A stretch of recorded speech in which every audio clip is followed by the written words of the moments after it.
Important disclaimer and viewer notice. This is an international broadcast intended for a mature audience, 18+. It is designed for global horse racing enthusiasts, particularly those in jurisdictions outside of India. This content may be of special interest to attendees at the live event. Important notice for viewers in India. Please be advised that this content is not intended for your jurisdiction and may conflict with local laws. Please read the following carefully before proceeding. 1. Purpose of this channel: an academic exercise in risk analysis. This live stream is a purely educational and informational broadcast. Our focus is on the academic exploration of handicapping methodologies, statistical data analysis, and the principles of risk assessment. Crucially, our analytical framework does not assess the probability of winning. Instead, our entire focus is on identifying and evaluating the potential for financial loss and the inherent risks associated with each variable.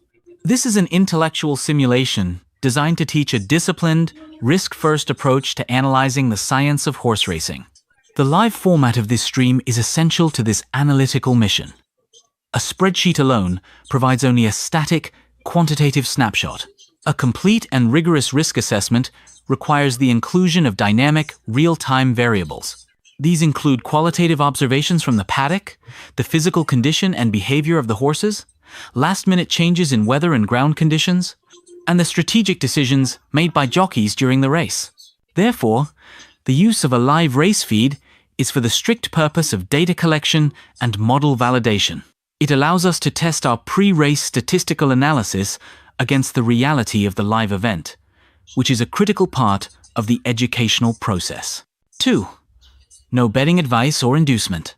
A firm policy. This channel does not provide betting tips, financial advice, or picks. The content is not intended to induce, encourage, or promote any form of wagering or participation in online money games, which may be prohibited by your local laws. Any analysis is a theoretical exercise and must not be interpreted as a recommendation to place a bet. 3. Strictly independent, supported by viewers. The host of this channel is fully independent. We have no affiliation, partnership, or financial relationship with any bookmaker, wagering platform, or any other entity in the gaming industry. Our analysis and content are not sponsored or influenced by any outside entity. This channel is made possible through the voluntary support of our viewers via YouTube's official features, Super Chat, etc. All contributions support our educational mission, and our content will always remain free and accessible. 4. Community Code of Conduct. Fostering analytical discussion. We encourage an intelligent discussion focused on the science of racing. Encouraged. Sharing your thoughts and analysis on the race or any horse, focusing on data, strategy, or observed risks. Prohibited. Discussing personal bets, encouraging others to bet, requesting tips, or sharing links to wagering sites. Violation of these rules will result in comment deletion and a potential ban. 5. Viewer responsibility, legal compliance. You, the viewer, are solely responsible for your own actions and for understanding and complying with all laws in your jurisdiction. This channel and its host assume absolutely no liability for any financial losses or legal consequences. By continuing to watch this stream, you acknowledge that you have read, understood, and agree to these terms.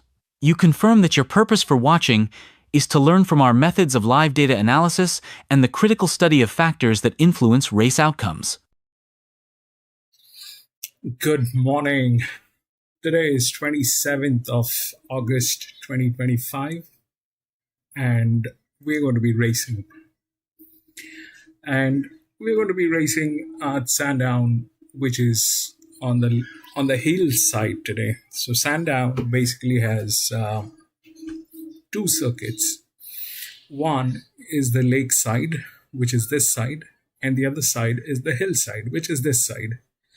And we're going to be racing on this particular side. Today we are going to do the analysis of the races of the hillside. Now the hillside, today the ground reading is good. The last finishing mile from the last bend to the finishing post is about 490 meters. And this is one of the strongest part of this track. This is one of the most difficult part. Why? Because this is not only 490 meters, but this is also uphill.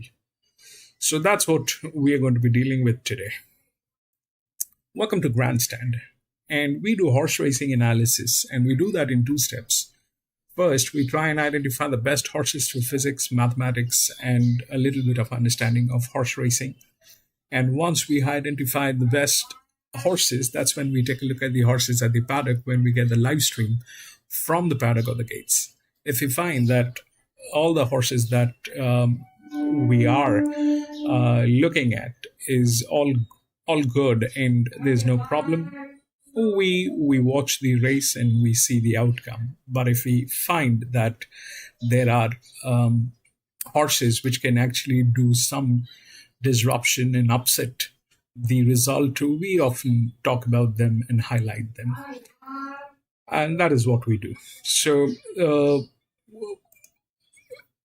in the current situation, we are going through a change in the industry here in India, and the feed is definitely an issue. But I hope we get the feed today from for the Sandown races, and we'll see what we can do. So we'll take the odds for the first one. We'll see what are the odds, what people are thinking, and we'll see how that is working. And I will explain there are changes which we are going to do.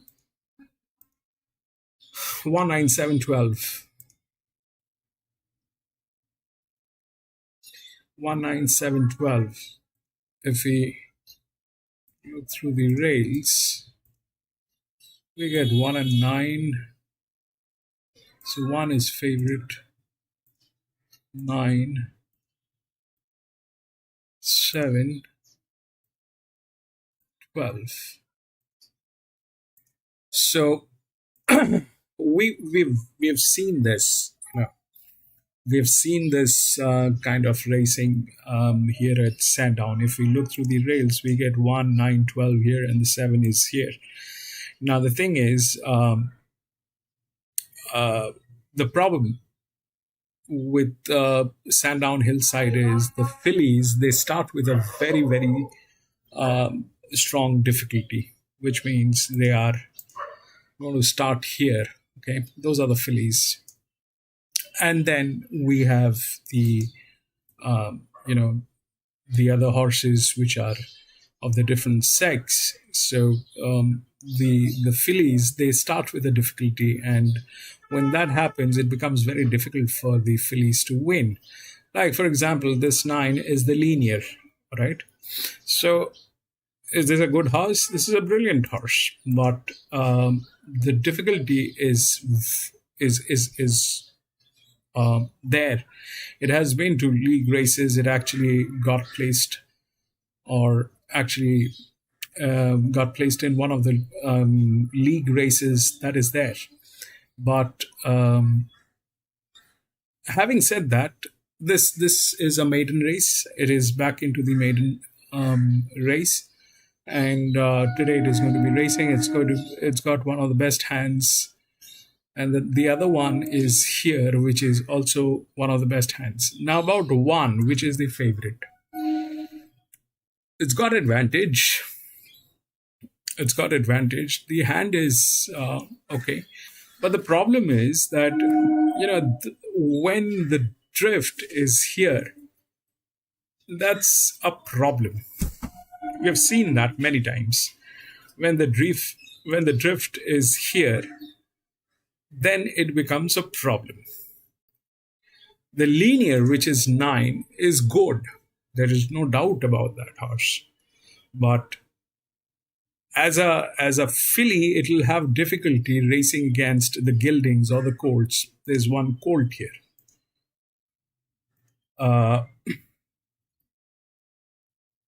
So, this one is in a problem. This one is going to face a lot of problems because of how the track basically behaves. during maiden races with the fillies. So that too becomes a check. Okay. This is the EW, which is here, and it's also in a very good hand. This is a 4-year-old gelding. It has got no races, but it is here. So one is the favorite. The one probably is one of the most promising in the picture at this point of time, because it is a gelding, and it has the advantage of being a gelding. But we'll see what it does. Okay. Now the change that we have is here. This is called SP. Now we, PC and I had a very, very long conversation earlier this week. And so if you know about this gentleman called Bill Banter, who has been into, who's a very renowned gentleman in horse racing industry and has raced primarily in Hong Kong. Now, in his documentaries and books, he mentioned something called the last starting price. Now, the last starting price is the price on the horse that was there when the horse jumped out of the gates. So this is this, okay? And the lowest is the best, according to him. And PC has brought up this topic. PC requested that we get this thing incorporated within our system. So we have now the thing is we have incorporated, but it is not going through filter at this point of time. We will have to work on that because I did not have time to manage it through filter. It's behaving like that anyway. So according to this race, and this does not it is not applicable. Generally, it is not applicable for the maiden races.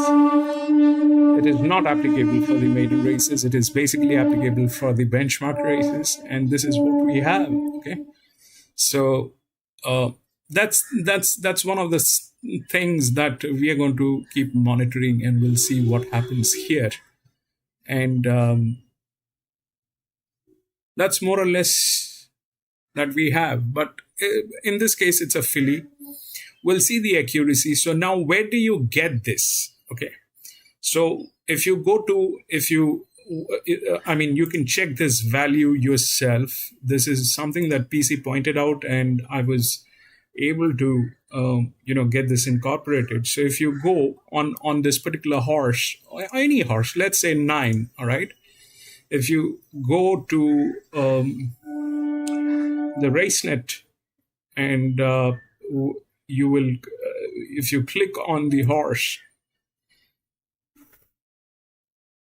I'll just open it up here for a while.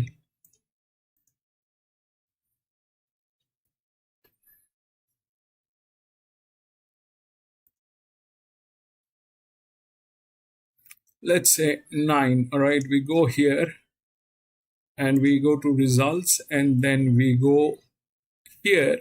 We will get this. All right. This is the last starting price. And if we check our sheet, that's what we have, 5.5.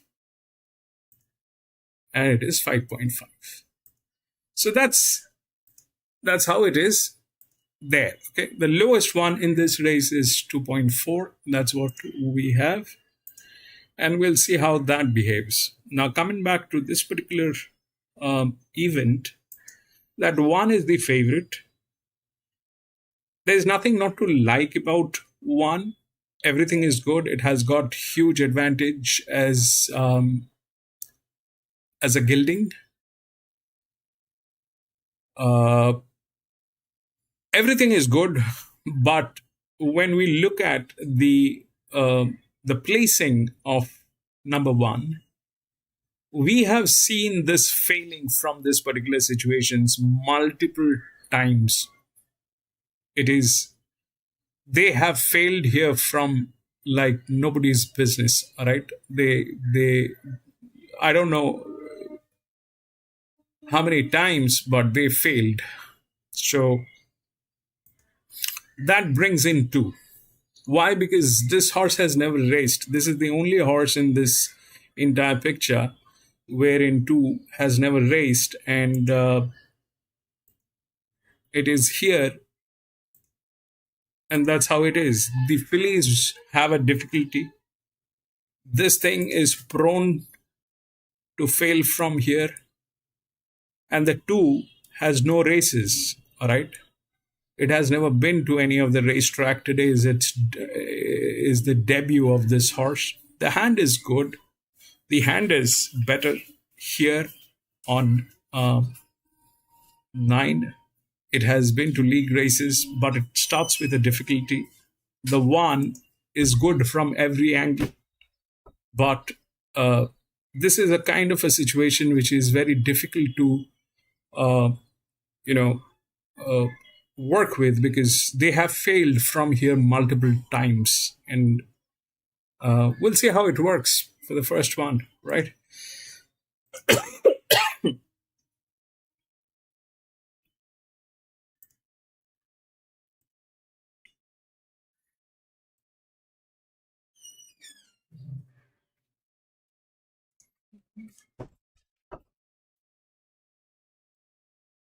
PC, welcome back, PC. Yeah, so that's that. We'll see if we are able to get a feed on this. If not, I have another feed that I'm looking at, but uh, I mean, I don't know if that is also going to be there. So we'll see how it works. Okay. So this one is a maiden. The first one is a maiden.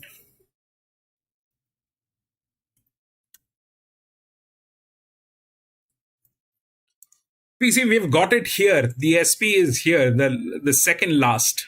All right. This is the second last column, and we'll see how that works. But it looks like it's not only us, but they kind of within the favorites. I've gone through the card, and that's how it looks like, PC.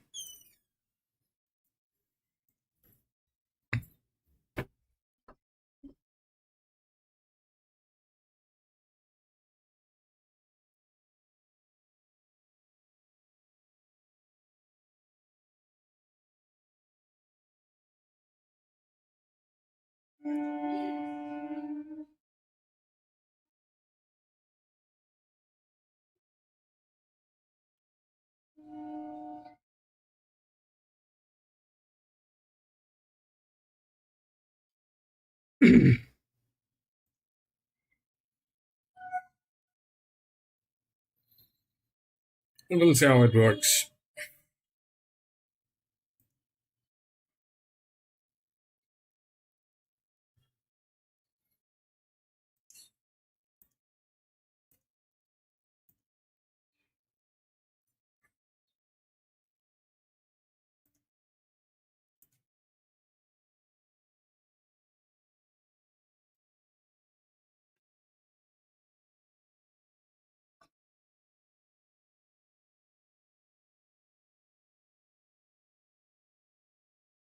In race 3, 10 and 5, race 3. 5 definitely is yes. 10 is yes, but the 6 is also there.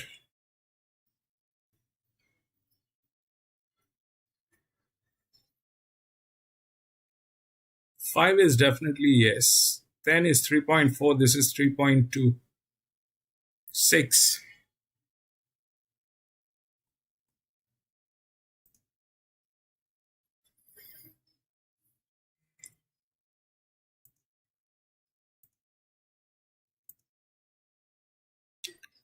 All of them are there.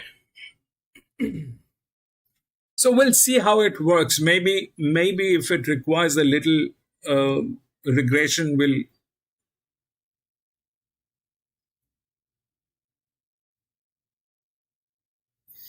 that did not win or drop in grade.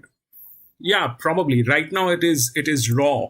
It is absolutely raw PC. This thing is a raw data. Okay. Either we keep it like this to refer, all right, or we add regression on this, and I don't know how far we'll go there. We can add regression to this, and we can see how that works. Okay, but as of now, that's that. So this is here. The 5 is definitely is one of the lowest, which is here. It is also a 0 0. The 6 is here, which is a 3.2. Then here. So I don't know. We'll see how that works. But yeah, we've got it. That's more or less, that's the bottom line. Okay. Yeah, I think we'll just keep it like that anyway, because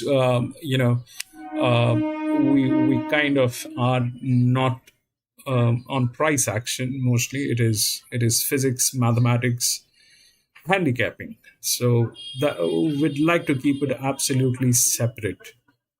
A price action is a price action, which is definitely one of the key points, but you know maybe a price action will keep it separate, and we'll just refer to that and see the accuracy if we even get uh, a certain benchmark on that it is giving the right um, you know results, at least um, a certain number of times. That is something that we need to monitor. We'll see. But as of now, it is like this. So it is here. It is a value. 1 is the favorite. All is good, but they kind of failed so many times from here that I don't know what they're going to do. The 2 is never raced, but is an EW, which is here. The other one is going through trouble. Rest everything is here. Nobody has taken in consideration the 11, which is the second linear, which is here. But the problem is serious here. The problem is this, that the lady horses, they have a problem. Winning at Sandown Hillside or Sandown Lakeside, lady horses, they have always had a problem because of the uphill and the difficulty that they start with. So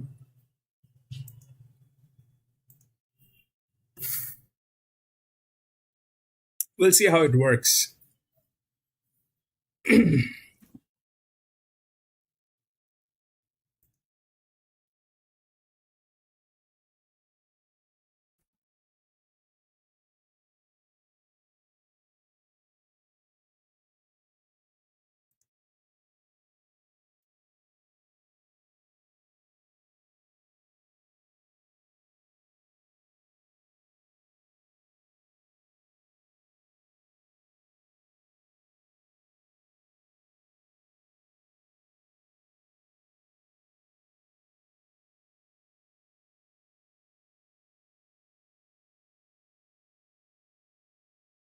Surprised if he could turn it around. So I'm going to be with him today at the price. He does need to improve off the debut, but not a heck of a lot. He's quite a quirky character, this guy. He's sort of kicking out, pick-rooting a little bit in the yard, having a bit of a bounce here and there, probably just parading a little bit fresh. I'll be interested to see how he parades going forward. But condition-wise, he looks to be a pretty good doing horse. He's quite robust and round around his midsection. He has got really nice tone there. And Trent and Natalie are very good conditioners at getting horses fit. I would think that he probably has got a little bit of tightening up to do as he gets on further. Also a pretty good conditioner. Kieran Murray's got 2 in this. We had the first of those, and I'm Invincible Philly Heavenly Conquest now onto the turf. I like the run from this filly. She was short in the synthetic race. I was nowhere near the quality of what she faces today. But it was 1,000 metres, and I think she'll be able to get a better rhythm, maybe not so far back off. And I like the way she closed off. It still wasn't bad synthetic maiden, that's for sure. There's a winner out of it. So it was a tough ask problem to crash up, but she'll be better for the run, and I think she's way better suited here at Hillside over this trip. She's got really good tone, this girl. She's particularly fit here, has been on and off her toes throughout the parade. She has settled nicely and just got a little bit more stirred up now, but within normal limits. Damien Lane was able to get into the WA Hall of Fame. The racing industry over there over the weekend. Well, he's on Just Kick, and his filly showed a bit, placing in her first two starts in her first prep and now first up. Yeah, two races that rated well, and then I think probably most saluted. Of course, she ran second to, and then she was third to High Violence. Good form. And the latter was at the Anzac Day Stakes, so she's come out of two high-rating races. Her jump out was excellent. I just wonder as well, as Damien Lane opted to ride there in front of Rock Then Jules, who is the current favourite, because he was on that horse last time out, so could be a bit of a lead. She's another one that's just been a little bit busy in the yard without wanting to overdo it too much. She's very forward in condition, this girl. She doesn't look like she'd be the type of filly that would ever get overly robust or heavy, and she's got a fair bit of intent with the way that she's been turned out here. Yeah, good indicator there, Hutch. How do you line up with this filly? Daughter of Snitzel, Washington Lilac, the second start. Well, there's a lot of money around for her on debut. She jumped, she led, she had the patent pace on side, and but Jules on the day thought she had everything possible. I'm not changing that view, but once again, she's a nice filly. She's up to improvement, but I think she had a lot of favours last start. This is hard to rest. She looks really good again. I do think she's tightened up a little bit with having the benefit of her first start here a couple of weeks back. Moving great. First up, we got all the big guns, don't we? Have the jockeys. Mick D, he rides our last galloper, Zoo Claire, the second of the Mar runs. Yeah, the second run went travelling interstate. Last prep, the first prep was fair, but the debut was sound. Hard to know. The market was going to be an interesting lead. Definitely a nice prospect, but wouldn't be with Zoo Claire today. She looks absolutely gorgeous, this filly. I think probably the healthiest coat in the whole parade, moving really well too, so better than average parade by her. We're starting the day with a 1,300-metre maiden. How are you going to kick us off, Hutch? Yeah, just a lot of nice horses in this field. I'm with Kakoya on the back of it. I thought it was a good debut with the excuses. I mean, they used him up there, and I think he was entitled to probably tire late. Overall time was still good, and I like the fact in a recent jump out that they were far more patient, and I think it suited him just to get into his own rhythm early. Just Kick, I mean, those two runs from last prep were outstanding in good races, so he's a big chance. Rock Then Jules has got the fitness on side, along with Heavenly Conquest, who's just set a big price at 20s, but no, I think the favourite's short enough for them. I think Kakoy and Just Kick are both big chances in this race. I'm going to go race one, number one on top here. I'm going to go with Rock Then Jules. I thought this horse looked fantastic today. His coat's come on since his last run. I have seen him all preparation. Does need to get the job done. He has had a number of chances at winning his maiden so far, and he hasn't been able to quite break through, but has been racing pretty consistently, and I do think it's the best that I've seen him for the whole prep. Of the rest, it's pretty even. I was quite taken by a number of these horses. Those include Faster Bullet, Just Kick, Washington Lilac, and Zoo Claire, so I don't think it's a one-act affair here at all. Yeah, taking a look at a market with points, but there has been a bit of support for this favourite, Amy's top selection from the yard. Rock Then Jules, now $2.20, comes in fourth. Fit, Just Kick, resuming $3.40. Bit of support, though, for Hutchie's top selection just in the past couple of minutes, too. The Colt resuming for the Buston and Young team has jumped out well coming into this, had a nice debut at Caulfield. Catboy into $5.50, opened at $7, been pretty steady around the $6.50 mark. Leading in, of course, with Foxcatcher. If you want the strong takes, you want the cutting-edge form, betting insights, and I'll say they're pretty good blokes as well. Jules, Nico, and Hutchie, make sure you follow them on all the Foxcatcher social media platforms. Of course, they're giving all the action, aren't they? We saw Jules going viral this week, and of course, what you want, the winners and the really strong analysis and those strong takes as well. Well, as we lead in for this opening event, let's catch up about on course with David Brown. Got Just Kick, a really promising filly first up. Yeah, you're not wrong there, Watsy. Dave, Just Kick, she is a promising filly. She had a couple of great runs her first preparation. How's she come on since then? She's matured up a fair bit. She hasn't grown a heap. She's still a sort of compact little filly, but she's got ability, and just think today would be nice for her hopefully to get home with. She looks like a filly that would never get really overly big and robust when she's out in the paddock. And does she work herself hard enough at home too? Yeah, we don't have to do a lot of work with it. It's to keep her hand in hand. So obviously, it's like she's John, welcome back. Wants to stretch over the ground, I'd say. With that in mind and what she's done previously, would you just ride her quietly to finish off today? Hopefully, that's what I sort of want to ride her quiet and just see how it pans out. Really, she's never jumped before the races, but obviously, if she jumps with more hand, yeah, that would be the worst thing. But it would be nice for her just to settle off and finish off, You have got a really busy day come Saturday, just the one runner today. You must be excited for all your nice horses to come back and resume on Saturday. Yeah, I mean, it'd be nice to get them out and about and sort of get the spring kicked off and figure out how they're going and how they sort of run first up and assess from there. Who's the one that you're probably most excited about? Oh, probably with Raw still. He's pretty raw. He doesn't even know what he's doing yet. And yet he's won 2 races. He doesn't know what he's doing. So, I mean, it'd be good to have him with a more high-pressure race and see how he stands up with it, Exciting times. Good luck with this filly too. Thank you. Can't wait to see McGraw back at the races too. David Brown, they've got this promising filly Just Kick now into the second racing prep. As we said, and we're casting our eye over her hut. She doesn't look the biggest girl behind the yard, but she seems to have a bit to go. Yeah, some nice prospects in this race, that's for sure, Kate. Set up the handle the catching pretty well. That race is on the side of Jules, and that's certainly where the market is landing as well at 225 and a bit shorter now. 220, so it's been good, rock solid support for the horse. It's fit going well. Matt Hill, he's got the filly on top as well. Damien Lane riding half a kilo over. We welcome him in as we lead in for the first debate at Sandown on the Hillside. Terrific, Watsy. Hello to you and hi everyone for the first here of a little bit of a mixed bag here. We've had a little bit of rain about 25 minutes ago and then the sun trying to peek through. So we're set for about 6 or 7 mils of rain, but the sun out at the moment. Now Just Kick goes into the stalls, Faster Bullet about to join them, with also Velvet City, before we get racing underway here on a good track, and we're on the outer loop today. Faster Bullet goes in. Last one along is Velvet City with Ethan Brown. Field set. Starter Richo issuing struggles. Away they go. Antiqua's jumped away well with Faster Bullet.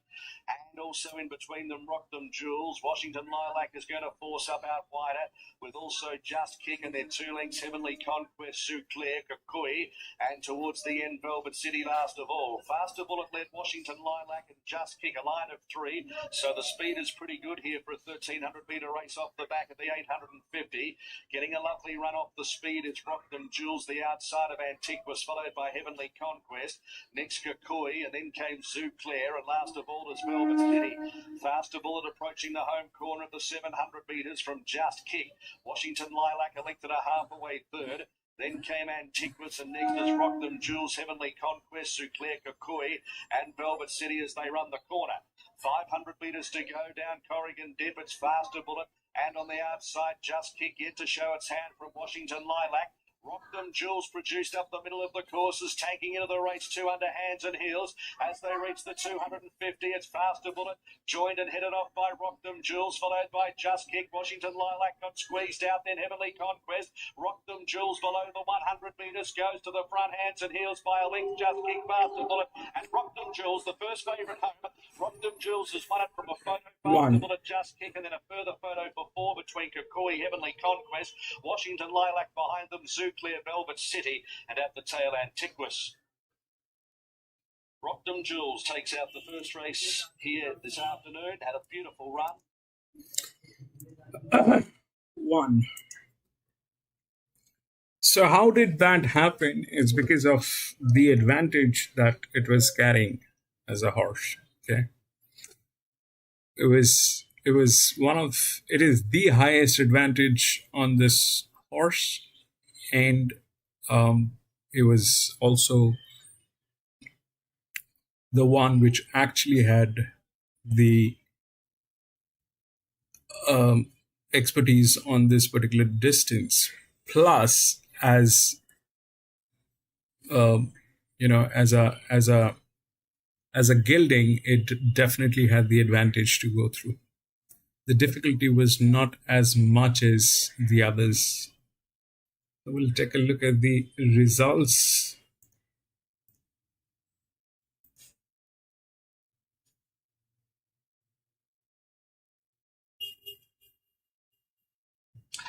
Lizzie Collett.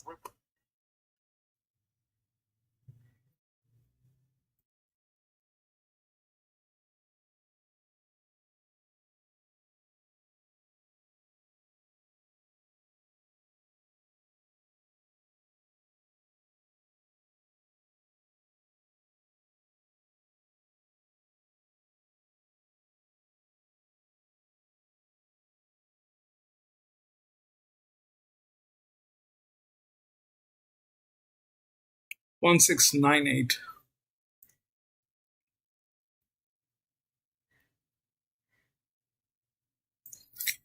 So what happened is, one, then this gelding, which was here, it was not in a position to win today, but it did get there. 1-6, then 9, then 8.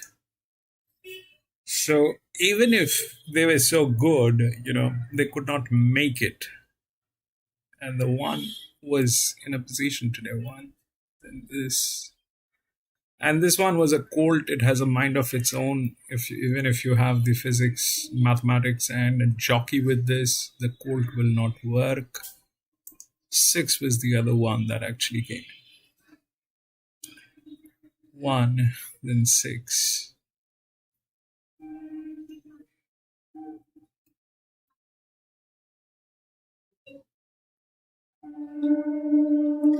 We'll go to the next. We'll see what's going on with the next.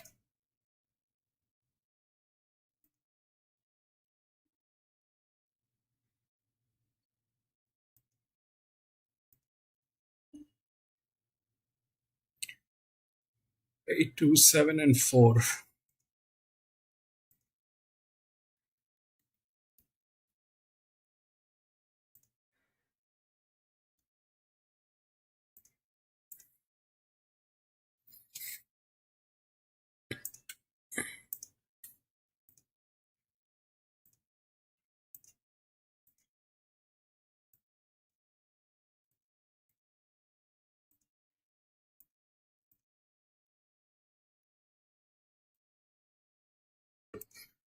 So people think 8 is going to win. 2, 7, and 4 are going to follow. So when we look through the rails, we get 8, 5, 9, 3 here. Okay. We get 8, 5, 9, 3 here. Now this is again the same situation. No matter how good this horse is, it's still a filly. Okay. It is still a filly. And the problem is that it'll start with a difficulty. It will start with a difficulty. Here, the 1 was the favorite, which was the drift. Okay. So that drift came in with that advantage. Here, this thing is looking similar. One of the highest advantage, which is here. But in here, we had just one horse, which was a ghost. Here we have all these horses, which are ghosts, right? We don't know what they're capable of doing, what they are all about. But the 5 is with a dedicated jock. And is it a good jock? No, it is not. The best jock is here on this 3. Is the best. Okay. This guy is the best. And if we look at what happened here, it was a 1300 meter. All right. It was a 1300 meter. So they had problems. how it happened is through the handicapping, and this is the advantage which was there on this horse. If we look at this picture, we don't have these values because they're going to be running for the first time. Like here, we did not have that value, but that's more or less what it is. Here, the lowest value on the last start is definitely this one, 8. 5 had a bad one, but it is also a colt, so it has a mind of its own. Having said that, this, you know, the kind of are is a dedicated jock on this. Whether this jock is good, bad, ugly, it's a dedicated jock. It's 1,000 meter, and they have all 1-1 races. This guy has been on this distance, all right? They have just 1-1-1 races. This guy, this filly has 3 races, which is there. So all that is possibility. Again, this is a maiden one. The 8, which is the favorite here, is the same thing. If in here the 9 was good, this is also good, but is the same challenge on 8, because it is going to start with a difficulty. It is going to start with a difficulty. Okay.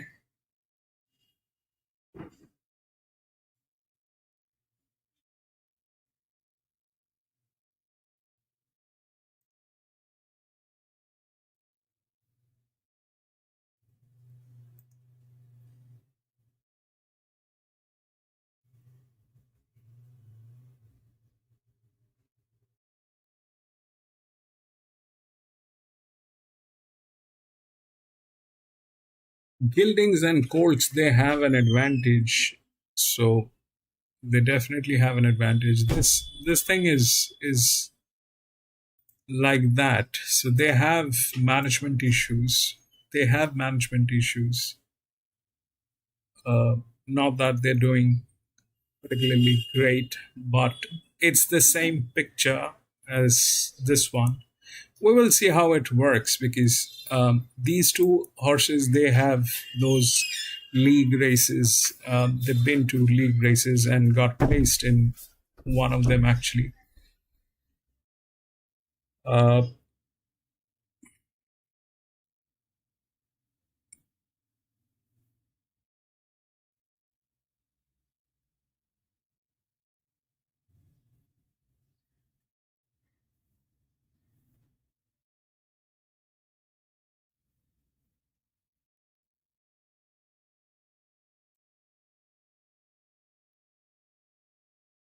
It's the same thing how it was placed here. It is placed here.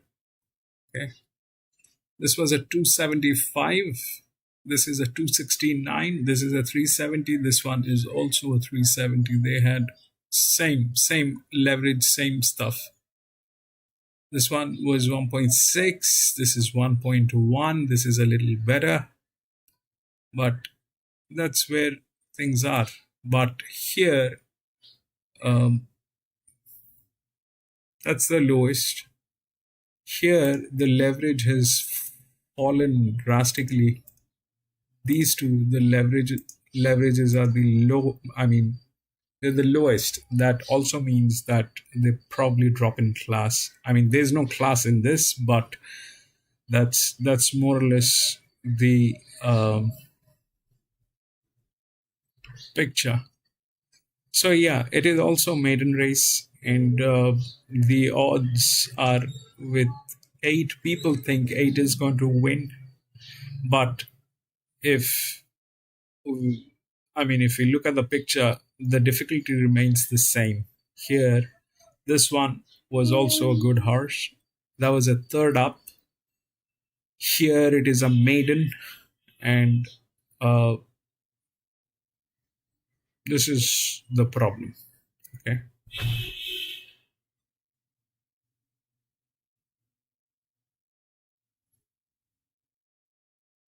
This is a dedicated jock, but they have a problem with their management. They have a problem with their management. This is a very steep fall. This one is a very steep fall. This is also a fall. Uh,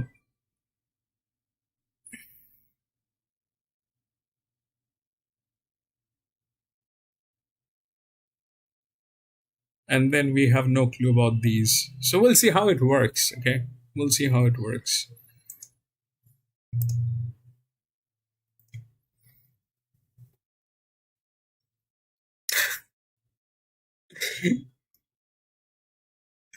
Grandma, thank you.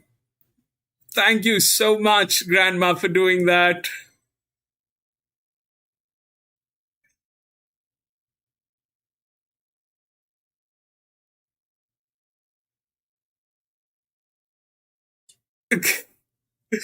Thank you so much for doing that. We missed you too, Grandma. Grandma, the thing is, we are going through some changes here in India. I'm still not sure, how things are going to end up. But there's a recent bill which has been passed here. Which There's a recent bill which has been passed here in India, and due to that, there's a lot of ban on gambling and money game. So we have never done that anyways. We have never done gambling. We do not endorse gambling. We just do analysis, and when we do that, there are certain things that we talk about, and but yes, we are going through a problem, Grandma. We are going through a problem. I hope I do not go to jail because of doing mathematics. That's all.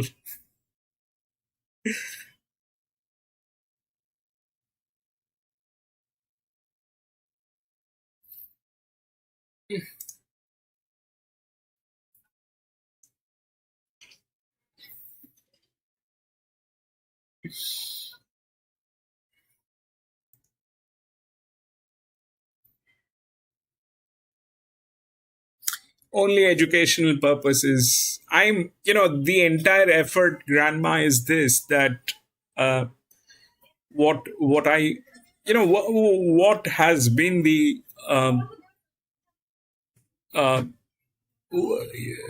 the purpose, when I started off this channel, uh, it was very evident and clear that, uh, I wanted to get something which is going to be different, Manjit, welcome back, Manjit. I always wanted to do something which is going to be different than, providing picks. I don't believe that anyone can give picks, Grandma. I don't believe that.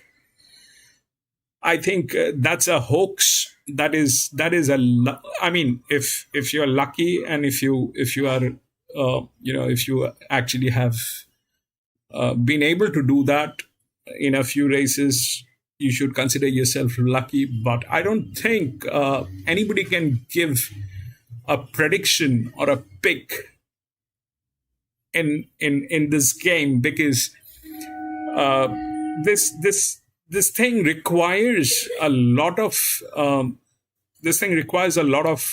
consideration. You're looking at the horse, you're looking at the ground, you're looking at the signs, you're looking at the jock, and there can be a mismatch at multiple levels.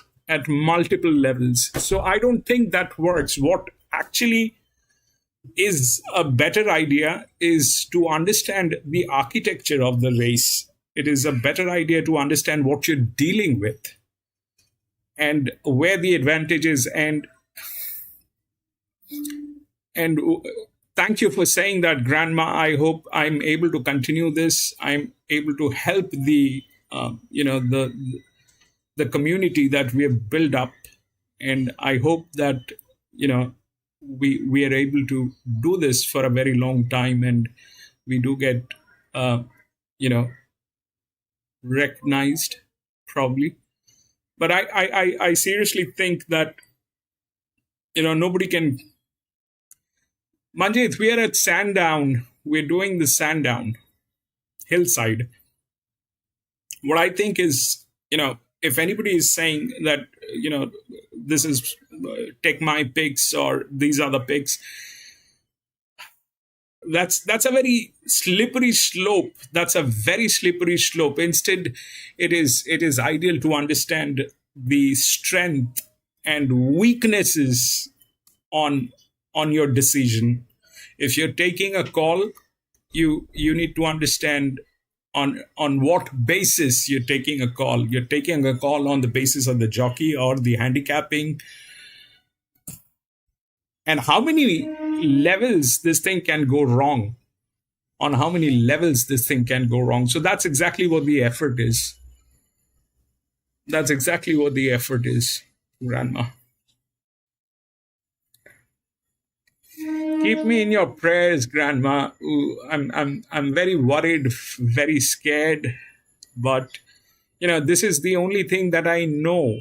I don't know anything else. I only know analysis. I just know how to work with numbers, how to develop numbers into something that makes sense. That's all that I know.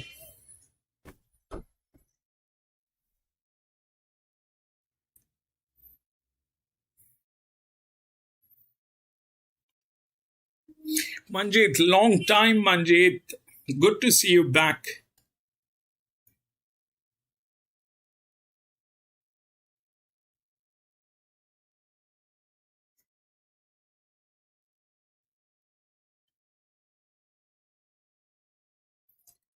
Race 1 is already over. Lee, race 1 is already over.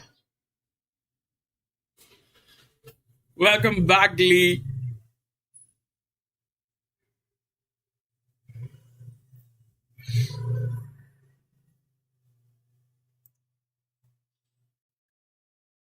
So there's a new thing, Grandma, we're doing here. I hope you know PC. PC has been there from the day one of this channel. So PC suggested that we need to get the last starting price. We've got that here.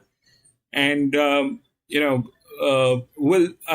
so there's a theory behind this. I don't know if you're aware of Bill Banta. In his books and in his analysis, he kind of mentioned about this the last starting price.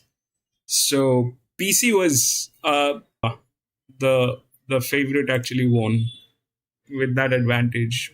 Here it's more or less the same picture, but this one is a strong downfall on this horse. There's a negative leverage on all of them. The positive leverage starts from here because these are maiden races. So but these two are very strong downfalls, and the 8 is a filly which is going to have a difficult time because it starts with a difficulty. It'll get there. It's a linear. This linear also got there, but we'll just see how that works.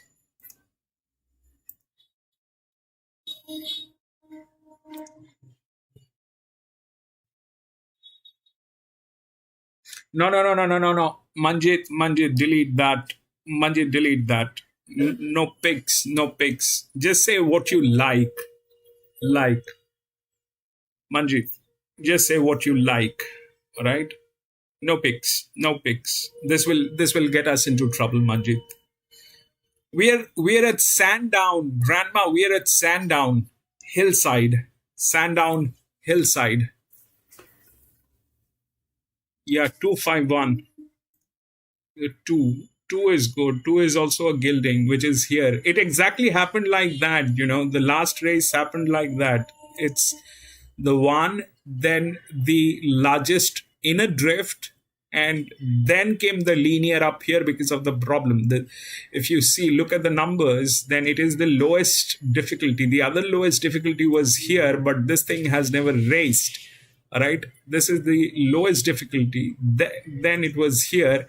This was here at 2.5, but this is a downfall, and there's not much happening with that horse. It was on the red zone, but this thing just took off here. It was the lowest. It was the largest inner. Here it is the largest inner. All right, the 2 is the largest inner. The 5 is in the same light as 1. And then the 8 is on the same, 8 is also the same light as 9. So but the problem here is this is a negative leverage, which is a strong leverage. The management is bad. Plus, this is a colt which has a mind of its own. So whether it'll run or not, don't worry, you'll get to see it here. Don't worry, Grandma.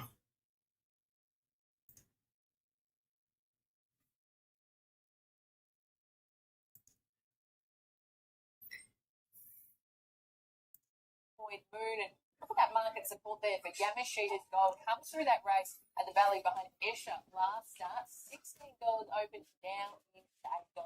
That's the market there for race number 2 with points there for going to the yard. This mountain yard is brought to you by Carbone Lawyers. When things go wrong, get Carbone on the phone. Let's start taking a look at these 3-year-olds. The short 1,000-metre maiden. Begin with one of the first starters, Covert Mission for the Noonans. Not much money around, although still around that $14 mark. I thought the recent track had been pretty good. So it was handy, and a couple of them looks well educated. I want to hang out a little bit most recent of them, but there's something to work with, and market was always going to be a good lead with a lot of others ahead. Like You got to do Delmar Saturday. Nice type of cold beer. He's just got a little bit of. If I survive, Grandma, we will get into the US racing soon. If I survive, if they do not shut me down. I'm not doing anything which is to do with gambling, I'm not doing anything to do with gambling. There's no gambling promotions here. We're not doing anything like that. We're just doing the analysis. It's just educational analysis, mathematics, physics, and science. That's all. Gatekeeper, welcome to the channel, Gatekeeper. Thank you for being here. We have had the track down, Grandstand, and we're now racing on a soft 5. Here's another of the first starters for Lloyd Kennywell, Hyde Park Corner. Yeah, I like the recent trial. It sort of sat back off what was a reasonable speed in a trial, and worked along pretty well. Colt by 9, Invincible. I thought it was good work. And once again, the horse is $10. It's scripted out from an early quote, but I think there's definitely a bit of ability to work with. And this is a horse that could easily run very well. He's got a great demeanour about him, this horse, and a lovely bit of quality too. You'd expect him to be I Am Invincible. Coat is beautiful. His fitness is spot on. Really nice break. Here's another of the first starters, Red Cloud. The price of Kent Junior TV Connections went to $180,000 for this son at Too Darn Hot at the Sharp in his recent trial. Thank you for being here, Gatekeeper. Greetings to you too from India. Well, this guy looks like he can jump and run a bit. And I think he travelled well. He wasn't really pressured, but he's definitely shown enough to warrant serious consideration. There's good market support for him on his debut. Lovely, neat type of horse. He's been really well prepared. His attitude's been excellent, especially for his first day at the race. He's a gorgeous horse. We've seen some market support for the 5. Gamma Sheet is gold. For everybody, I'm going to explain how this sheet is designed, how this entire thing is designed after this race, so that everybody has a clarity. You can also go to the description of my video. You will get an idea of what we are working with.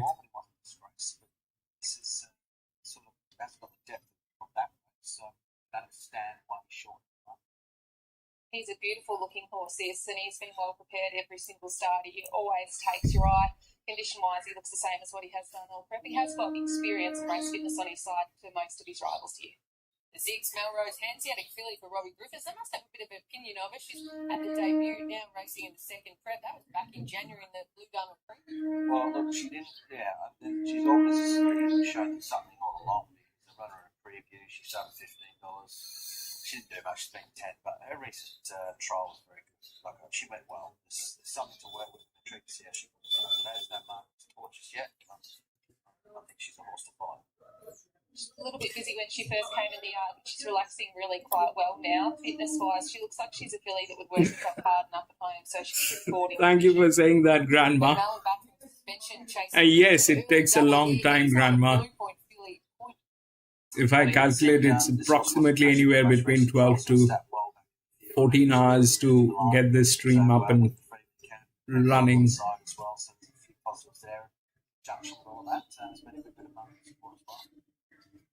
That includes the stream time as well. Taken a little bit of time to get to the race. She's quite tall, and I think that she's just taken that little bit extra. I think she's been parading really nicely today. She hasn't turned a hair. Really pure passion for the Rudy Coleman team. They paid nearly $1 million for her. She's the daughter of Snitzel. Five is good, but Manjeet, the problem is it's a colt.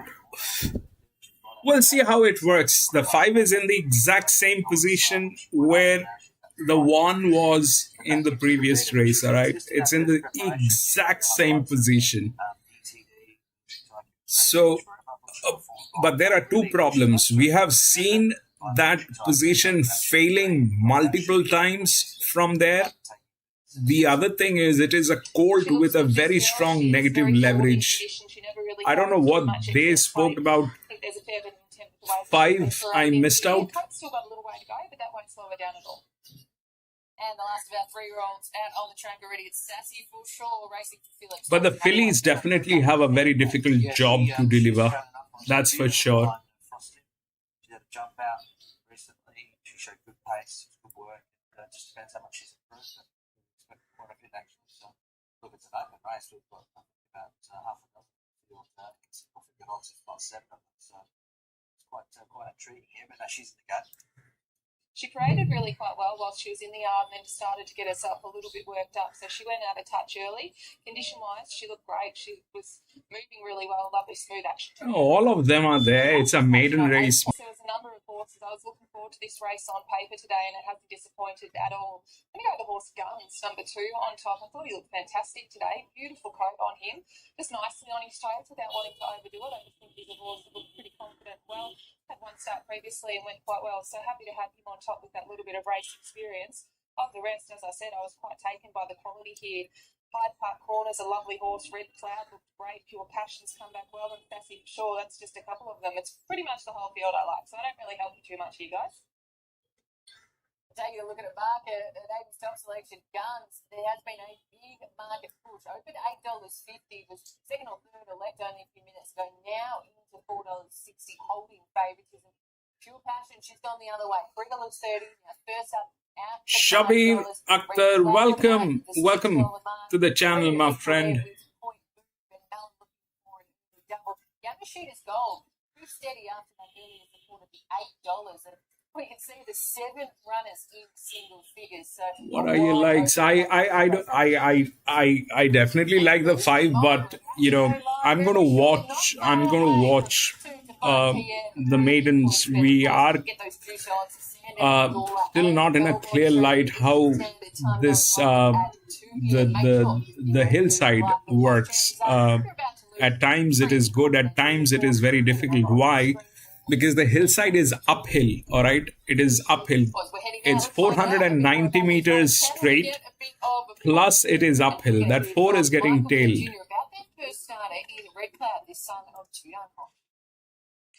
Thanks, Michael, for your time. Red Cloud, he looks to be a lovely looking horse. Gelded relatively early. Was he a little bit of a cheeky boy early doors as a colt?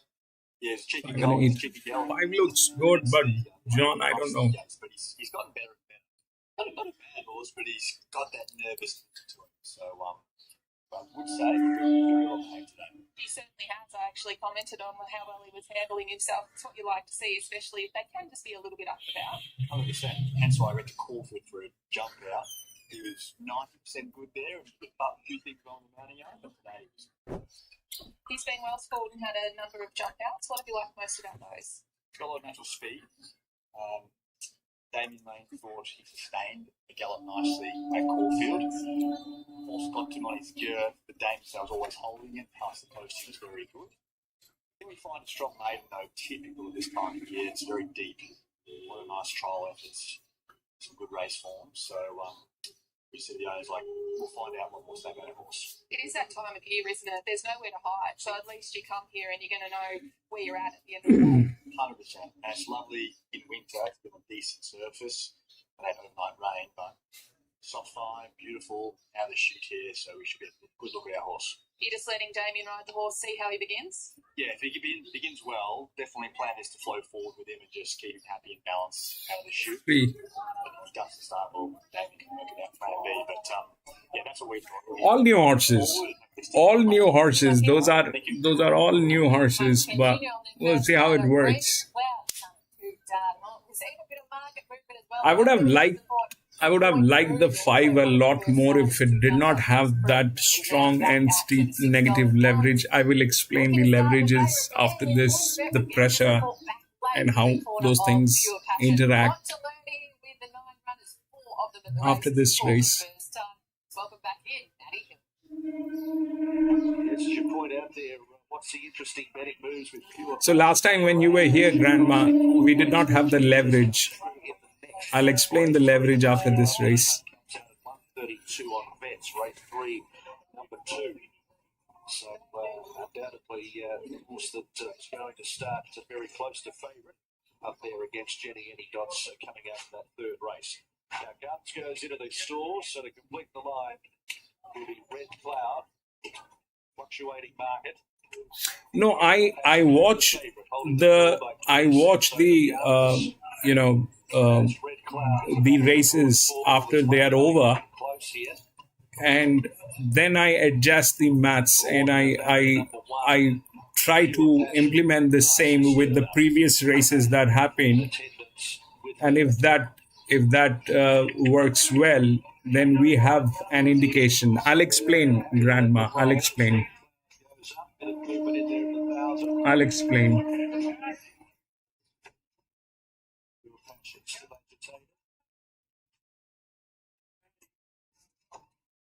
Tendency there, Yamashita's goal.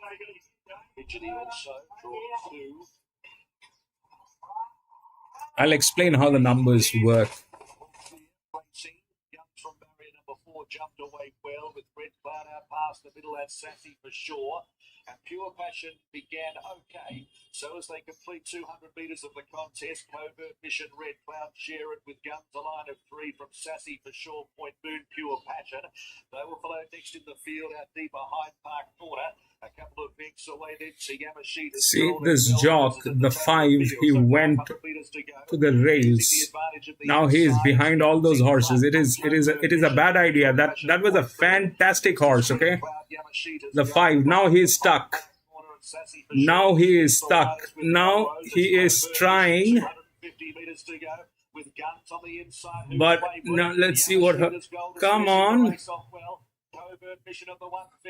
All right, 5. 5. 5-1 something. 5-1 something. We'll take the results.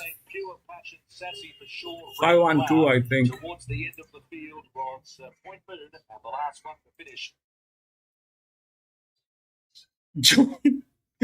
John, don't do that. John, bro. John, please. Yeah. So that was 5-1-2, I think.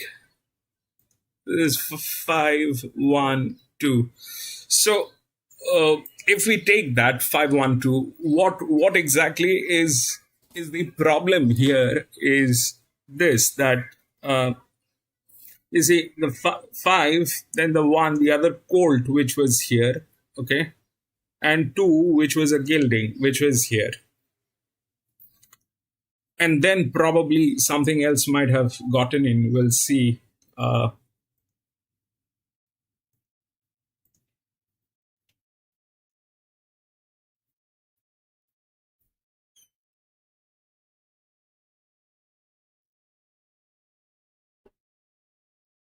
There's no result yet.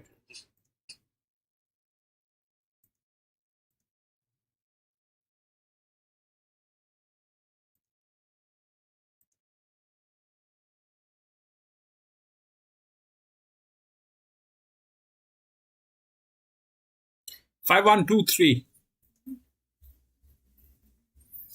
5-1-2-3. A 3 was also a colt. Okay. So what happened is, because it is uphill, all right, and they start with a difficulty. It is not that it is a bad horse, okay? 8 probably is the best. With the hands, with the management, everything, 8 probably is the best. It's the linear, all right? I'll explain what linears are, and that's the linear. And then the 5 was the outer drift. This was the largest outer drift. Here, this one was the largest outer drift. Okay, so 5 was exactly in the same position, and nobody considered that. But there were 2 problems with 5. One, it was going through a negative leverage and a bad management. Even after that, it actually nailed everybody else because of a dedicated jock on this. All right. So here is how things work. So you see this particular section. This is the league races and the Group 1 races. All right. In this particular section, we have the league races and the Group 1 races. This is where we are measuring the gate speed and the sectional speeds. We are supposed to get this particular section also, but since they are maiden, we do not have that particular section. So this is where we are doing the gate speed and the sectional speed. Now the speed doesn't matter. Why? Because at the max, they will run at 50-55 kilometers per hour. That is at the max. I mean, you're talking about wings. You're talking about some of the best names in the horse racing. They run within that limit, 50-55 at the max. So speed doesn't matter. What matters is when the speed doesn't matter, then the speed it is like this. So if, let's say, this is a green, this is a line, all right, this is at 50 kilometers per hour. This horse is also able to run 50 kilometers per hour. Both of them are able to run 50 kilometers per hour. Physically, they can. But what handicapping does is it will create a pressure. It will create a pressure. So this horse is running at the same speed that it is capable of running, but because of the pressure, this particular horse will have a problem picking up the speed in tandem to this one. So that's handicapping, okay? Now, what we are doing here is this, that so this is the body weight approximately. This gives us the body weight of the horses. This is in Newton. This is not in kilograms. This is in Newton. And then it is on regression. So that's the body weight. And then this is the jockey pressure. All right. This is how the jockey pressure is being measured. So ideally, a horse gets it weight. Like if you have a jockey who's a rookie jockey, then they get a claim. All right. So the weight on the horse depends on the jock. If the jock is like one of the best jocks, then the horse will not get a claim. It is because of the jock the horse gets a claim and gets a reduction in the weight. And when that happens, it is if the horses, they have handicapping, then the jockeys also get handicapped. That's what theory is. All right. So if the horses, they get handicapped, then the jockeys also get handicapped. Now here we have the horse pressure. This pressure is not equal to how the other horses are running, or generally how it is described as a race pressure. This is physics, pure physics. It depends on the weight that they're carrying and the distance that they're going to travel along with the jock. Okay. So the higher it is, that means it is a better horse. When you have a higher pressure on the horse, that means it is a better horse. Then these are the other pressures that we are monitoring on the sectional speed. All right. So when it reaches 600-meter marker and when it reaches the last 400-meter marker bend, how the pressure transforms and from where it comes to where. So this is the first line. This is the first pressure. All right. FP is the first pressure where we see how much pressure it is taking in, how much breather it has, and what is the final pressure on that horse. Wherein, when we look at 5, it did not have any pressure at all. Okay? It did not have any pressure at all. Here, on this side, we have the characters. So, how the characters are, we identify the characters through the handicapping itself. So a linear is the shortest negative, all right? The shortest negative. This is the shortest negative. Then it'll go larger. So in this case, 8 was the linear with the highest pressure, okay? Generally, linears are the ones with the highest pressure. Then it is the second linear. Then this is the inner. This ideally is the third linear, but it is now in this case, it is the inner drift. Like here, it was the inner drift. It becomes inner drift. These are the EWs. Now, why they are EWs is again because of the handicapping and the pressure that they are carrying. And, the lower the number, the better it is. But when we come to the larger drifts, outer drifts, all right, this is the outer drifts. These two horses are the largest outer drift. This is the smaller one. This is the largest one. This is purely physics. What happens generally with these horses it is again the same thing. So if you have a linear is like a straight line, all right? A linear is like a straight line, but a drift is like this.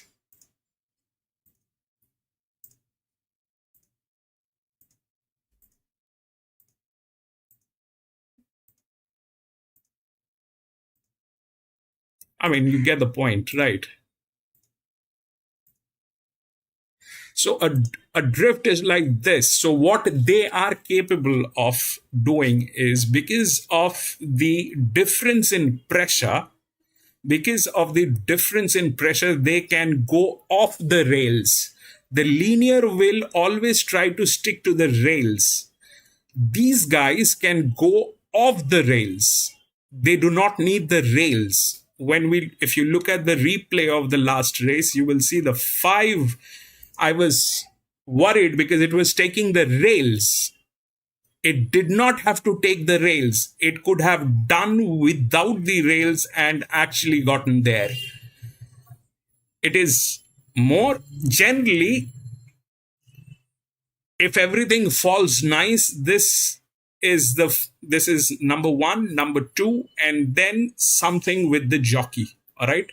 Now here we have the jockey handicapping, which is here. If you see, these are the best jocks. This is the pressure on them. These are the best jocks. This is the pressure on them. The lowest means hard. When it goes to a reasonable section, that means it's okay. But if it goes here, then it is basically, these are claimer jocks, right? So that is how it works. These jocks are not great. They're claimer jocks, or their handicapping has been done in a way so that, they are, even if at times some of the best jocks will come here. Why? Because the distribution of the weight on the horse plus their tools. So that is how it works. If you have any question, I'll be more than happy to answer. So we'll go to 3.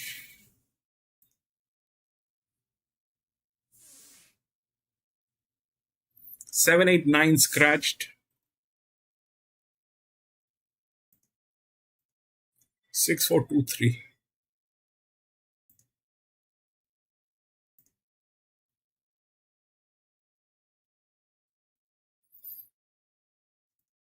So people think that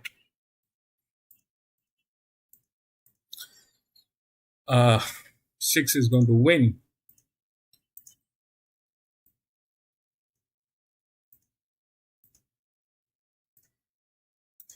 So the other thing is the rails in this particular spreadsheet. All right, what does the rail means? The rail generally will the rail generally works with the FR.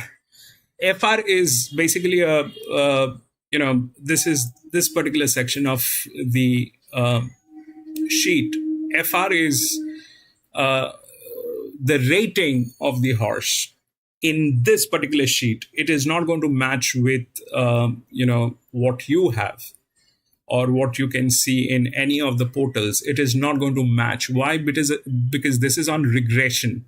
All right, this is on regression. So when we talk about rails, so anything that has both side, this side and this side, the SE and the BL, and in between, they have the rails, and then they have the physics. All right, the physics is the calculation of how the pressure and how the the arrangement is here. So that's how this thing works. So when we talk about rails, when something has a rail, then that definitely has an advantage. Okay, when we talk about rails like this one, this thing doesn't need a rail because this is a neutral horse. It doesn't need a rail. This one doesn't need a rail. This one doesn't need a rail. So they don't need a rail, but they're good. They don't need the physics. They can work on their own. So here the 6 is the favorite. The 6 is the favorite. And if we look, it has the best jock, all right? That's the best jock. It is the linear. It is the linear. It has a pressure of 54% on this horse. The horse is not the top here. It has the physics to win this. Now the question is about the leverage. So how the leverage works is here, okay? So this is where the leverage is. So you have to basically this is over the benchmark. So in Australia, the horses are divided into benchmarks, and which benchmark, which race, which distance. That automatically, I mean, if a horse wins, the system automatically will promote the horse. So the leverage is basically a promotion. All right.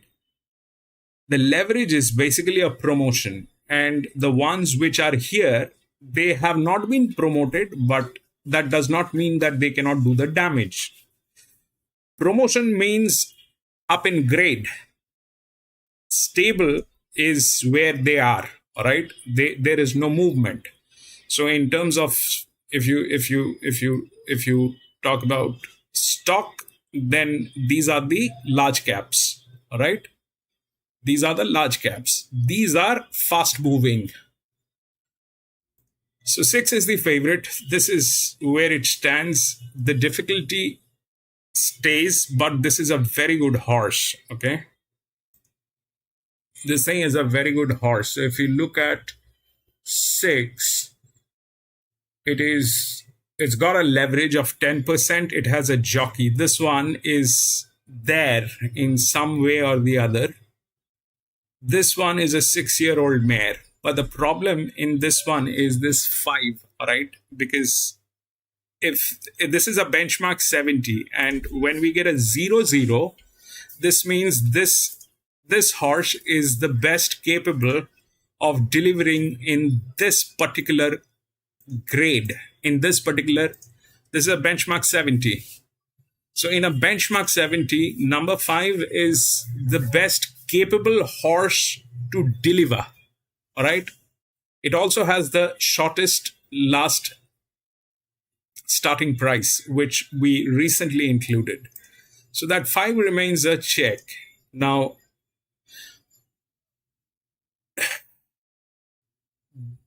it's a 1,000 meter. All right. It's a 1,000 meter. This is the linear. So linears, when it is all mare and all that is happening, a linear is with the highest pressure. That means it is the best horse. All right. It's a linear, highest pressure. This is the right arrangement. This is the best horse. But what happens generally is this, that you get a linear, all right, then you have something with an advantage. Now, when it comes to advantage, we come here, 11, 10. Generally, it falls back here. So in this case, we have this one, which is there within the rails, and that's where they fail from. The other one is this 10, which is with the highest advantage. But this is among those horses which are probably, this is also like a 60% bleeding in their finances. We calculate their financial as well. So this is 60% bleeding financially. So that's that. So that 5 is a check. Why? Because it's a 0-0. The 10 is a check. Why? Because it has the largest advantage. If you see here what happened, it went to the largest advantage, right? 5, highest advantage. Here it is the highest advantage, that 10. Generally what happens is it'll be here, then it'll fall to an advantage, then it'll go to the rails. Okay? Then it'll go to the rails or a jockey. So we'll see if that works. But the 5 is in a very good hand. It is the largest inner. So far the inners have been getting in. We had this inner as well, which got in. This is the other inner, which was a very short price in the previous race. It's a 6-year-old mare on a 1,000 meter. It has been on this distance like nobody's business. 83% of the races this thing has been racing on a 1,000 meter. And this is the best fit for this benchmark 70. It is the best fit. 0-0 means it is the best. Negatives are the second or the third best, and the ones which are like this, they are possibilities, hopes that might happen. So like this one has a strong leverage, 49%. It is there. Now this one has 3.5, but it is falling down. Okay, this is drop in class. Bad. 6 is the linear. Then before going to the 2, if we look through the odds, the 6-4-2, they have 6-4-2. So if they're talking about 4, which is the second linear, that's a very rare thing to happen. 6 and 4 coming together, that's a very rare thing to happen. Something has to get in between, right? This is the first linear, this is the second linear. Something has to get in between. So either it is 10 or it is the rails. That is what we are going to figure out. Or is it the 5? The 5 is the best fit. The 10 is the largest advantage. And the 2 has the rails. 6 and 4, they do not generally come in together. They generally don't come in together until and unless you are in a track like Flemington Randwick. Even there, it is also very rare that we have seen. So that generally doesn't happen. So either the 5 is in there because of the best fit, or the 10 is there because of the advantage, or if they both fail because of whatever reasons, then the 2 is there to get in. We'll see how it works.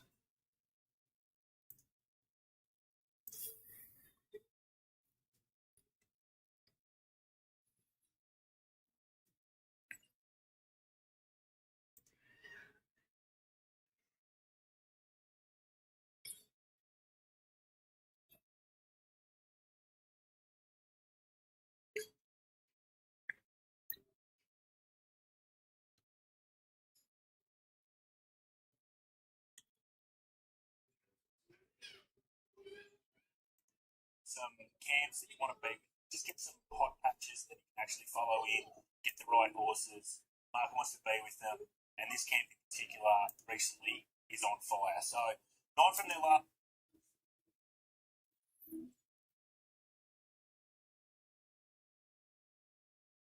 Too late scratching. Okay, 2 is not there anymore.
This is a better horse, but 3 is dangerous. 3 is dangerous.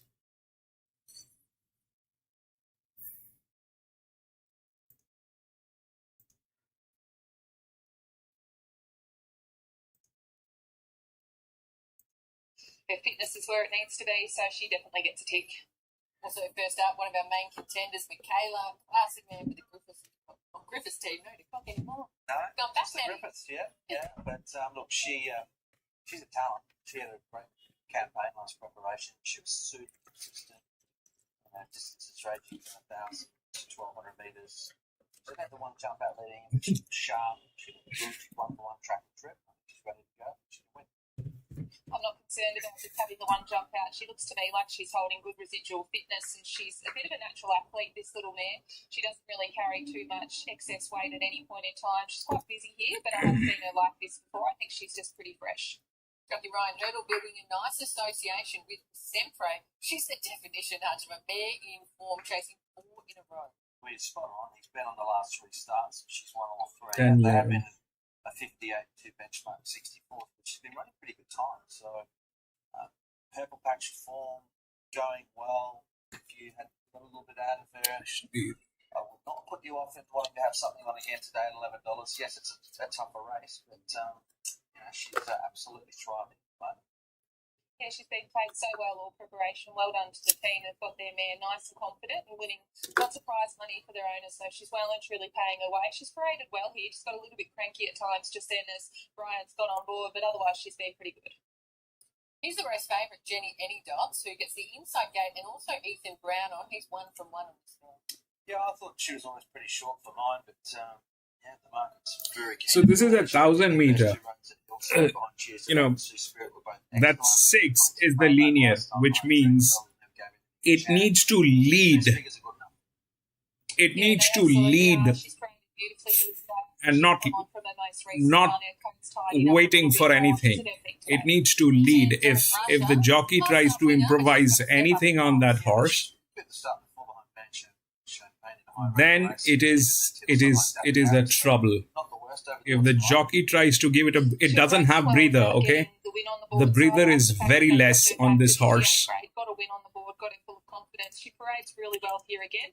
The coat's come on since I saw her a couple back. The breather is very less on this horse, okay? The breather is more here. The breather is very less breather. If the jockey tries to improvise anything, then it will be very difficult. Really nicely here. She's very fit, good tone, good attitude.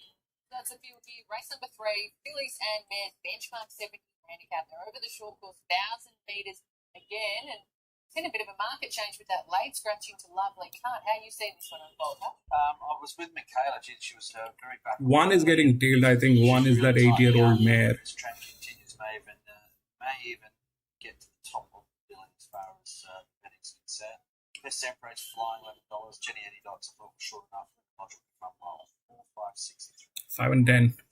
I'm with Jenny Eddy. That's the one that I'm going with here. I thought she looked good, Jenny Eddy Dodds. She's come on since her most recent run. Coat's tidied up nicely. She's a no-fuss type of mare. She parades very sensibly. Never really carries any much condition and looks the same pretty much every time I see her. But I thought she's going along quite well here today. Happy to have her on top. Michaela's come back in looking well. Pretty fresh and bouncy and on her toes today, wearing her little boots that she always does. Luna Module's another one that looked really nice in the yard. 6 just on top. Both of these top two in the market, they're going to jump next to each other from those low draws as well. But Jenny Eddie Dots going to as much as $2.30 after opening at $4.60. Now just slightly to the $2.45. They're really tight, these top two in the market now, because we have seen that support for Michaela come in late, open $3.80, firmed into the $2.55. So it looks a race in two here from the market perspective. Luna Module, the next in single figures at the $9. Equal favourites taking a look at this, and of course, get on to the PointsBet login beast mode. It's now gone live 2 till 5 Australian Eastern Standard Time. You get those juice odds, not just racing at Sandown, but get involved here for the third event. 4 good. 4 is also good. Those two are we'll discuss this, Shabir.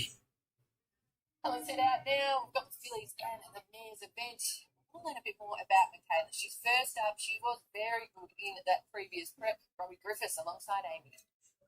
Yeah, she was good last preparation, Kate. And to you, Robbie, she was an absolute beauty, wasn't she? She sustained a good, long, tough preparation too. Yeah, she did. She had a really long one and never let her stand in any of the runs. So, black top along the way. So she's got certainly a bit of quality about her. She's not... I like the linear. I like the linear. It's 1,000 meter. There's no reason not to like the linear. It is. If you look at the linear, it's a 5-year-old mare. All right, got the physics. It's a 338. Has one of the best jocks. The pressure is adequate. It is not anything abnormal for this horse. 8 races at 54%, and she was bright. She got a little bit up and about. It is here, okay? She's always easily identifiable with the little boots on as she comes on in. Yeah, no, she likes them. So 4 is good. That's a hope. Where would you like her to sit here? This is that the 10 is with the highest advantage. 5 is the best fit. So there's something going to be in between 4 and 6, possibly. If the 4 wins because of the league races, the experience in league races, because they both have the physics, all right? The pressure is, it is a strong handicapping on this. 54%. When we look at this, the VH, it is the handicapping. What is the pressure? The pressure is 54%. With 8 races, this one is 9 with 41%. It becomes the second linear. Both of them have good jocks. This is the best jock, but we'll see how it works.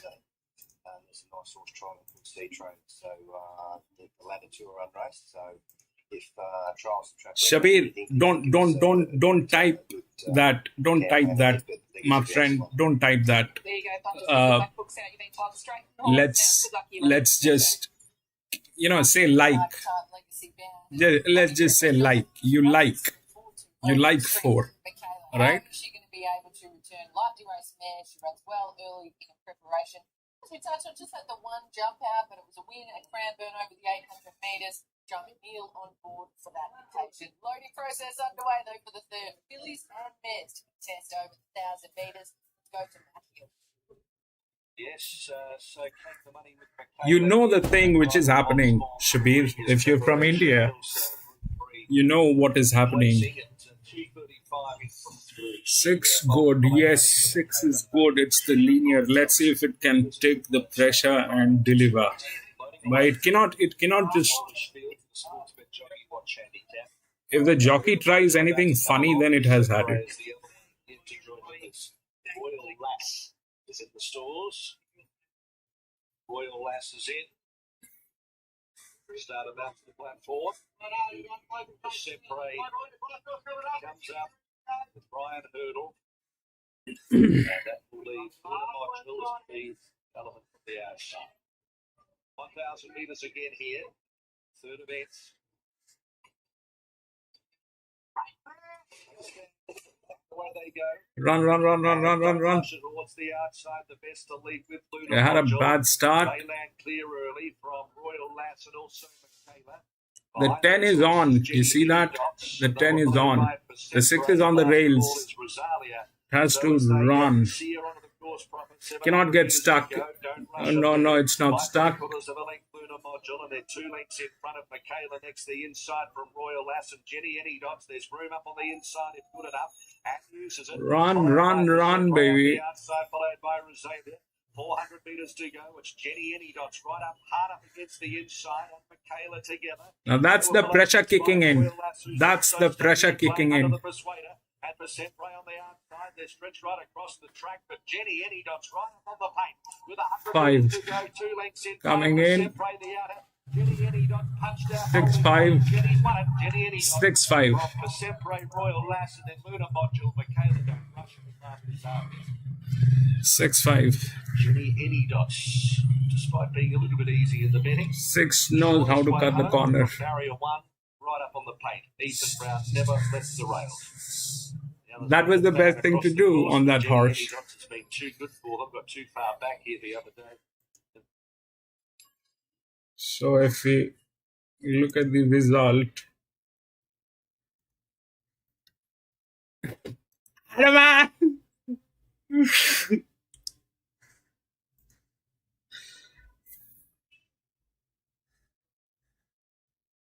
job as racing manager.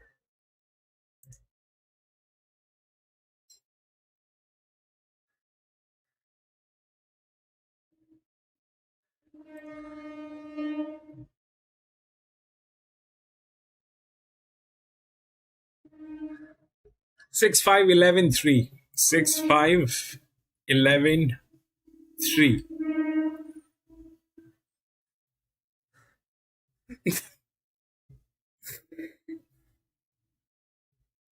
Let's see, Lee. 6, 5, 11, 3. So what happened is that 6, okay? Then it came to 5, the 6-year-old mare. Why? Because this was the best fit. This was the best fit in this one. Then came 11, which was the outer drift. They generally fail from there. All right. They generally fail. Plus, it had a management issue. So we did not speak about it. And then came the 3.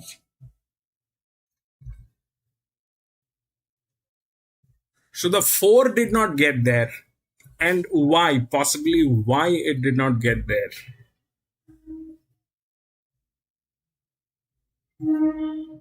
So what happened is basically this, that there was no leverage on this horse, all right? There was no leverage. So when we talk about leverage, these are the 2 highest leverages, all right? Then 4 comes at 9%. But when that happens, then these horses, they get the advantage. Why? Because the leverage will have to be the the leverage has to be relevant. It has to be relevant to the character which it is playing. Here, this was at 9%. If we look at the DICR, it is a hope. Okay, it has been promoted, but it has not been promoted to a level where this thing can actually be something worthwhile. It has been promoted, but it has been promoted in a way where it's a hope. The 3 was strong, right? The 3 was strong with which is here. That came in 4th. So what happened basically is this. Then the 5. Why? Because it'll drop. When it drops, then this is a hope and this is a stable one. This is the best fit for this particular class, which is a benchmark 70.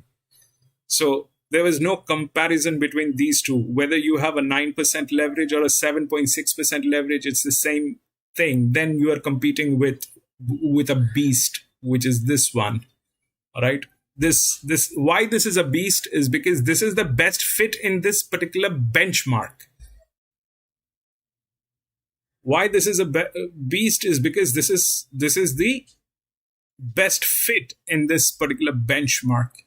The 6 will take it out because it is a linear with that pressure. All right. The 4 was a hope, which was competing against this one, which was like that, and it had lower pressure. And then came the 11, not the 10. Then came the 11, which was this one, the drift. So the rail actually did not help the 4 because that was a hope.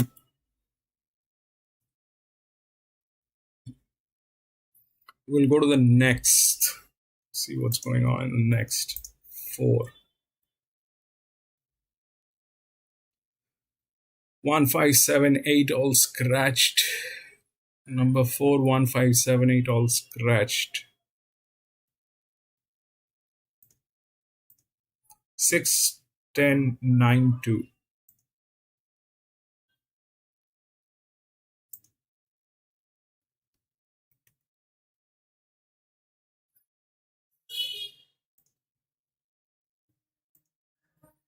Six is the favorite.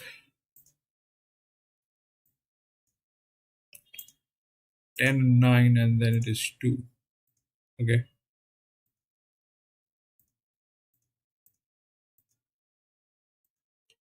If we look through the rails, that 6 is on the top. Okay.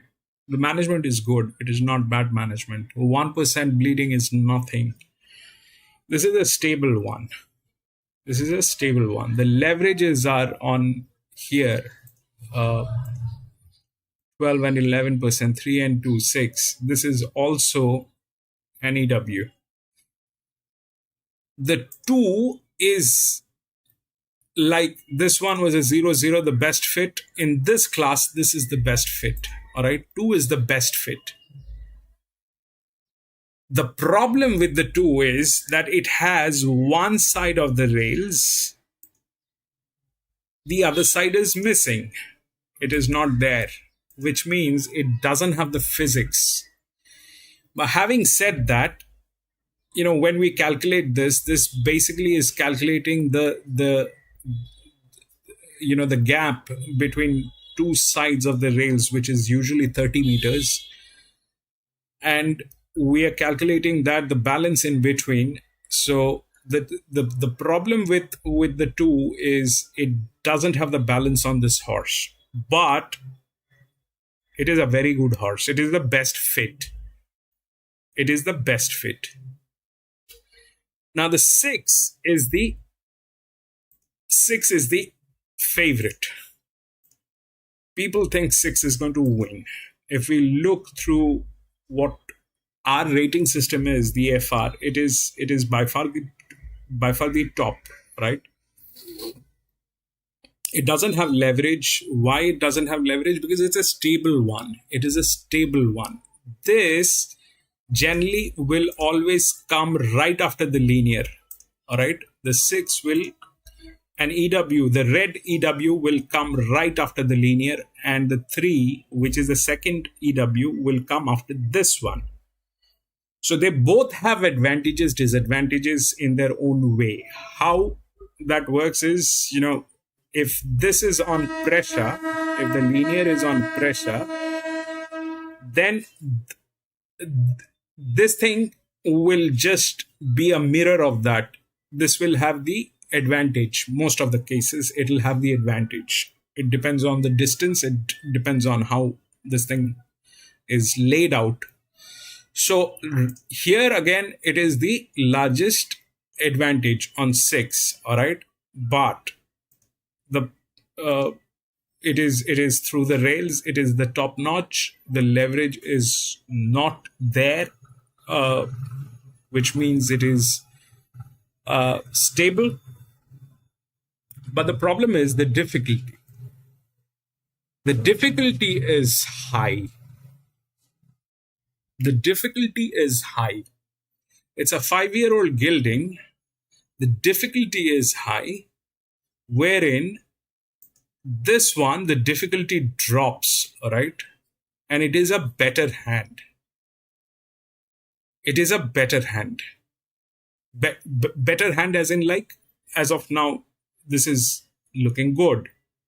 They're not bleeding in their business. They know their job. They know what they're doing. They also know. It is not that they do not know. The 1% bleeding is not much.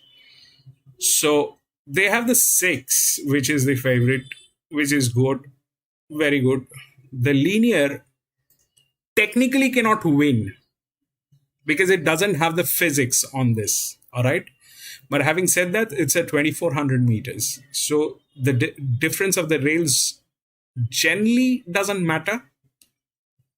But this distance have always been with the 5-year-old mares. This distance has always been with the 5-year-old mares. So if we look through this, then we get 6 and then we get 10 here, right? Which is a drift, which is the largest drift. Through this is a leverage. This is no leverage. Body weight wise, 6 looks heavier. This 5-year-old mare is lighter than that. But there it goes higher. The problem is the presence of 3. All right, the problem is the presence of 3. The 10 is good. The last start price we can see here, it jumped at this price, which is the lowest, which is supposedly, one of the best. Now, that's that. But the problem here is this, that everything is looking good.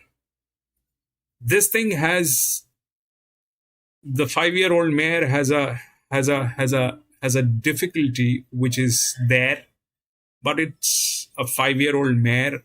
We'll see if that works. Then the 3, which is here, that's the lowest after this one, because this one is in a position where it doesn't have the physics to win this. But 3 is a check. That's the highest. That's right after this one. This one doesn't need the physics, but it has the physics. And that's that. The 6 is the favorite. The difficulty is here.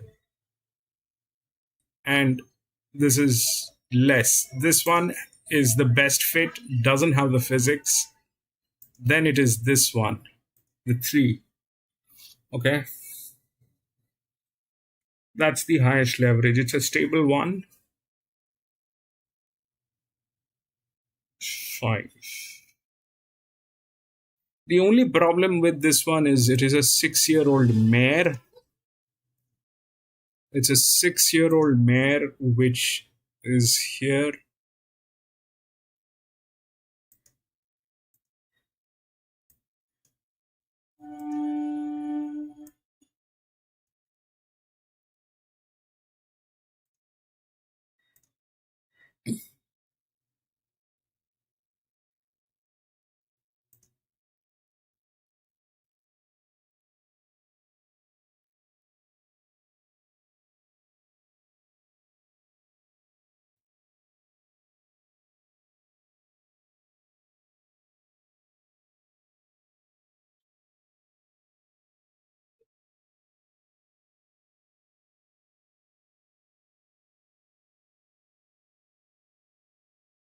So now here if you see, this one is the linear, okay? The pressure is less on this. The pressure is less on this linear. And the pressure moved up here on this 5-year-old mare, which is the drift. So that is a mismatch. That is a mismatch. It is prone to go wrong. It is prone to go wrong. That's a mismatch. The pressure should have been on this horse, but instead the pressure is on this horse, on 10. Okay? This is the linear. Ideally, the pressure should have been on the linear, but no, the linear doesn't have the pressure. The pressure is on this. So this one has advantage. The 2 has advantage. The 3 is a check. The 6 is the favorite. The 6 has the rails, okay? Now the 6 has the rails, but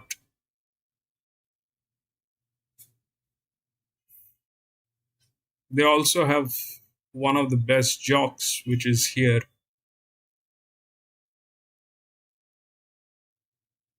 We'll see how it works, basically.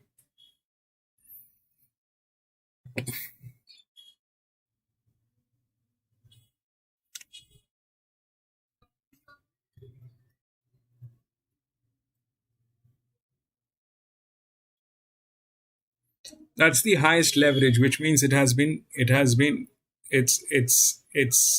doing pretty well. The 3 is doing pretty well. That's what the thing is. So that's why the leverage.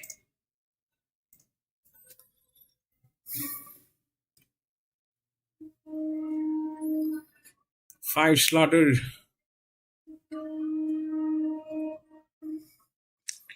Yeah, so 5 was 5 came in second, PC. I mean, it's difficult to beat a linear. It's difficult to beat a linear which is like a 330. Here, this one is welcoming the entire field. Here, this one is welcoming the entire field. Even the cow outside the race course can chase this. So it is welcoming the entire field. That is 6%. I mean, for what joy? And then this is supposed to go wrong. You know, this thing is supposed to go wrong. We'll see how it works. Zumben, Arman.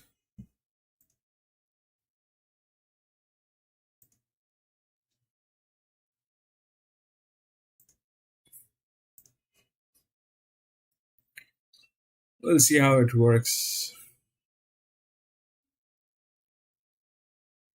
The 6 has huge advantage, that's for sure. That's the highest advantage which it is running on. Plus, it is one of the best horses which is also there. For the FR, that's the best. It's got the rails, got a jockey. All that is good, but somehow it doesn't feel good. Somehow it doesn't feel good. Being a linear, it doesn't have any pressure. and the pressure went to this, and then you have this, which is here.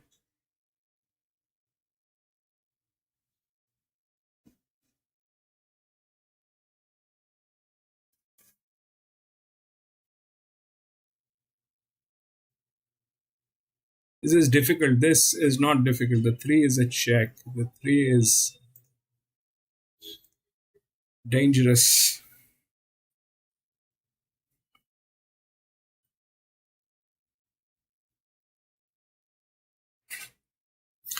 I'm going to figure out a better way of doing this in next few days, because right now I'm at a loss of word.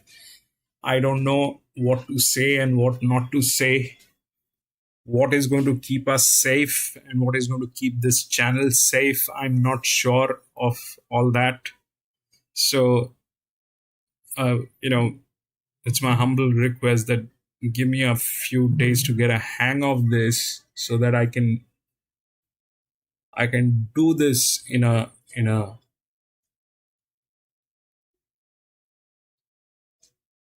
way which used to be like something what we did.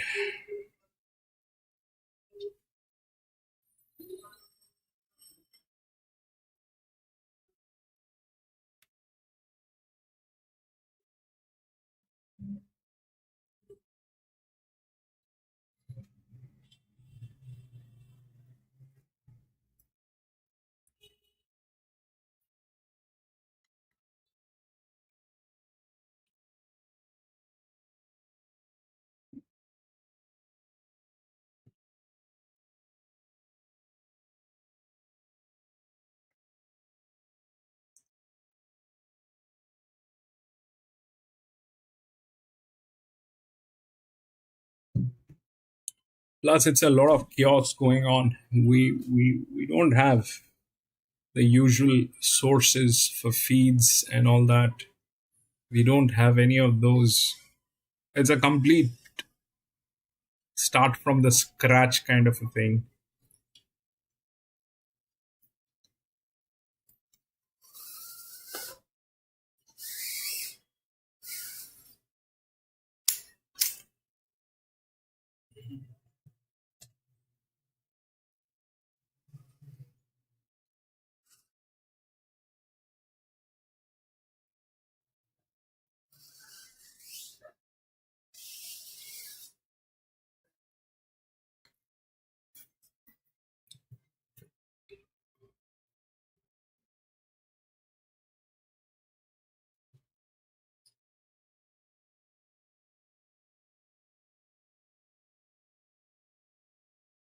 It's 11 minutes. They'll come up with the feed. Jiffy. Sully! Welcome back, Sully!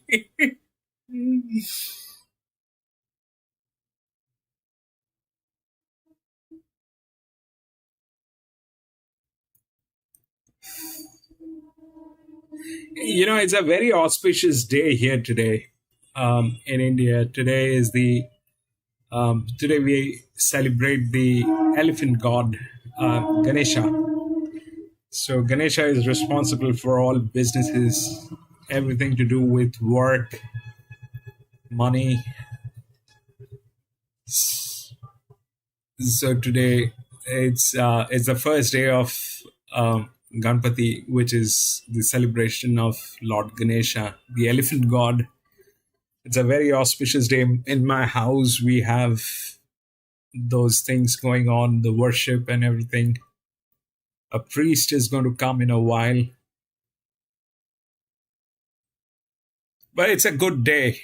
That's the bottom line. This is one of those days we wait for the entire year.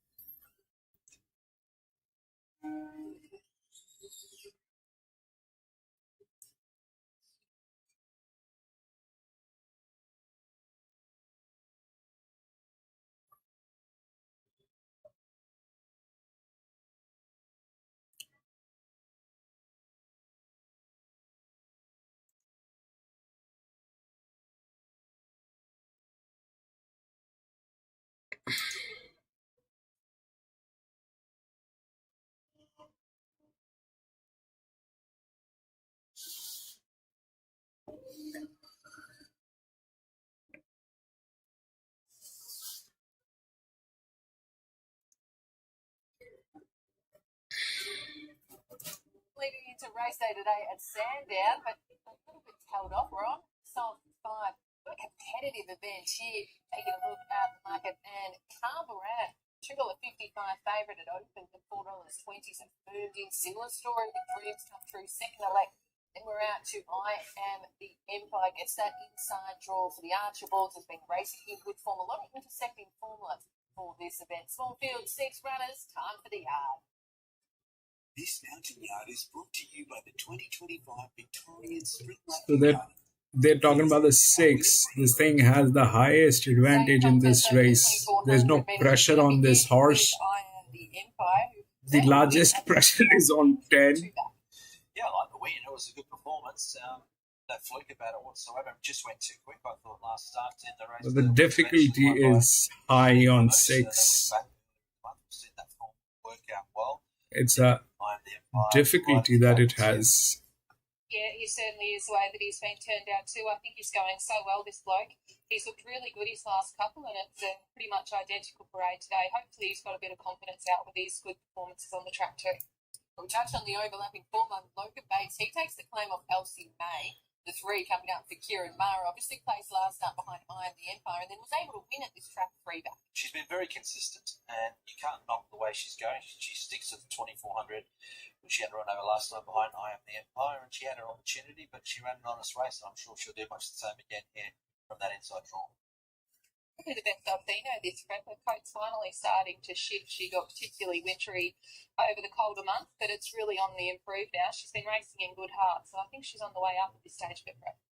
In the 4, Jabberwocky. He's had his 3rd start racing for Tom Dabney, and the team, they wouldn't have been upset at all when we've now been pushed into the soft race. Building nicely, Kate. This horse, it's been a little while since he's won a race, but when he gets back, he might not be quite as far back this time around, but he was down behind McDane last start. That was second up 1800. 3rd run of the preparation now and getting to the right trip. I'm expecting. Tell you what, this horse is a strapper's absolute dream. He is such a gentleman on race day. He could just about go around on autopilot by himself. I love the way he's got such nice manners. EC9 Sand. His strapper there, what a good boy. He looks good. He's been ticking along quite well. He definitely strips that a little bit fitter today. Black King takes over on the 6th. Carburan, our race favourite. Had a real tussle, didn't he? A couple of runs back at Hillside behind I Am the Empire. And it was $13 that day. A lot more support around for him here. Blake Shin on board. That's a plus. And I thought the run at the Valley behind Jennifer Moose was sound. So this is good form for him, and he's ready to win again. His condition looks pretty much the same it has done all throughout this prep. He's a horse, I don't think he really gets any lighter than this. You'd probably love him to be another 10 kilos tighter, but I think that's just his physique. He's got a lovely attitude. His coat's coming through really nicely. Brad and Nicky Burke's team's been in good form at the moment, and we see Bo Mertens just having a chat. They're getting the instructions because they've been teaming up with this gelding. Nothing else matters, and together as a team chasing 3 in a row, and another one is proven on rain-affected ground. Well, he just went to another level at the Valley the other day. There's been a bit of winning form out of that race. He's won his last 2 in style, and I think he does a great job. I don't think going to 21 is going to be any issue whatsoever. In fact, it might be better suited. So, I think he's got a very good chance to make a 3 on it. He's been going so well, this horse, and he's come on with that run at Moonee Valley too. I gave him a good push that day. He was a little bit of an underdog. It's never easy to win 64 in the country and then go on and win dominant. The 6 has a lot of advantage, but the race itself is structured very against 6. So we'll see how it works. Form and tenacious sort of performance last start. The knock around that win at Lakeside, when starting at $2.15 favourite, is that there's been 4 to compete out of it. They haven't done much time-wise. It was okay rather than being spectacular, but she is clearly in a rich vein of form, and she drops a few kilos on that effort. I don't think she's done winning either. She looks great again today. She's very confident, got a good bout of purpose about the way that she's parading. A little bit pressure, she's just pairing up with the pony there, but she can be a touch quirky. I think it's the best I've probably seen her physically. So that is tailing, all right? This is tailing. When that happens, it's not a good sign. If you coming in with recent winning form line, that's the direction you're going. When the horse is getting dragged by another horse, the guard horse, that's not a good sign. Considering that's what that long ago. I'm going to watch this, Lee. I mean, see, I'll tell you what's going on. So the 6 is the favorite, all right? The difficulty is very high on 6. This one is a 6-year-old mare. The 2 is in a position where it doesn't have the physics. It cannot win. Plus, it is welcoming everybody. The question is, where will it land? The 6 is good. There is no doubt that the 6 is good. It's in a good hand. But if we look at the difficulty, the 3 has less difficulty. But it is a 6-year-old mare. The 2 lacks the physics of this.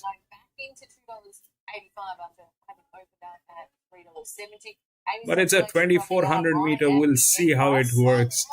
I don't like the way things are. That's all. I don't like the way things are. This is a 5-year-old gelding. Difficulty is high. This is a 6-year-old mare. Difficulty is less. On leverage, I would have liked it more if this was a 5-year-old, but it is a 6-year-old. So we're just leading out now. 10 has the highest pressure on this, the highest difficulty. That 10 has the highest difficulty. It also has the best jock on this. But will that work is what the question is. That's the highest difficulty. The best fit is the 2, which is here. It possibly, I don't know how this 2,400 meter is going to behave because it doesn't have this side of the physics. Plus, it is welcoming everybody in the field. The question is between 6 and 3, probably. 6 is the right odd, but the difficulty is high. I don't know. The 9, it's also like that. 10 has the last starting price, which is here. Nothing else matters as a gelding that has a turn of foot, which isn't all that usual for Star. In fact, when he won it, he ran the best final 2 on the whole meeting. So No. Araman, please don't type that. Try Queen. Don't, please, Araman. We're going through a lot of difficult times, Araman. Just say what you like. People have been here. They know what you like and what you're going to do with that liking.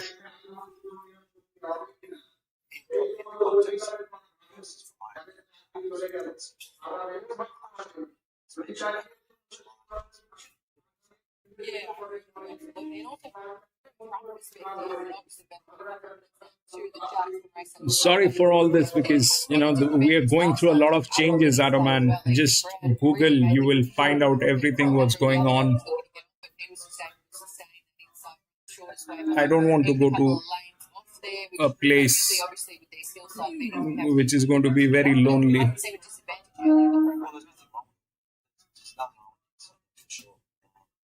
So whether or not it's better, it's not better outline, but started this way, so take so from that perspective, it is pretty interesting. And like to see that we're not going to learn much in this race. There's only 6 runs. It's over a trip, but I think they'll all probably get a chance at this race with a couple of bigger fields later. It might be interesting to see where those figure come from. It's interesting in the context of what we were saying in Sandown elsewhere. It's really saying that Hillside, particularly about 4 or 5 meetings there, and the inside wasn't too much to me today. We have had a late scratching coming out of race number 8, 6, bold print due to the track downgrade. Not long until they make their way into the gates. Race number 4, let's go to the best in the business, Matty Hill. It's a likable horse, Lee. It's a 6-year-old mare. Let's see. Else Matters, and also Carburan. Dreams Come True goes into the stores. First crack at the 2,400 metre journey after winning a 21 last time. The Dreams Come True, just a little bit obstinate. Attendants just encouraging this horse forward. It's 50% of the way in. Not quite there yet. It's being encouraged by Jamie Mellon. Just wants to stand still at the moment. Just about in. Yeah, right.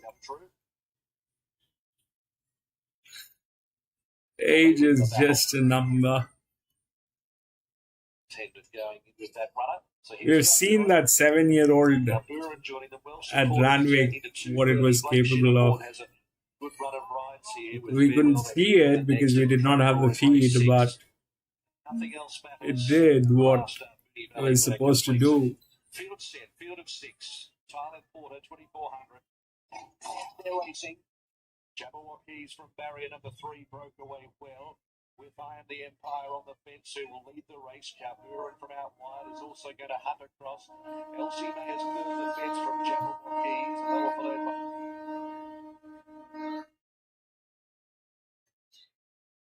That's not me. Got stuck.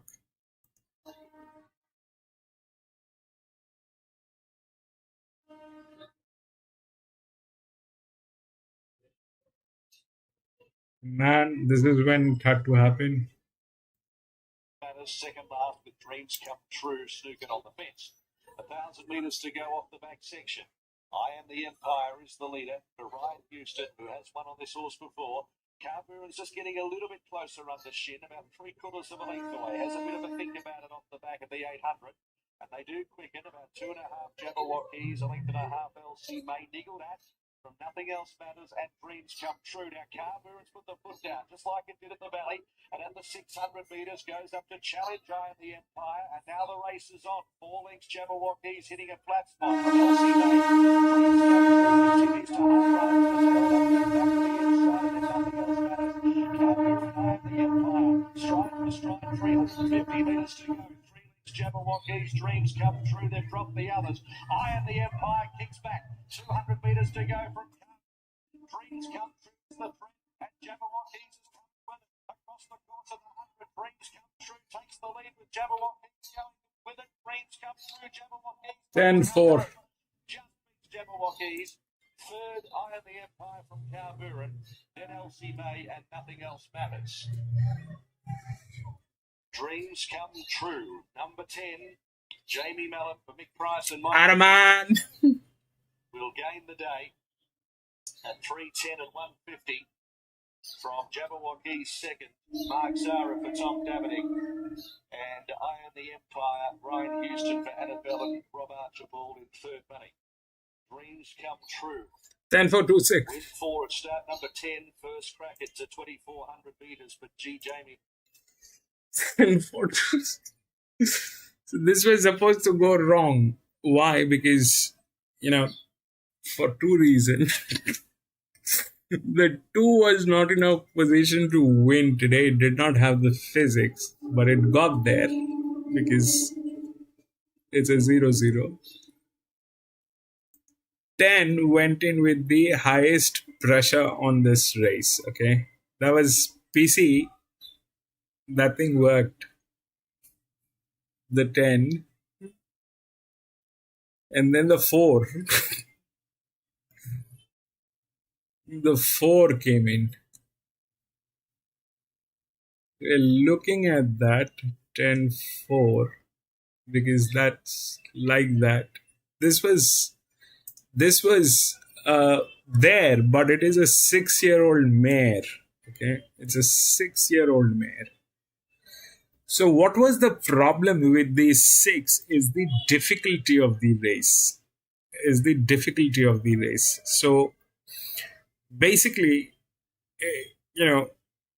the 3 was better than 6, 2 was better than 3, all that was there, but it went with the pressure. It went with the pressure. This one did not have the pressure. So this was not going to win in any ways. This one had the pressure of 14% on this, whatever. The 6 should have gotten in some form, but it just didn't. But it just didn't. It just didn't. It went through the pressure line.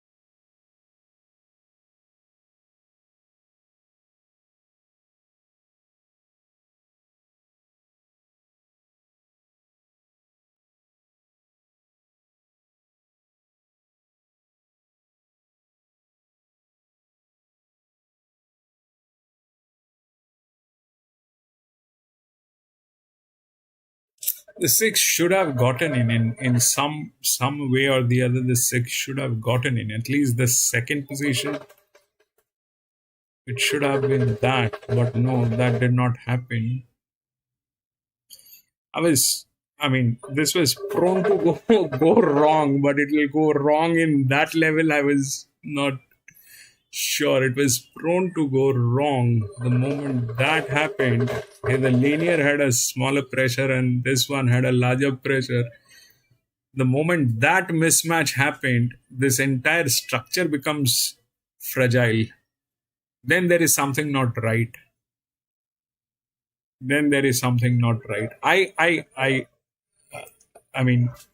Generally this distance, 2400 meter, has been with the 5-year-old mares. That's true. But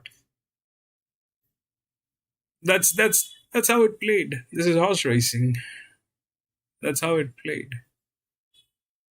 It went through the pressure line.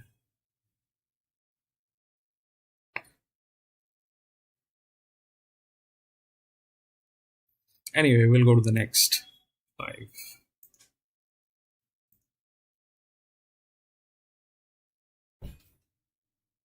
12 and 13 has been scratched.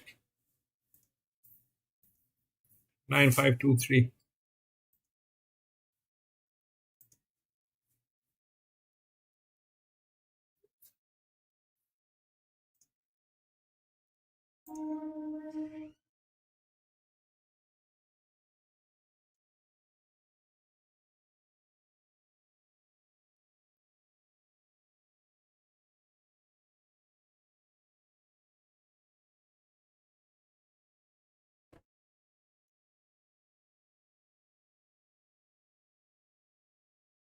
So people think 9 is going to win.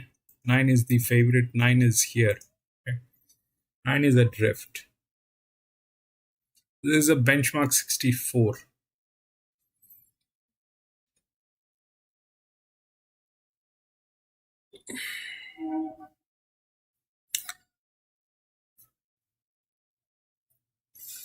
Five is the linear, which is here. It has the physics. It'll get in, but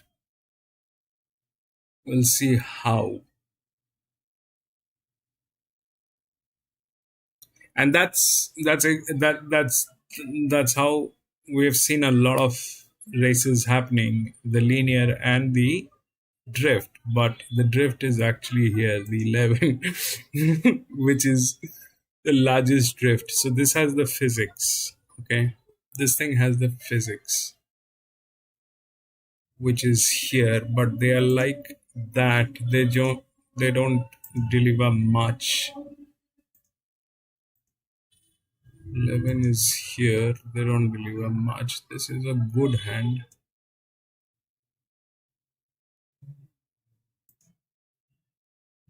This thing is also the 9, 5, 4.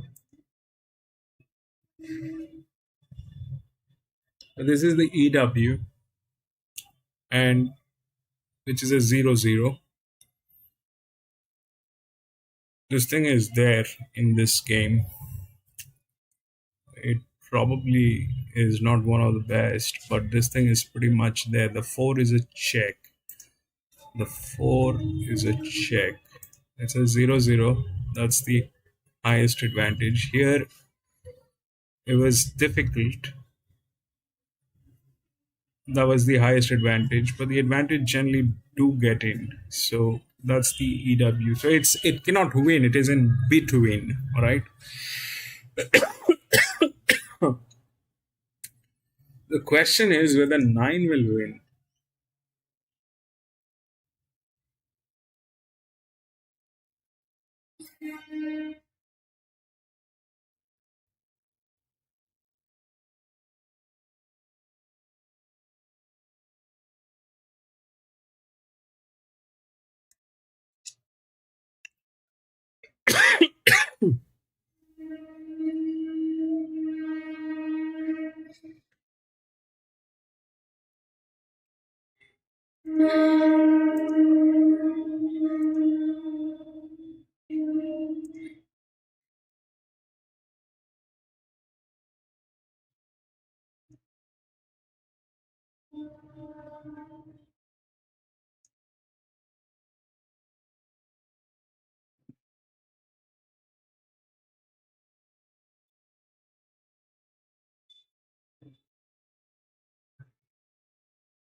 So 9 and 8, they have the same difficulty.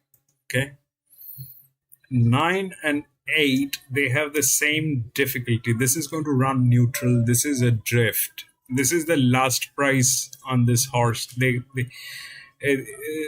That's why it is the favorite. This is what I was talking about in the morning, that PC. Most of them have gone to the favorite. That 9 is the favorite. This is the last starting price on this horse. So this thing has gone to favorite, but here it has become drift, and now that 8 is a neutral. Okay. Now that 8 is a neutral, these two are the same difficulty. This one is on a leverage, which is okay. A little pressure on this. Here, this one is the lowest difficulty after this. This is like that. Where will it go?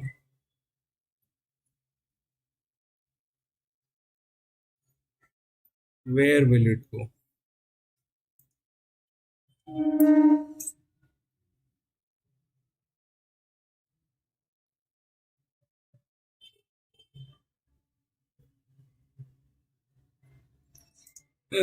I don't know. This could be a new team, right? This could be a new team. Can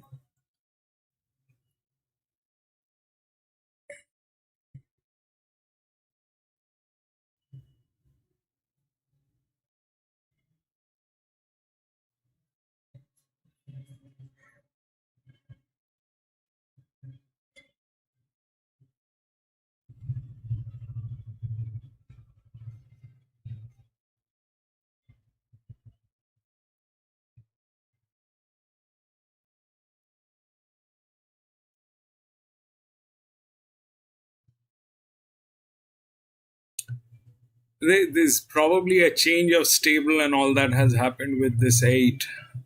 I like the 8 with what I see here, because this is a 6-year-old mare. Okay. This is a 6-year-old mare. This is a 5-year-old mare. Though the difficulty is less, but this one is a 10-year-old mare. I don't know what to do with that. This is a 10-year-old. This is a 6-year-old. So all that is here. The 4 definitely is a check because it's a 0-0. It's an EW, but it cannot win. It'll be somewhere in middle. So the other one, which is here, is this one.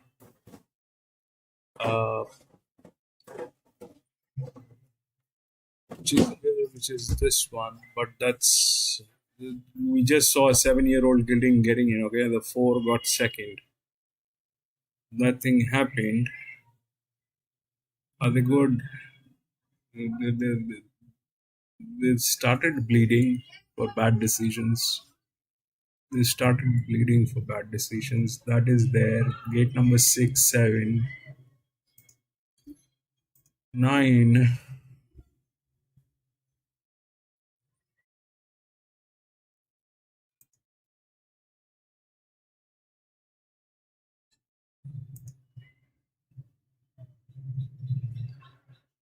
These two are the top 2 horses. Okay, 7 and 8. These are the top 2 horses. This one is a 7-year-old gelding. Has one of the best jocks on this. That's there. The 7, the 8, all of them are there. This is low pressure. There's a little pressure on this horse, and I don't know. There's probably a change with the stable and all that has happened. That 4 is a check, and here we look at this one. No, that is not happening. There's something not right with 1.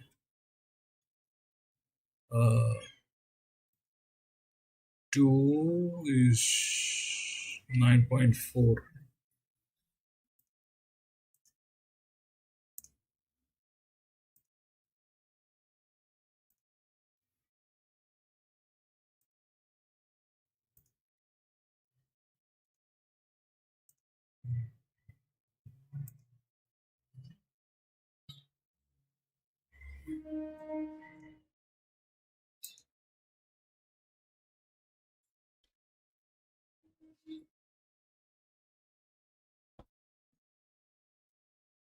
So these things, they do not need the rails this side. They can work with whatever they have. Okay, they can work with whatever they have. They don't need. So here,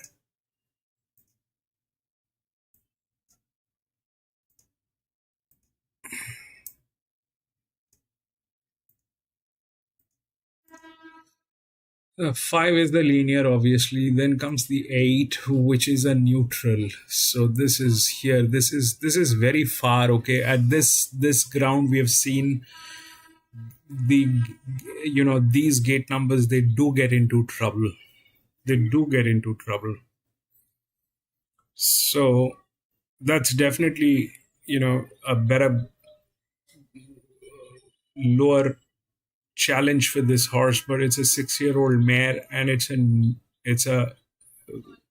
there, but it's not like among the top one. The 8 is a check. The 8 will run through neutral, all right, but they have gone through some changes in their horse, in their thing.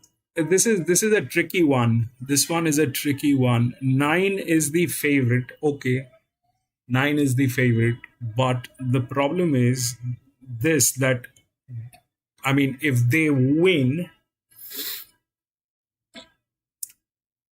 it's a rare occasion. Okay, it's a rare occasion. A drift is generally not there to win, especially on a benchmark race. If it was a maiden race, that was a different thing. But a drift is generally not there to win. A drift, generally, these are all something in between. So, what is the difference between 2 and 9? If we look at these 2 horses, or let's say we take a look at these 3 horses. 8 and 9, they both are challenged at the same level. 9 has advantage. This one is under pressure. We saw the 10 going through with pressure on that race. All right. This one has a jock. This one doesn't have the greatest jock. Let's accept that. And it is going to run neutral. Running neutral is an advantage. But the problem is this, that they might have gone through some changes with that stable and all that. With these two horses, this is a strong promotion, right? This is the highest leverage. This is the highest leverage on this horse. And that leverage is there for a reason. It is not that it is not there for a reason. So that leverage is there for a reason. So that it's a tricky one. I don't know. This thing, if we consider that the 8 is not even there within, you know, the top liked horses, it is not there. So if we even not talk about 8, it is still there. It is present. In that case, 2 has a lot more, uh, a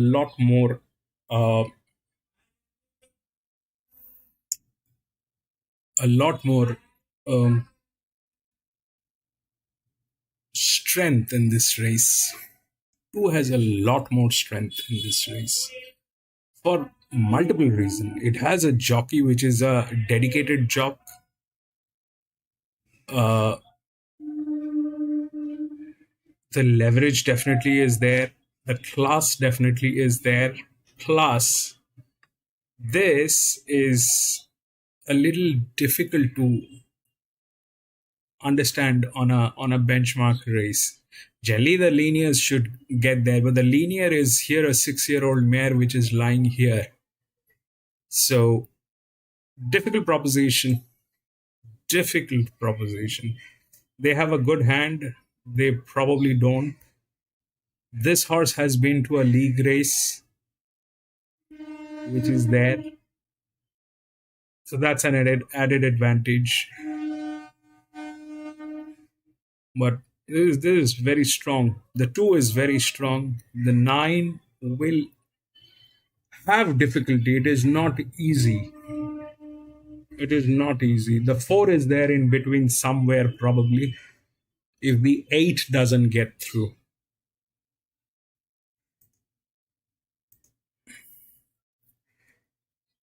On the years, which one is that one?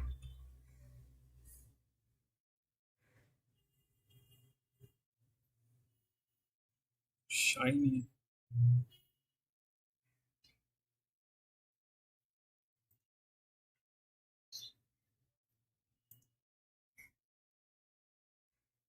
Which one is on the years? PC?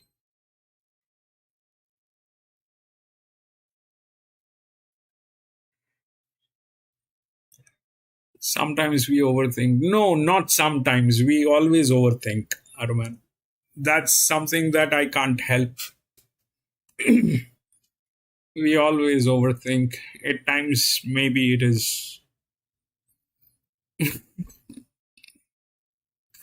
I'm getting old, Araman. I'm getting old, that's all. Which one is the years? The years.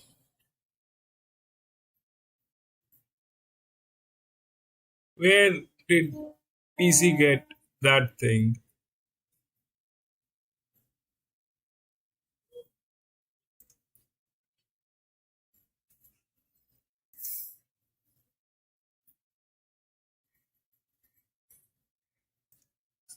Just having the 1 run last prep and now first up.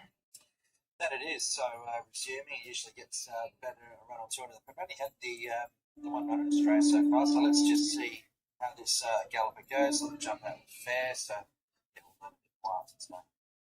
Yeah, I'm very happy to let him go around today. He's had a good sweat on the truck coming here. Looks to be parading a little bit fresh. He'll strip fitter after today too. Young Bedford's already had a win on the program. Nice victory. Looking for another one with the 2 Shiny New Deal. Very consistent, tough horse, 3rd run of the preparation. And yeah, I thought this horse would just get the nice run parked in behind it. Probably 1800 will suit today. So a horse that I think you could certainly make a case for. The market is keeping it safe. It's an each-way contender and no knockback. He looks good again, this bloke. He's a very easy horse to like from a yard point of view. Attractive, always presented well. Horse 3, Like a Tiger, the Matthews Murder from Ballarat, comes in fit now. Needs to improve though, okay? So it's been over 800 days since a win. So that's a little bit of a chew. And of course, it's really got a lift. I thought the Valley run behind that was Shadows was fair. I'm going to be back from the washroom in a jiffy. Looking really good, as Hutchie touched on. It's been a long time since he's got his head in front, but the team are doing their job as well. Well, we know the pattern we're going to see from this go to prepare Galloper. He'll be alive to be able to get back. Has to step up and trip though this one. But it does. Third run of preparation probably looks suited as far as that's concerned. It's nice horse going forward, just the 13th career start. Third run of prep. Let's get back a long way, so probably needs a little bit of luck in running in a certain kind of ratio. He's grading okay here. His coat's still got a little bit of cleaning up to do, but it's lovely and healthy. Fitness is where it needs to be. Hutch, can you make a case for farewell to air for the Moody Coleman team with late Shin, because it just didn't go her way at all, blowing the start first up? It was a good run because absolute bump start, missed by several lengths and then sort of tacked on and then kept up pretty well to line. Ultimately only beat just over 2 lengths. So look, she's got to get that right. She's got to jump onto it. If she does that, then she's certainly right. Yeah, she's parading quite well this field. She's hit her peak in regards to her fitness pretty early in her preparation, not carrying any excess condition at this point in time. The 6 Rick's Cafe 10-year-old mare gets a 3-kilo claim from the former apprentice. And it does. So another one that's got to lift a little bit. 700 days for the 10-year-old. She's managed to win, so she's going to need to improve off the back of her last run. But she wasn't beaten that fast. So I think she will get another one this prep, but I don't think it'll be today. She looks well enough, this girl. Her coat's lovely and healthy. She's only just come into the yard a little bit late today, but fitness is trending in the right direction also. So Rockford gets Ben Mallon on trains to the number. And it does. Horse is going to get over probably to 8 times. So 800 days for this Galloper since looks like he's got a very good base of fitness there. I wouldn't have thought he was too far off his peak in regards to that, as Hutchie touched on though. Doesn't win out of turn. Did the last run over a mile. Form out of that race has worked out okay without any winners, but that night Circus was the winner. Just did a little sort of bit of a tight bit of room in a critical stage there on Lakeside. Okay, I'm back. A fraction of trip, but I thought she could run well. She looks very well, this horse. I think that she probably presented better than what she has been racing recently. She needs to blind a little bit. I must say, guys, it's very dark clouds rolling over Sandown right now. Oh, that's a bit ominous, Amy. Well, we'll continue through the yard of Marzara sticks with a bold strike on the week backer. Yep, and is a Galloper that I thought ran well last week. There weren't any excuses, just been lucky by watch the rest of the well in terms of pace, but on the back, I thought stepping up a fraction of a trip, fit horse, he has to really hold that sort of form. He's been very consistent throughout his 7 He's definitely hit his peak in regards to his fitness, this horse. I thought he looked well here last week. Okay. He looks good again. Randwick. I'm so sorry, PC. Really nicely now. I couldn't read that. I thought you were telling me on the year's grand, but the G was not there. My eyesight has gone for a toss. He's another one that's coat's really come on over the last couple of weeks. I think it's tidying up really nicely from run to run, this horse. And we close it out. We named after your big self, your dashing self, male model, Hutchie. shoot model, maybe. Sam Lyons makes sure that it gets upset if I don't even mention male model run, so I'll have to. Oh, yeah, okay. Yeah, this is also got to improve a little bit. Very consistent. It's got to be set male model. And not that far away. I think it's a harder race for him, so he's going to find tougher. He looks well enough, this horse. He's got a lovely attitude. He's always an absolute gentleman on race day. We're into the quaddy legs here. First leg of the body, 1,800-metre event. One of your best bets on the card, Bold Strike. I didn't think it was a deep race in terms of chances. Got a few horses here that haven't won in a while, as we mentioned. I think Bold Strike on the back up a little bit. Trip. Marzara Sticking's got a great chance. Farewell to her. Ira has a great chance. If she can jump on turn, Shiny Still will get a good run. Probably the value in the race may well be rinsing Earl. So I went 9, 5, 2, 10. It's a little bit of a tricky race, this one. Not a race that I've got high confidence in. I'm happy to have Bold Strike on top. Thought it was a nicer parade this week than what it was from last week. His coat's come on, started shift, so I feel like he's at his peak. A couple of other horses that look good. Shiny New Deal, he always presents well, this horse. He's a good-looking fellow. I think he's ticking along quite nicely. And a horse that looks better than what she probably has been going as Autumn Slide. I think that today is the day that she needs to put her hand up and run a good race because she looks excellent in the yard. That's a good push from Amy, and also punchy about our favourite Bold Strike.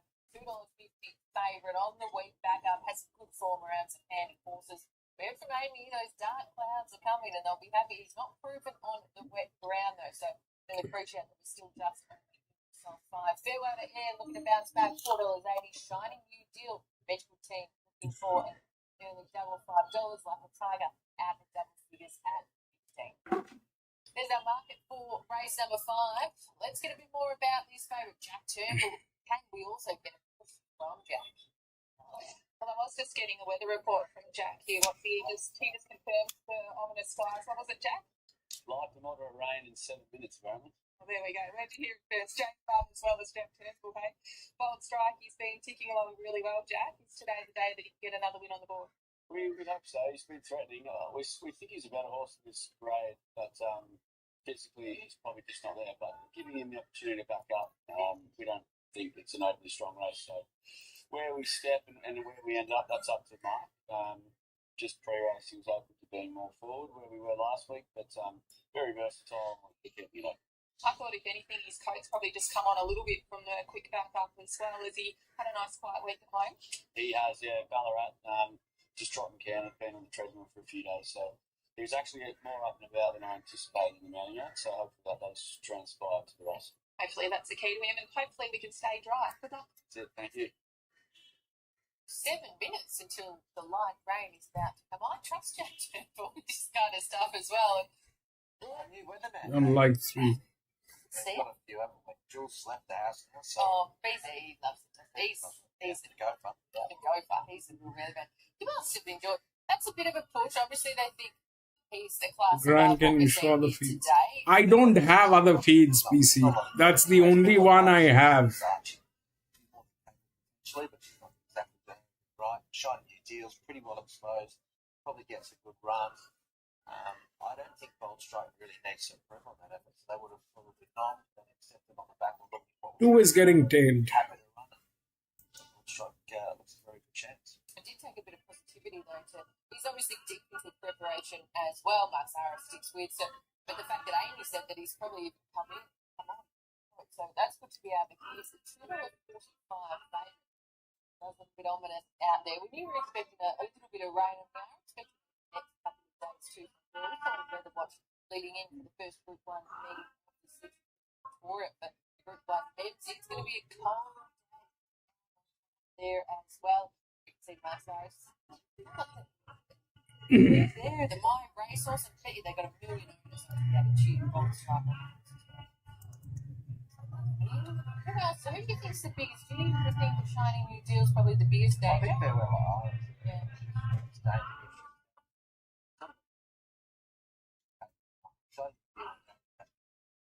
That's probably the There's a lot going on.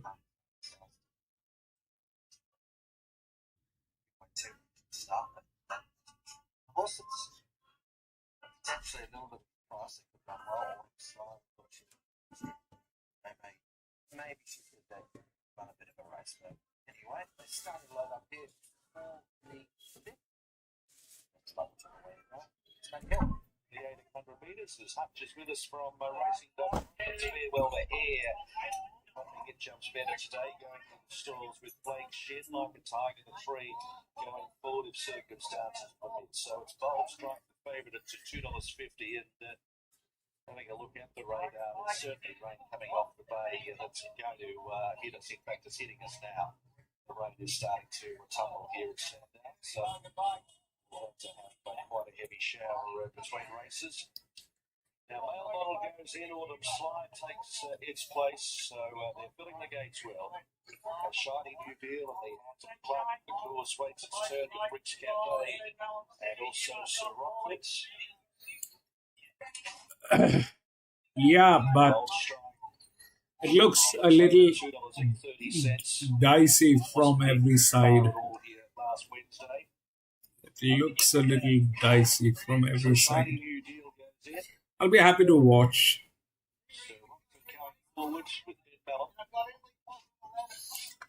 Rick's Cafe, final one to come in.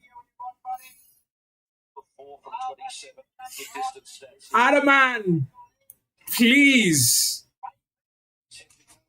Everybody will. Come on, Adaman. Back to the end with Sir Rockford.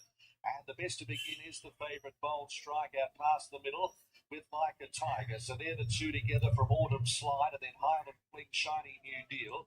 Rick's Cafe behind the male model nearly fell there. It nearly fell, male model. It is pulling its head off, and the job was nearly dislodged. It's having a devil of a time controlling male model at the moment, just worse than midfield. Don't type that, Adaman. Farewell to Air Sir Rockford and Grinzinger Earl.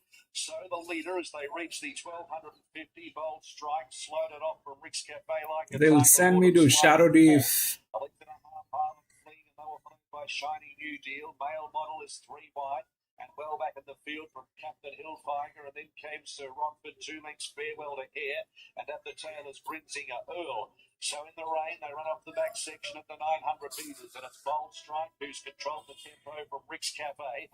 A length and a quarter Like a Tiger, third, followed by Autumn Slide. A length and a half Highland Fling, Shiny New Deal. Male model out deep is trying to improve. Shiny New Deal's been flushed out as a result from Captain Hillfiger. Sir Rockford well back, and then came Farewell to Air, and Grinzinger was at the tail of the field as they run for the money. 500 metres to go. It's Bold Strike in front by a length and a half. Rick's Cafe, and then Like a Tiger. Autumn Slide to the outside in the live jacket, and behind those horses then is Highland Fling, Shiny New Deal, Male Model, and Farewell to Air trying to get down from the back of the field. As Rick's Cafe went up the Bold Strike, hasn't got an hand to the favourite as they reach the 200. Like a Tiger's moving through, and Autumn Slide still coming. Rick's Cafe, 100 metres to go. 3/4 of a length to Autumn Slide. Rick's Cafe holding on, and the only one, Rick's Cafe, Autumn Slide, Like a Tiger, third and fourth. Bold Strike. Next to finish in the race, Captain Hillfiger, Shiny New Deal. In a race that didn't change that much, Sir Rockford behind them. Farewell to Air, Highland Fleet Male Model, and Grinzinger Earl at the end of the field. Rick's Cafe, Emily Posman, $24 and $5.50. 6. A little bit of a quaddy killer early. Rhiannon Schiffer, that's a great training performance. The 10-year-old mare has staved them off here in race. How beautiful is that? That was a 10-year-old mare. Win number 5 today, and that's been a good training performance. They've persisted with her third run this preparation after 6 months off.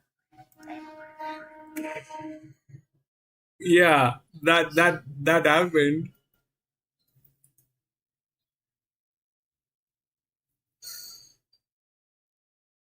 So what are the numbers? It's 6, 3.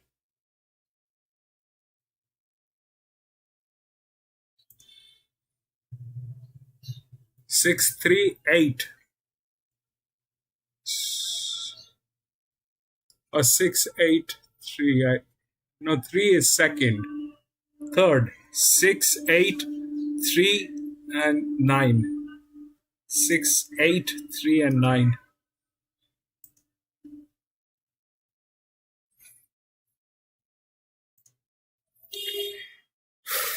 So what happened is this. That 6, which was a 10-year-old mare, went through.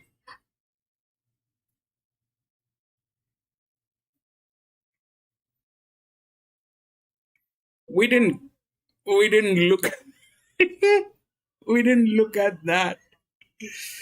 We didn't look at that.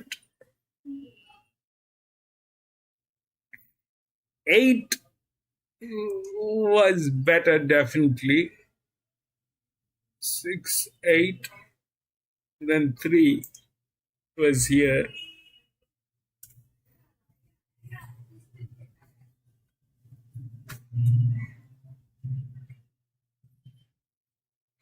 There was something not right with this thing.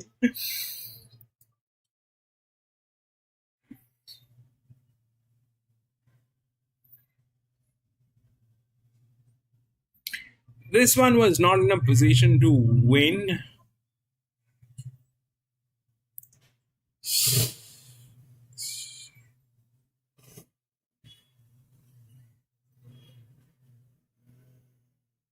That's 6 from gate number 12.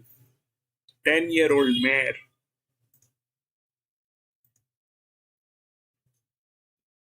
693. Take a look at the results. Hold on.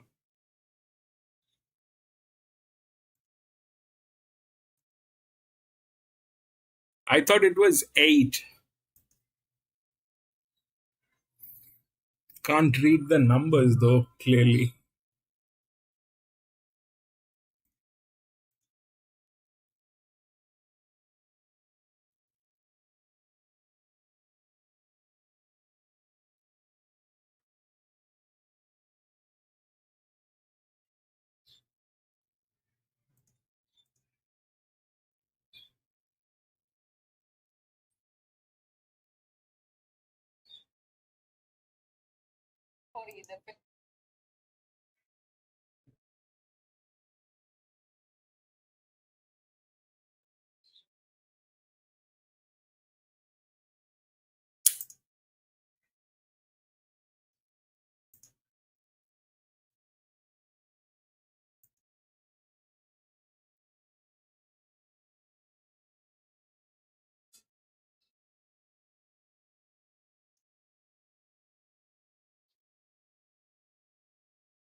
The Yeah, Granny did.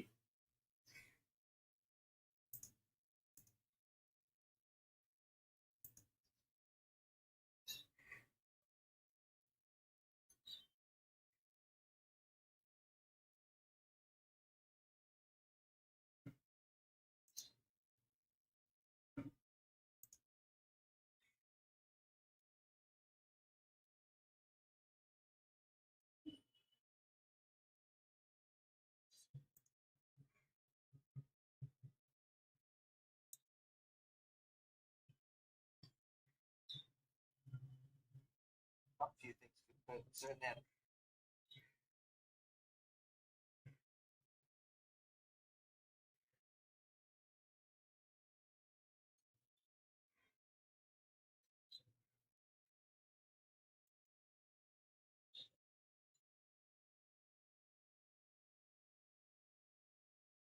Seven races to come out of Belmont Park in WA later. No, 6, 8, 3, and 9. It's 6, 8, 3, and 9. That's official. 6, 8, 3, and 9. 6 got through, then the 8, then the 3, then the 9. 6, 8, 3, and 9. The 4 definitely did not get there. Okay, now that'll change because of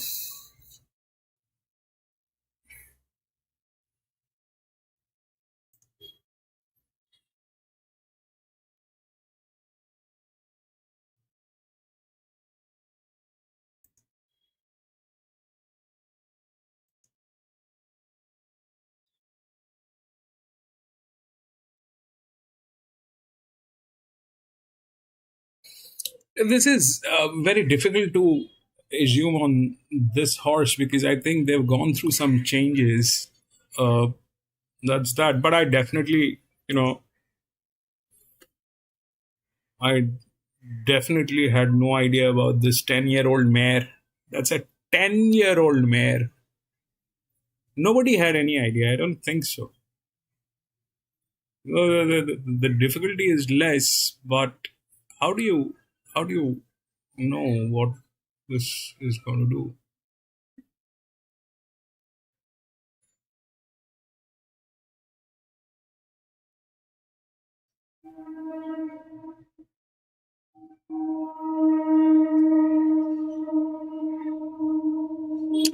Anyway, we'll go to the next 6.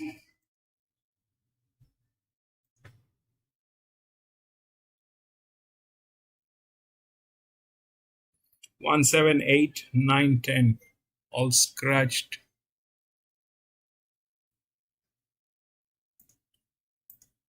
13, 5, 6, and 11.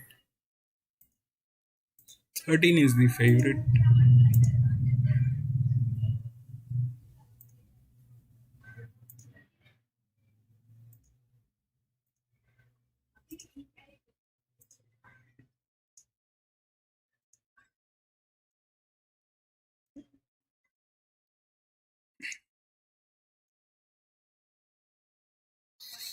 So 13 is the favorite, which is here. Then 13, 5, 6, and 11.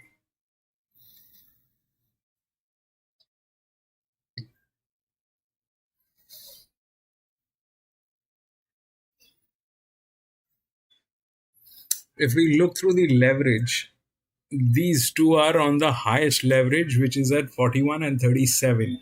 All right. These two are on the highest leverage. If we look at 13,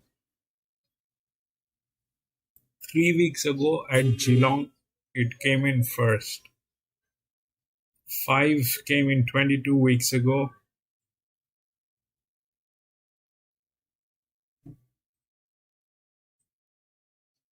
6 came in second 2 weeks ago at Sandown Lakeside. 11 came in second.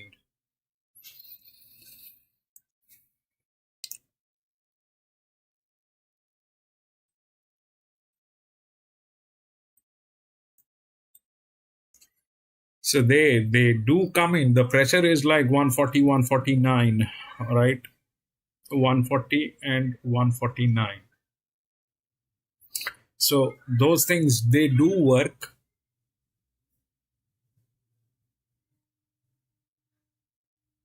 But provided you have certain amount of, preparation on this plus a jockey. 13 has a jock, probably the best jock. 13 has a jock. These pressures, they do work, all right? We've seen them working, and they do work. And they have worked here, they've worked at Randwick and all that places they worked. So that's that. They both are in very good hands. 5 is better, but 13 has a jock. Okay, 5 has 22 weeks. It has 2 races, and the pressure is about 149, 37% on this. It has raced here at this ground, and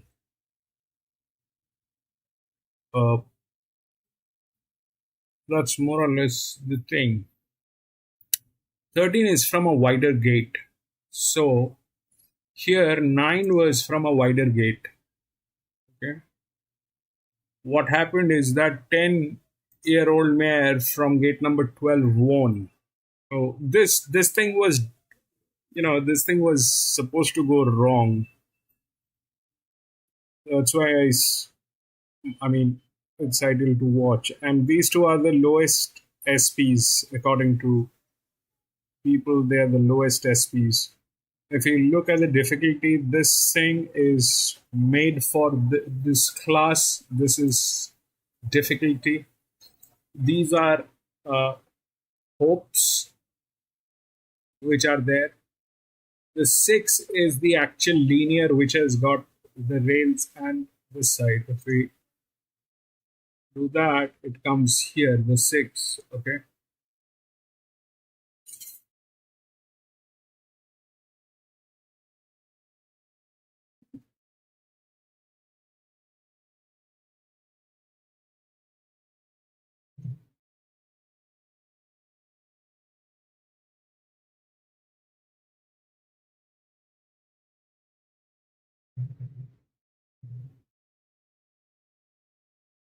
Thirteen has just one race, is at 140. All right. Either this is a brilliant horse, or it is 13 has got 3 weeks to prepare. I don't know if 3 weeks is enough for this. I don't know if 3 weeks is enough for this. This generally takes longer than that. You require a jockey, which is here present.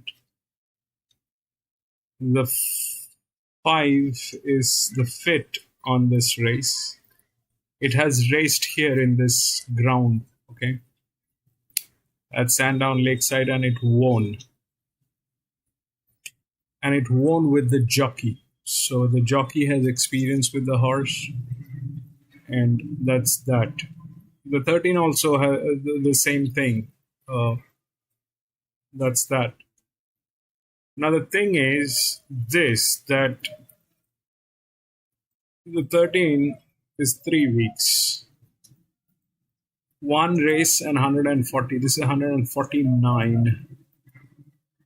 Through here it is the best.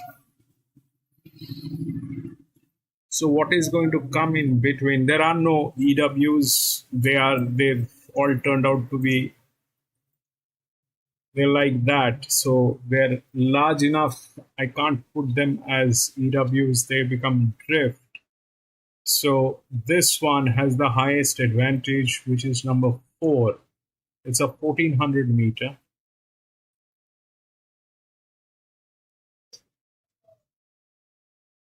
And the largest drift is this one, 11, 5-year-old. She's on pressure. This is 37, this is 50. This is not good, actually. This is not good. This is still okay.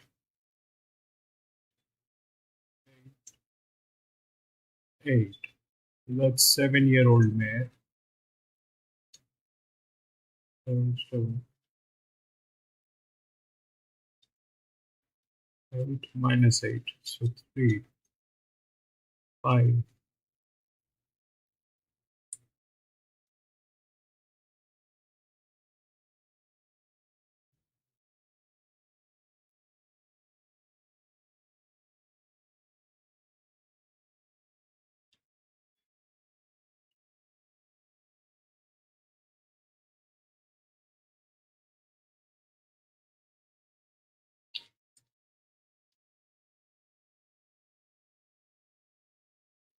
It's difficult to take it's difficult. We'll see how it works, because that's a lot of leverage. That's a lot of pressure on these horses, and they're not the top heavyweights. We needed them to be one of those in the blues to get the right body weight on those horses, but they're not. So they don't have the body weight. Instead, they have a lot of pressure. And 13 is definitely difficult, because that's the difficulty. 5, there might be a possibility somewhere. 5, there could be, there's no, that's that. What could be the problem? What could be the problem? The linear is the linear which is there. The most reasonable thing going on. The most reasonable going on. Even if we take the 13 out of our understanding, then these two. But what is going to get in between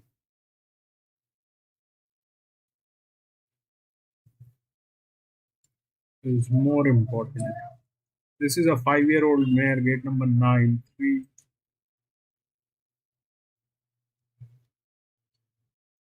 This is a check. Okay. 2. See, this is a 0-0, right? This is a good fit for this class. It's a benchmark 64. These two are the best fits. They generally don't come together. And on top of that, the leverage is huge and the pressure is huge. Huge pressure on these two horses, especially after one race, this one from gate number 7. It's not that we haven't seen them doing wonders. Yes, we have seen them doing wonders. But I'm still not in a position to understand how and when that happens. We know that you need a vacation and you need a jock. Those two are the things that you need. You need a jock. Either you need a vacation, you need a jock. If you have a dedicated jock, that's even better. all those things are present in 13, except the vacation. The vacation is not there, which is there with 5. And that is also the best fit in this one. So the 5 definitely is a check. The 5 is there, the second favorite. It is also the second linear. Now the linear is the 6. They don't come together.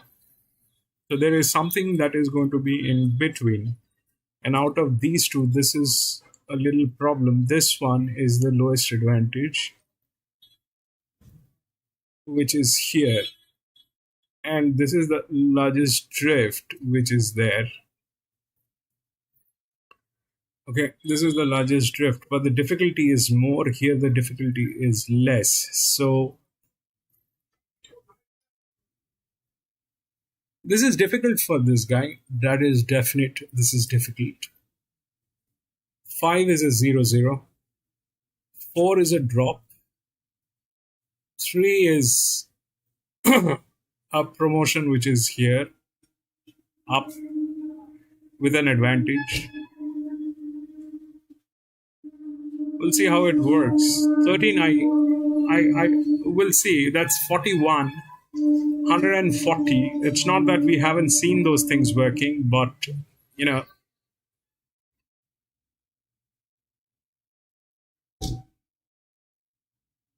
five is a 0-0. 6 is the linear. They don't come in together. They're first and second linears, all right? 5 and 6. 5 and 6, they don't come together.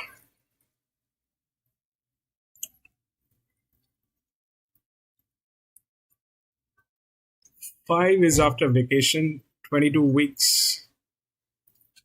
6 is 2 weeks, but it is okay. It's at 76.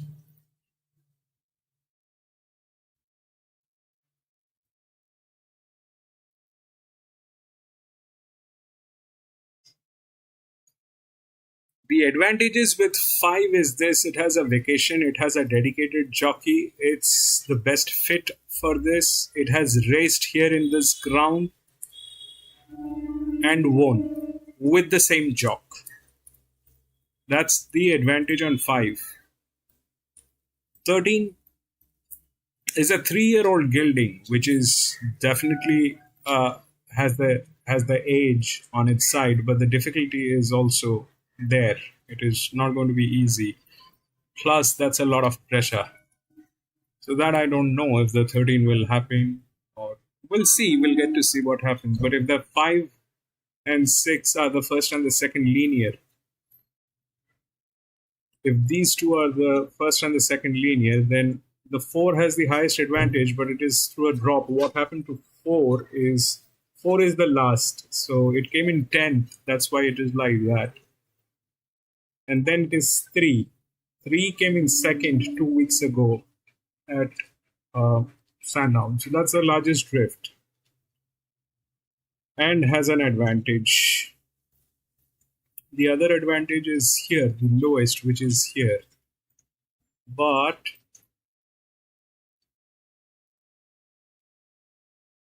the difficulty is more on that 11. Firstly, gate number 9 plus it is like that, wherein the 3 is like that, and the advantage is here. So the 3 is a check. I don't know if all that will work. Even if it has to work, then the advantage is more with 5. 13 has the age. Do they have the physics? Yes, they both have the physics. Let's see how it works.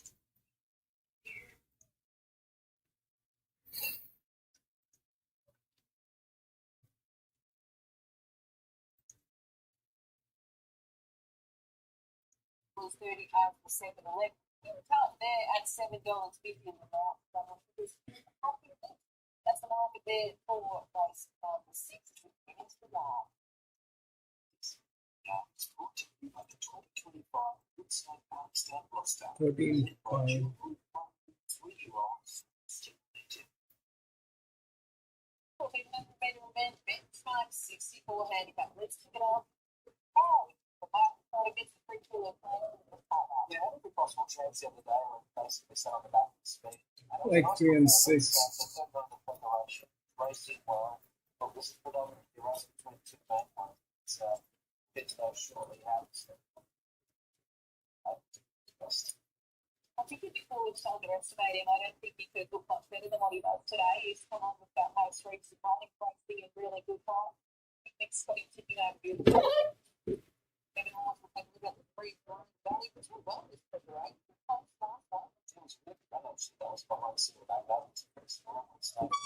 Six is the linear. The 13 is, oh my god, look at that 3.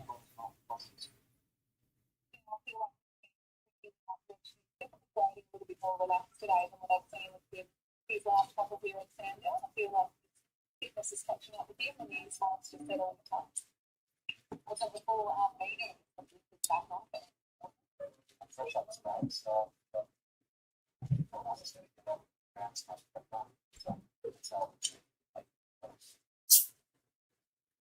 It's also done a fair bit of work to lead up to today. There's probably others that are a little bit sharp. Definitely what about top 3 sets? Well, big, top 3 stars. she's very impressed on those starts. So a couple of jump outs at the end. She's done quite a lot of starts. Although the margins haven't been great, she showed on the track when it was to win. She's done well. She's a big, tall filly, this girl, and she's not throwing any emphasis weight at all at this point in her preparation. There's a fair bit of attention to the way that she's being turned out here. So she's got her pick up already. Also, really consistent in her past. She's very stable.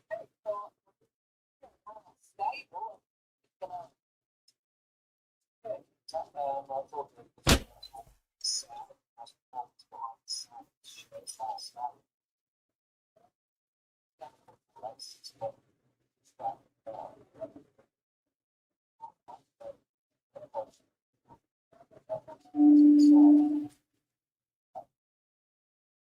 Able to break this ball, he presents it lovely more Fiona once again. I have him on top race to do it down when he just went down to another 9-4.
Trapdoor, the son of Brutal win at Geelong to be able to go through his career. Blake Shin sticks with. He's got a big opinion of him, saying he's very raw, he's genuine, he's scope to be able to improve. Yeah, I hope so.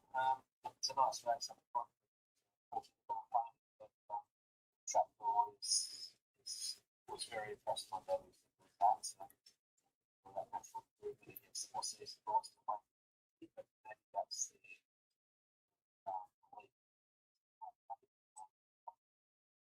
It's a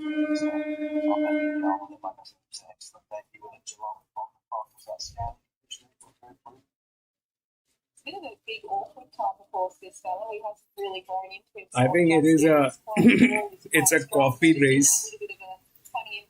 I think it's a coffee race. Anyway, his coat still just got to shift a little bit more too, but what we saw on debut, it's most definitely not going to slow him down. He's a horse with a fair bit of upside.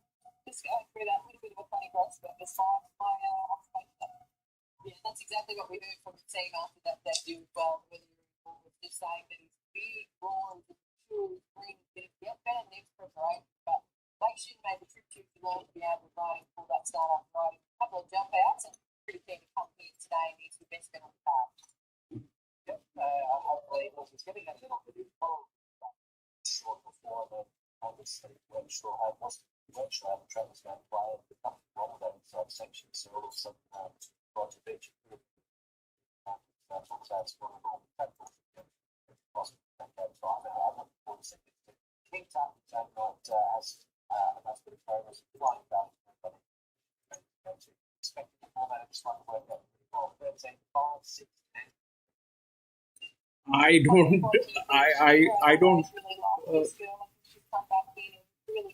I think it's a coffee race, Lee.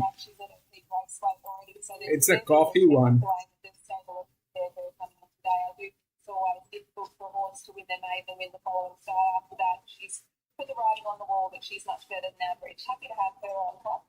I wouldn't underestimate Cowdy. I thought this horse looked fantastic in the art and top, however you'd like to say it. He looks so good. And Trapdoor hence the market hold they got into much $2.05 the past couple of minutes back outside and now $2.15. Money now $2.20. The money is coming from one to B, so it's touch on perfectly beautifully craft playing.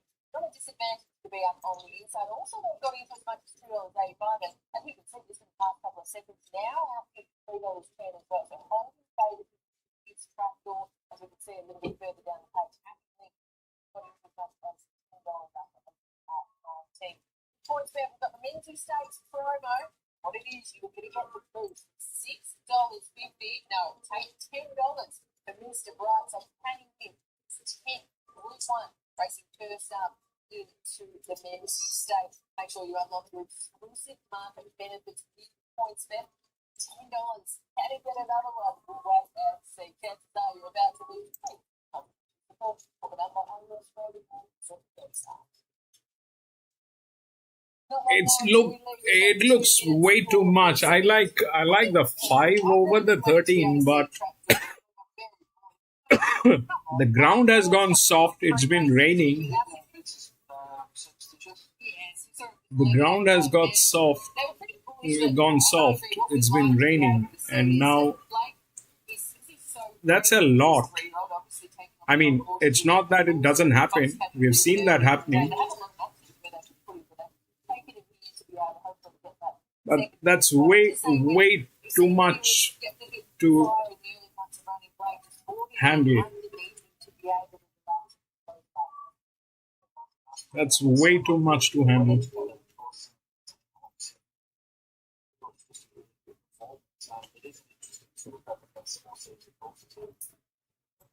We need to get a lot more clarity on those on these situations, you know. We need to get a lot more clarity on these situations.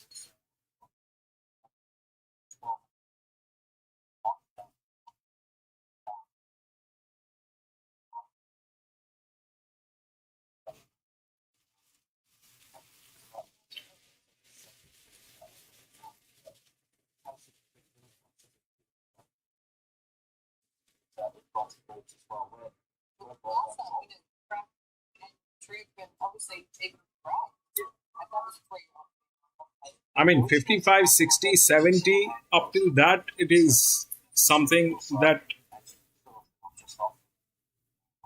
is okay. But the moment it becomes 100, 140, 150, that's when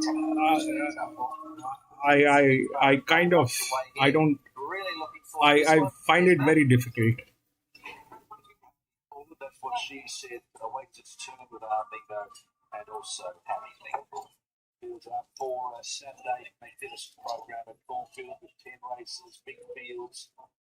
And to the Menzies, one of the best Menzies we've seen in years.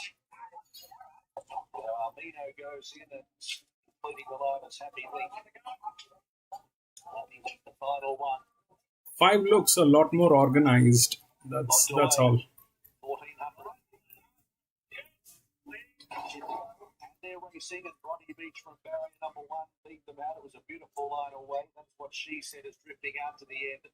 Roddy Beach is the leader from Armino, and they're about a length and a quarter to Flying Valley and Happy Link, and Trapdoor Wide are trying to improve from King Tut Howdy. And at the tail, that's what she said. In a cluster, they run by the 1,000 metres. So the leader is Roddy Beach by a length to Happy Link, and then Armino. Trapdoor's just on a limb deeper, and Flying Valley on the rails. A length and a quarter away to Howdy King Tut, and that's what she said as Roddy Beach slackened the tempo even more. 800 metres to go, then Happy Link, and Trapdoor is a length away off the lead, 3 wide. Flying Valley caught the inside, then Armino, a length King Tut, Howdy, and that's what she said. And you can throw a blanket over this lot at the 600 metres. Roddy Beach and Happy Link together with Trapdoor making a line of 3. Armino behind those with Flying Valley in the pink cap, followed by King Tut, that's what she said, and Howdy. Roddy Beach, 400 metres to go, held together with Happy Link throwing down a challenge. Flying Valley's getting up on the inside, and Trapdoor Shin's about to push the button. Roddy Beach is gone. Happy Link at the 200, and Flying Valley to go together with Trapdoor the outside. 3. But kicking Flying Valley at the 100 from Trapdoor. Flying Valley punched down 3/4 a half. Trapdoor, Flying Valley in a boy like 3. from Trapdoor. Third, Happy Link, and then Howdy and King Tut. A gap to Armino, Roddy Beach, and that's what she said. 3.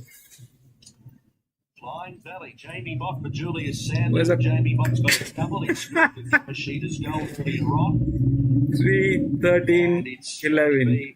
Flying Valley, the gelding by Dark Valley out of I Need to Fly after the encouraging run here behind the Smart Silver Magnate at 1,200 metres. And is sat behind the speed, and again, using that rails run has been too good for Trapdoor, who's wide the trip. Number 13 in a race where they did not go helter-skelter at all. 3 beats 13, and Happy Link number 11 in third money. Flying Valley number 3. Third win at start number 11. Steadily improving after a fourth over 1,000 here. And then a second over 1,200 metres, and appreciating the extra ground as well. And to its credit, the stayed off a pretty smart one in Trapdoor, with Happy Link in third and number 2 Howdy in fourth, ahead of King Tut. 3, 13, 11 and 2. 3, 13, 11 and 2. 3, 13, 11 and 2. So it was a coffee race actually.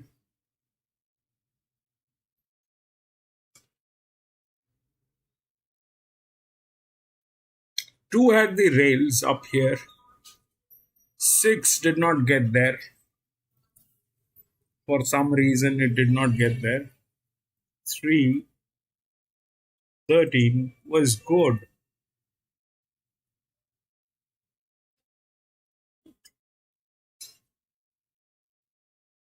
Five lost gas.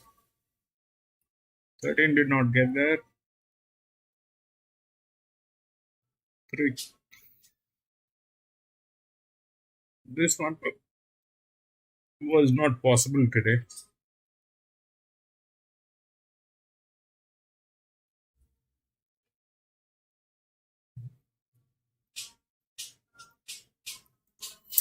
So,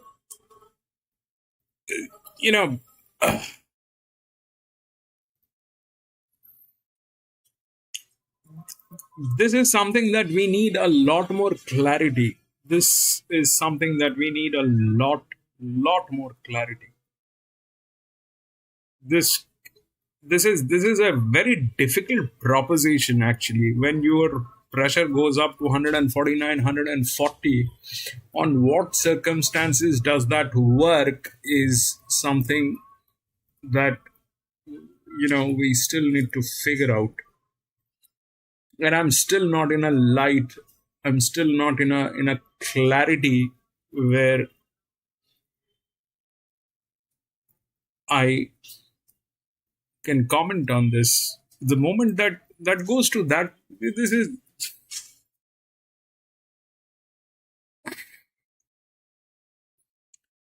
this thing was not there, right? This thing was a fall, but this one looked amazing at the paddock.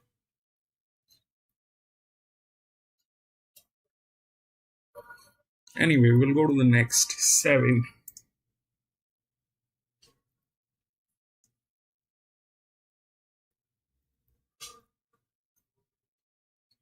2, 10, 12, 13, 14 all scratched.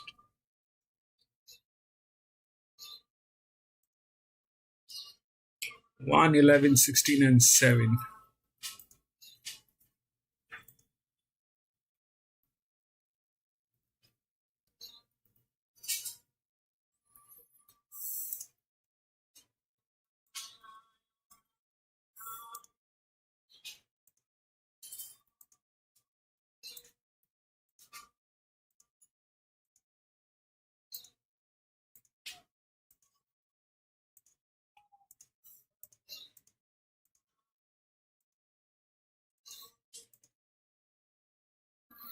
So 1 is the linear. Okay. And here's the problem. They are bleeding. They are bleeding.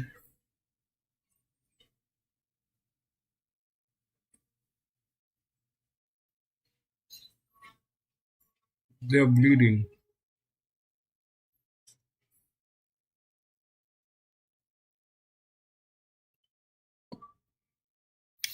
This one, the 16 is in between. Okay, the 16 is in between. That's a negative leverage. That means it's a drop in class.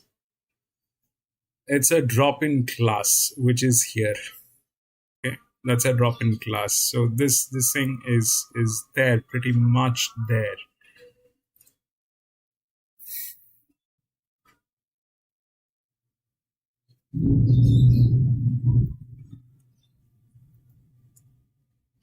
See, there's nothing wrong with this horse, okay? There's nothing wrong. It's at 77%, which is doable. 7 races, 77%, quite doable. It's one of the best horses. Especially the top one is a drop in class. So this is good. This is good. But the problem is this, that they have a management issue. They're bleeding. Apart from that, the one looks okay. 11 is from gate number 3, which is here. But to go there, it will have to go through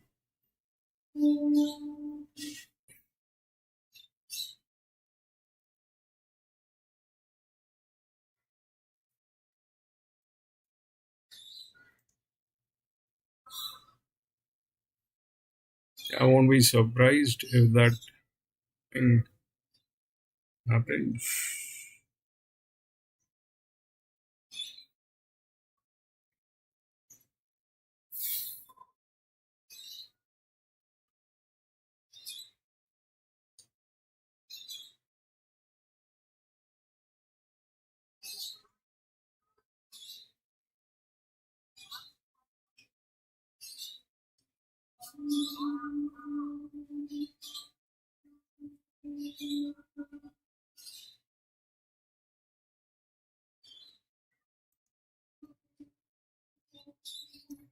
So 11 basically is the second linear. It doesn't have the physics. It cannot win. It doesn't have the physics. This one is the second linear, which is here. It is not possible for this horse to win. It doesn't have the physics. So that's not that. One's good. That's the linear, 1600 meter. But they are like that.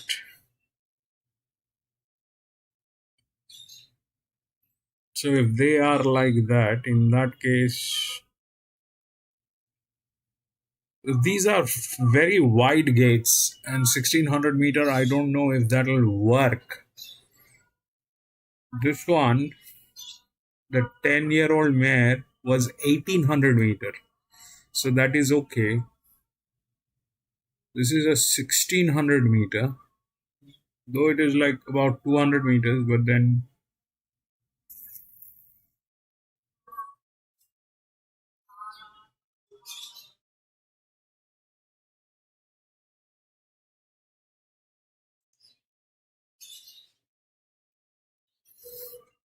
and this is here.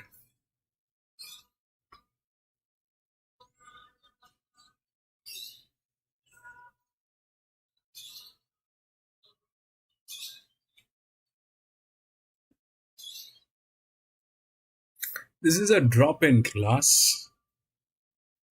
This is a stable one. Has the challenge.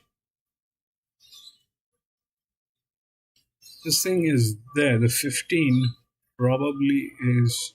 This one is Lada. The 7 is there. It's from gate number 9, which is a 5-year-old gelding. This is from gate number 5, which is a 4-year-old mare. The body weight is higher here. The advantage is less, but this is an EW and this is a drift from gate number 9. This is a stable. This is also stable. The difference is this is a better calibrated. So 15 is definitely a check. 15 is definitely a check.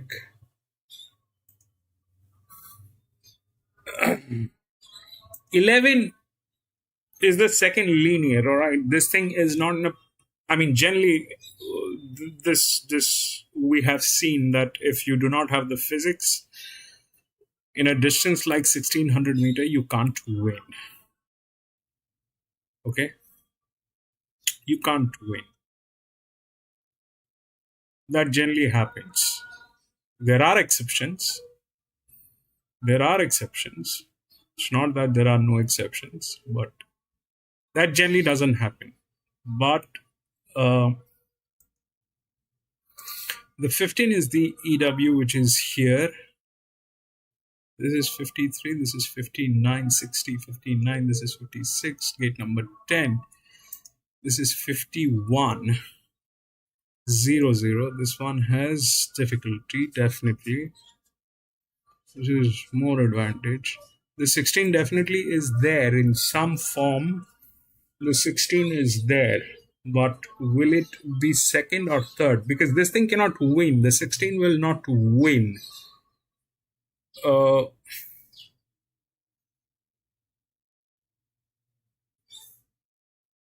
That is the last starting price on that horse. It's they kind of backed it in a huge way. The 16. The one was 7.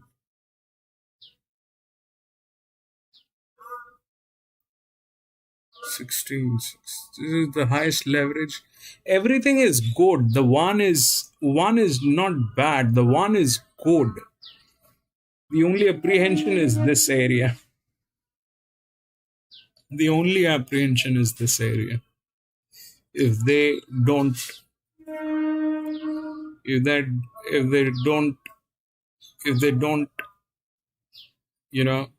do anything stupid, then this is what it is. That's a 336. It's a good one. It's like a good one. It's a 336. This is from gate number 9, 5-year-old gelding with a lot of advantage. One of the best fit of the race. That's there. But this is a heavier horse. 16 is very heavy, but is a drop in class. The 16 probably is there. The 16 is there. It's a drop in class, but I mean, this is the problem. Other than that, everything is good. This is the problem.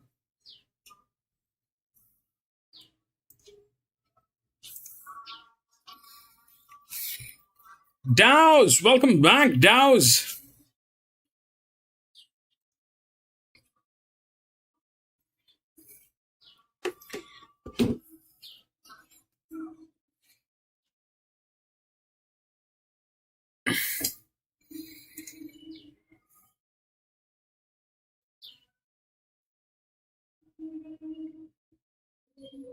This is okay. I mean, 77 is good. Here it was 76 on this. Why it did not get there is something I don't know. Probably the jock. The jock is the only problem. Here, do we have a problem with jock? No, it is one of the best jocks. The best one is on 16. 16 is definitely in, but how if they're like stupid, if they're like stupid and they mess it up,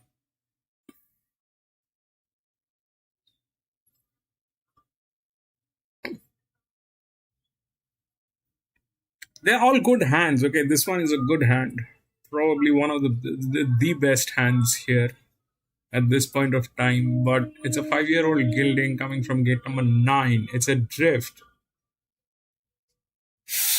When there's a linear like that, the drift is not the priority. The linear is the priority, but they're like that. These are the hiccups in each and every race. These are the hiccups. If somebody says, I'm giving you tips on how that tip is going to work, I don't know.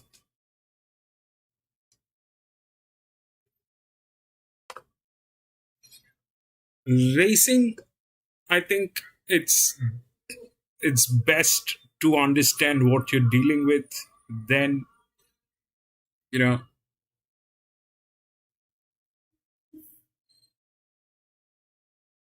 probably act like a businessman. That's all.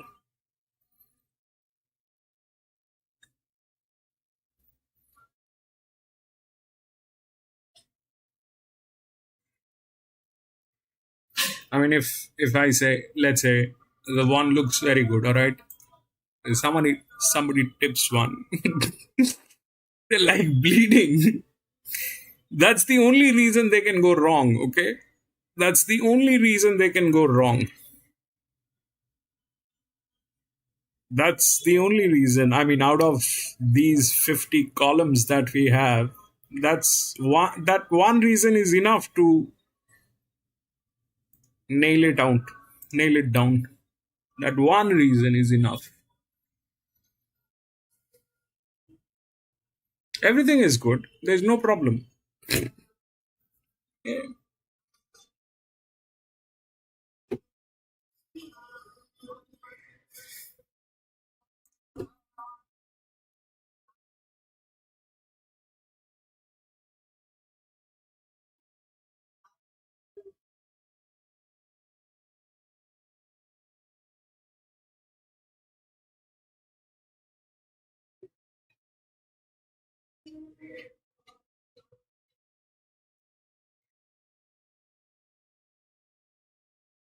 Oh, the difficulty is not there. The horse has dropped. The horse has dropped. There's no difficulty for this one. The horse has dropped. It has got league races and Group 1 races and all that. Cannot win, but can get in. Can get in. But all depends on what they do here. We'll see what they do.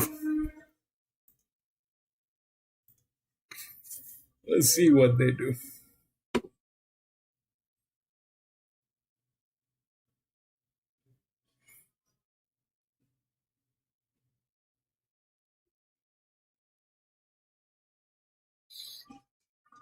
Either if they get desperate, then there is a problem. They cannot get desperate. They will have to race it like genuine racing. They go desperate.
Grandstand from last week. We wasn't able to get the result of the touch. Order now on the quick backup from the $6. Right overactive. The last one was single figures, $9.06. And the promo here as we look ahead for the big Group 1 of the season to be able to kick it off to Victoria. Memphis State, and we point that now, if you get on exclusive offers, you can get as much as $10 when you boost from Mr. Brightside to be able to run first up and take out the Memphis this weekend. Chances are you're about to lose the free confidential support number on your screen. Website. This mounting yard is brought to you by Carbone Lawyers. When things go wrong, get Carbone on the phone. The ultimate race from Sandown on the hillside. It looks like let's start with the race favourite, who's racing down here in Victoria now once again for the McAvoys first. Yeah, he's been very consistent throughout his career. He's only had 7 career starts, Kate. He's posted a lot of good performances. The market's liked him often. He was terrific last start at Rosehill behind the music. 2 seconds that race, and I think for the right run today, he could make it another win and make it 4 from 8. He looks beautiful in the coat, this horse. You can see the benefits of him being in warmer climate over winter. I will say he's got a funny action behind this horse. I don't remember him moving like that, but I'll take on trust he's racing in good hearts. That must just be him. Who's the scrappy save for another day of 3. Hour up racing for Cliff Brown. Gets the wide gate, stepping back for 1.5 miles. Now racing 1600. Yeah, he's been chopping and changing a bit, hasn't he? Sort of was good at went third over 2,000 by Flamin' Rabbit. The Jake Han race. It's a good form race that, but it was 1.5 miles. That was bridge too far, and now they're back to the trip. So look, it's not the sort of series of runs that I'll be following half a mile. But I think there's a win for him. I'm not sure what his right trip is though. He's been ticking along okay. This horse just a little bit fresh today. He looks like he's had a decent sort of a sweat on the truck and out the back in the stalls. He has got the earmuffs going on for the first time too, so it's probably no surprise to see him like that. Right, Juniors, they were looking for another win on the program today. They've got everything counts to return to winner. Good win. The format of the race hasn't worked out that well. That's the worry, but I think it was okay on the top. It's another horse that's very consistent throughout his career. It's at 3 wins. It's a nice return over a mile. Back to the sticks here. Potentially with a nice run on pace here. Deserves some respect. Really decent grade from this horse. He's striding out beautifully. Cope is lovely and healthy. Fitness is where it needs to be. I like him. What about Nearing Liberty? Also returned a winner. What did you make of that performance? Last week it was an easy racing one. He strikes today, getting an each way price, $5.50 last start. So I think that lines up pretty well. And his horse that generally turns up and does his thing. His second up record's pretty good as well. Yeah, I've noted all those things on him too, Hutchie. I think he looks really similar to how he did when he won first up here recently. Fitness and coat look exactly the same. Rich Champagne's made the trip from stall, and is it Long Island's first up since April? That he is. So last time I saw him was in the Terrain Cup. It's just a run, but he might have had enough by that stage. And his form prior to that was absolutely outstanding. It's just sort of once he hits his strap, he usually does hold it pretty well. So look, I'm happy to let him go around. He's 0 for 3 fresh up. He'll probably get better with the run, and maybe better even over a touch further. I feel the same way about him, Hutchie. I think he's done a heap of work for this, and once he does get to his right distance range, he looks like he's going to be in for a really nice preparation. He's very healthy, moving well, looks good, but I do think that he'll be better over further. Then a bit of market support for the 7 overactive. If it's Jamie Mott already with the double on the card. Yeah, he's looking for 3, and might be able to get it here, but he needs to get his best. Horse hasn't won over 700 days, so it's been a little while. I like the return. It was on a softer track than what he strikes today, but he had a good run in the race, and it was definitely at least a pass mark for him, so he'll strip a little bit for that.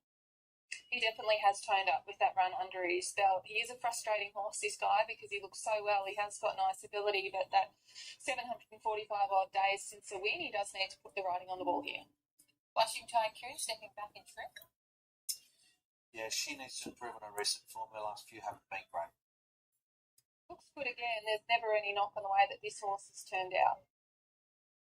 Heavenly Eagle is a going that commits his form for Stephen Brown, but when he's on, especially at this trip. Fair call. It is a fair call, and yeah, you're right. So there's sort of been a good run, bad run probably since back in April. So he's gone through the winter months. They usually give a nice gap between runs. He's a very honest campaigner, I think, once he is up and running. So I'd be relying on him to an extent to run a bit of a race, even though it's sort of been a little good run, bad run of late. But overall, he's more than capable of figuring in the finish of the race of this calibre. He's a very fit horse that never carries any excess condition, this guy, especially at this stage of his preparation. I do think his coat started to come on just a little bit from his most recent run at Moonee Valley. 10 scratching, save for another day. 11, Mr. Babachi in good form this preparation. Tough win up to this trip. Well, there's a lot of merit to that win. Like you said, starting favourite runs, got the win on Lakeside, covered ground, didn't have the best run. Really dug in for the fight, was excellent. Today, they get the right run, probably back drawn where they have. So he's a progressive horse that should map in a good spot.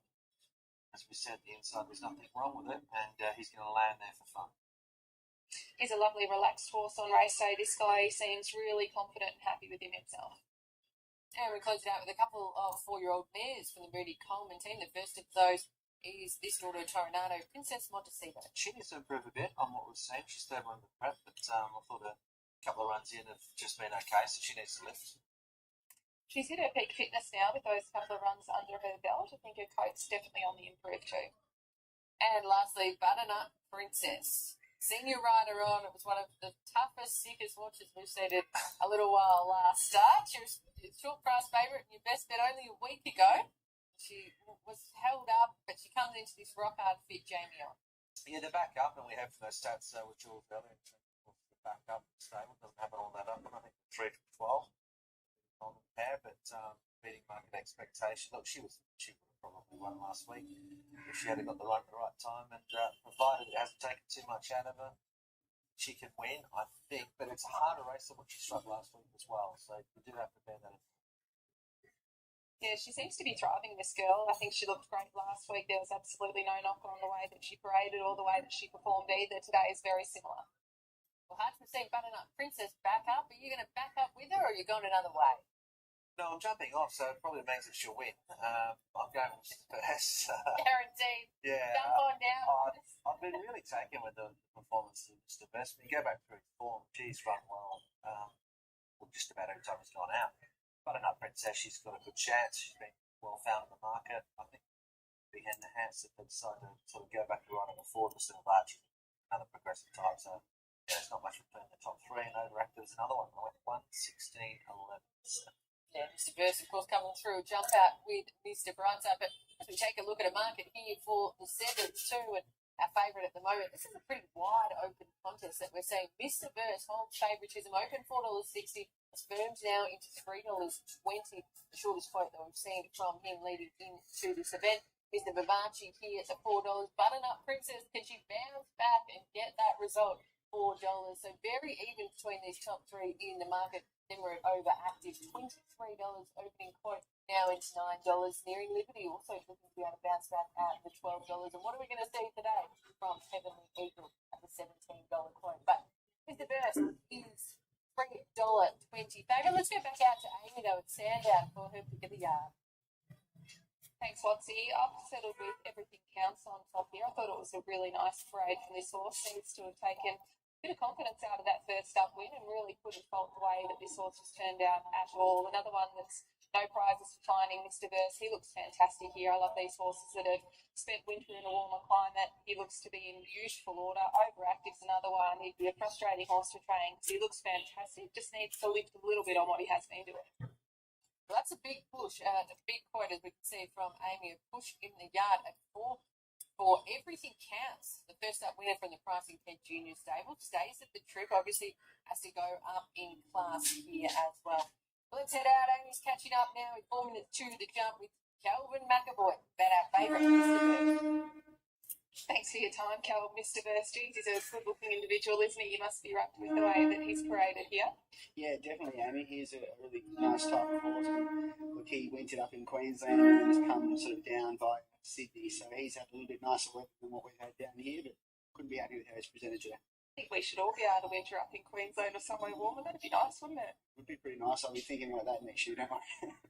He's had to jump out in between Rosehill and now run into a handy horse in Mr. Brightside. Happy with his work there? Yeah, really happy. Look, he trialled very well that day. Blake Shin, who knows him well, rode him and gave a really positive account of him, and he's trained on nicely into today. So he's going to have to need a little bit of luck in running, and especially with the way the track's playing today. But look, with Logan's claim, he gets into a benchmark 70 very well, and his horse, we've got opinion of that will get to a higher level today. Good luck here, Cal. Thank you. Hear from there from Calvin about Mr. Burst now back down racing through Victoria for the first time this preparation after being in New South Wales and Queensland. Obviously gets Logan Bates on with that claim. Good record over the mile as well. 3 wins and a second place, 2 wins, and a second place 3 starts. Interesting to hear exactly what Calvin said. Obviously, this is a horse that gets back, able to make up late ground as well. We have seen that it can be advantageous, though, for horses that they can get right up on speed, maybe from a low draw, and be able to be in that position. I think the inside lanes is the count. So Yamashita's goal come from well back. What he did was when he made his run, he went back in those inside lanes. So, but if you're on that ground first, it helps, of course, the staying race horse come from last on the inside as well. Come on to win. So I'm not sure if it's necessarily on speed, although the shorter distances you'd rather be there. It's also Lee.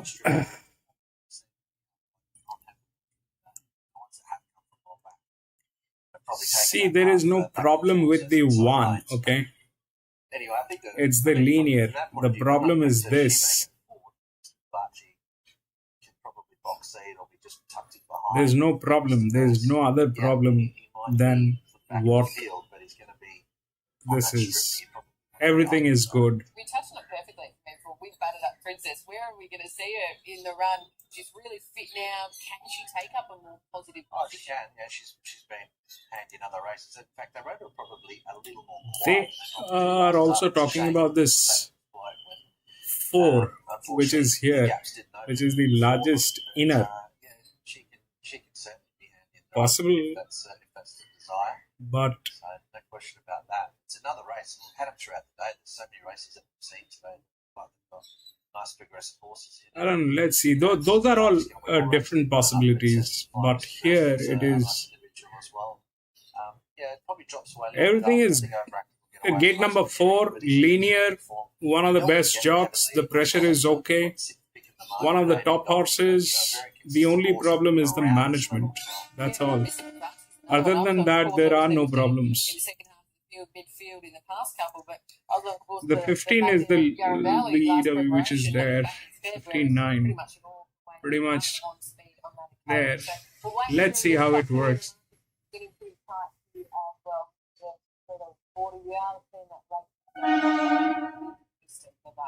Let's head out on course. Matty Hill to call race number 7.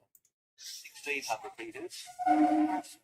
Sunny day weather wide, some scopes of rain, but now the sun is trying to come out again. 16 is a drop-in class. It'll be, I think it should be there somewhere in some arrangement. It should be there in some arrangement, but the only way this thing can go upside down is with their management kicking in. The final 2 for race 7, the Key Queen.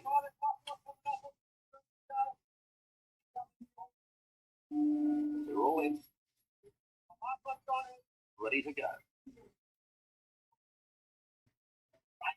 Stands well and away. Almerac jumped well with Butternut Princess. Blushing Tycoon ridden with aggression. Overactive is also pushing up on the outside. And Mr. Vivace is going to lock just behind those horses. Hard to find an early leader. Everything counts in that top cluster as well. Princess Montecito about 6th, and they're 2 lengths nearing Liberty Almerac and Mr. First. A gap in the field, Rich Champagne and Heavenly Eagle is last, as eventually Overactive took it up. 1,100 metres to go. It's Overactive speed about 3 or 4 lengths in front of Blushing Tycoon. The outside of Everything Counts.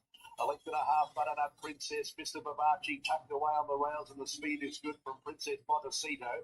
2 lengths steering Liberty Almerac, and then came Mr. Verse, who would be 20 off the lead from Heavenly Eagle, and Rich Champagne is at the end. 750 out. Overactive is 5 in front. Blushing Tycoon second. 4 or 5, everything counts. And they were followed by Butternut Princess. A length away, Mr. Babachi. They were followed next by Nearing Liberty as they come around the home corner with Princess Montecito just preceding it. They were followed by Elmerac and Heavenly Eagle. Mr. Versus third lap. Rich Champagne at the back of the 400 metres. Overactive, 3 lengths, Blushing Tycoon. They were followed by Butternut Princess, brought towards the middle of the course, and she's coming home hard now. Butternut Princess moves up and takes the lead at the 200 metres. Mr. Virtual a mile back is running on. Butternut Princess at the 125. Mr. Versus coming hard. Butternut Princess and Mr. Bird coming at her hard. Butternut Princess, Mr. Bird, Mr. Bird, the big winner. 1:16.6. Rich Champagne followed by Everything Counts 4. Behind those Nearing Liberty, Blushing Tycoon, Princess Montecito, Mr. Babachi behind them from Overactive towards the Elmerac and Heavenly Eagle. That's a good win from the rear. 1:16.6 Big margin about the 800 metres. That continues to improve with Logan Bates, who's doing a great job at the moment. Tony and Kelvin McAvoy, Mr. Bird's the winner. So they did not mess it up. Okay? They did not mess it up. And they did justice. That was 77. That was good. 7 races, 77 is good. 1:16. Then came 6, which is here.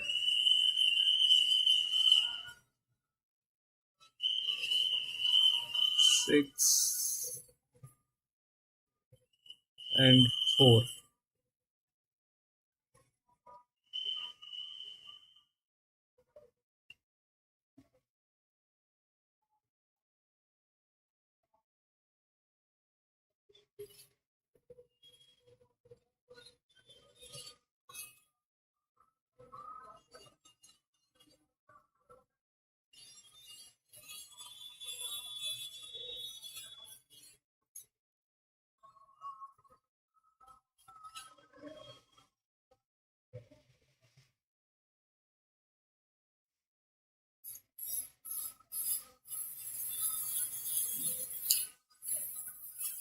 Jockeys, they make a lot of difference. See, this 5-year-old gelding, this was at the right spot today, but that did not work.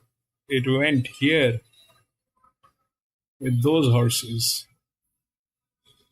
But bottom line is this, that the linear did the justice. They did not mess it up. We'll go to next 8.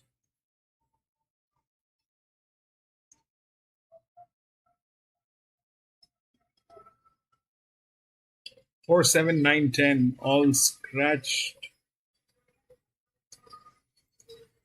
15, 11, 3, and 8.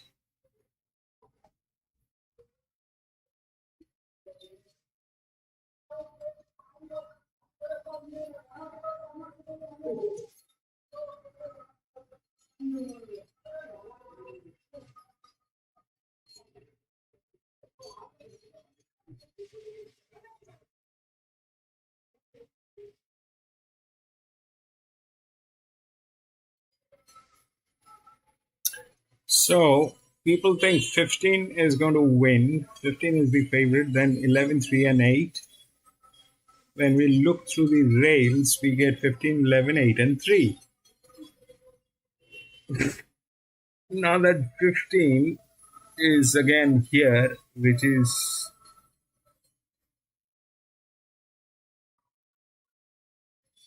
at 47%, makes it a 2.3. That was the last SP on this. 160. The other one is this one, which is 111. This is where things go wrong. Okay? This is where things go wrong. So this is the second linear. It doesn't have the physics. It cannot win. It is like this one. The 11 did not have the physics. It cannot win. A linear without a physics is difficult. It has to be a drift. Then it has to be a drift. So this cannot win. that's that. 15 is again a linear with 160% on this.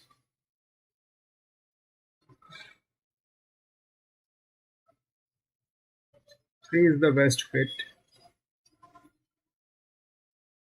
The drop. 2, 46, 72.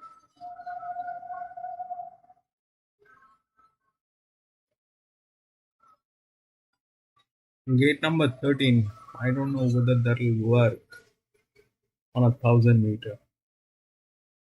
So let's check what happened in the 1,000 meter. Here, race number 3. 6 won. The linear actually won, but that was at 54%. It was okay. Here it is at 160.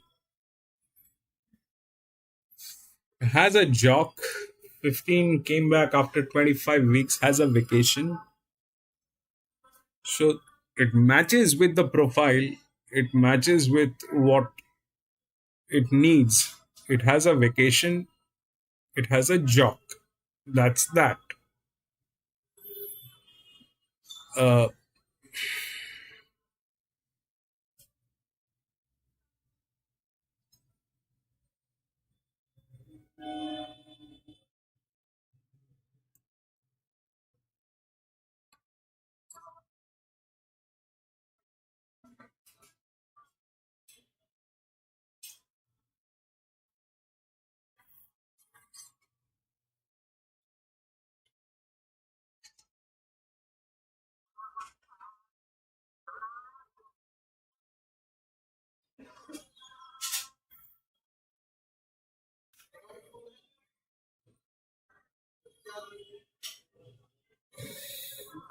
that is the lowest pressure on this one.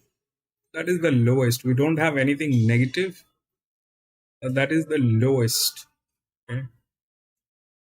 This one is the lowest.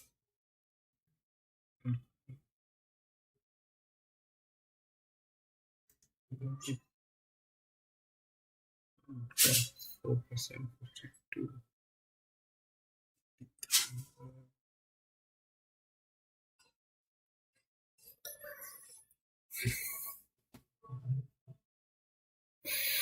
So here it was at 77. Okay, they had a problem with the management, but this was okay. Here it is like that. Is it a good horse? It's a brilliant horse, but I mean, 7 races, 77% is good. 4 races, 160% is over expectation. Either it has to be actually a remarkable horse, which is something very difficult to assume at this point of time. I'll tell you what the problem is. The problem is this, that it has everything in place. Okay, it has the rails, it has a jockey, it is the linear, all that is good. But the moment the leverage goes up to 47-50% and all that, then it becomes a little chaotic. I mean, it may happen, it may not happen. She might give up. And at the uphill, at the last 250, 300 meters, somebody with the advantage or a class might just knock it out. Especially the 2, which is here. This one also has a jock. Has the physics. but the problem is it is gate number 30.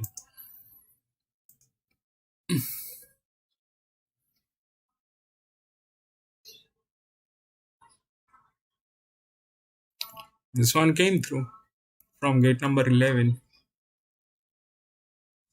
There was a drift. There was not much on this, but just came in. And this one did not work with the advantage and all that. It did not work. The 15 did not work. It was huge. So those guys can get in. So here, this guy is this guy. The other one is a 7-year-old gilding. If that happens, I don't know. They are at 52%. So that's that. Okay, this is 46, 48. 11 is at 48. It's a good hand. Do they have a jock? It's a jock. That's all. What he is capable of doing, we'll get to know. But the moment it goes to 160, it becomes. I mean, so here it did not work, right? The 13 and all that, it did not work. They were at 149, 140. They did not get there. The 5 and the 13, the 5 was better, but it did not get there because they raved the horse. You need a very, very seasoned jock on this, or a dedicated jock. Now the 15 is ridden by somebody I don't know who, Melham. I don't know what he is capable of doing through the handicapping. We see that he's okay, he's moderate, but is he in a position to handle this? I don't know. Nobody knows. Everybody is trying to. I don't know how. I mean, there's definitely a lot of people who are doing what exactly we are doing. We are not the only ones, but that's a problem. This thing cannot win. The 2 I like, but it is from gate number 13. The 11 is the next best, which is here at 48, which is okay, from gate number 4.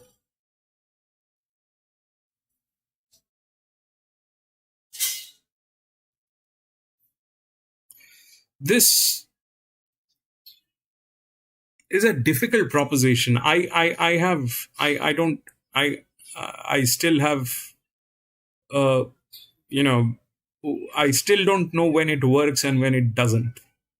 I still don't know that. We've seen this working. We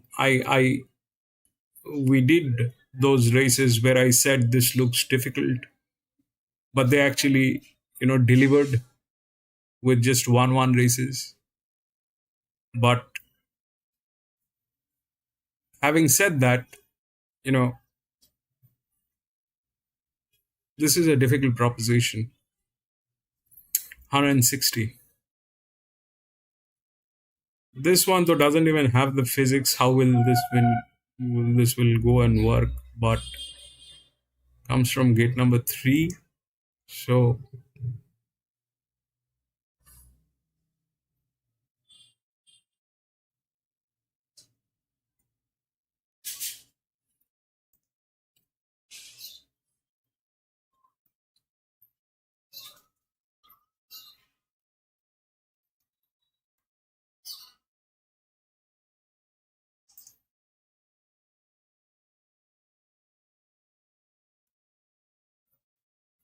6-year-old mare, gate number 9, bad. The 7-year-old gilding, gate number 12, with that management, bad. The 2 is hope, but gate number 13, which is not great.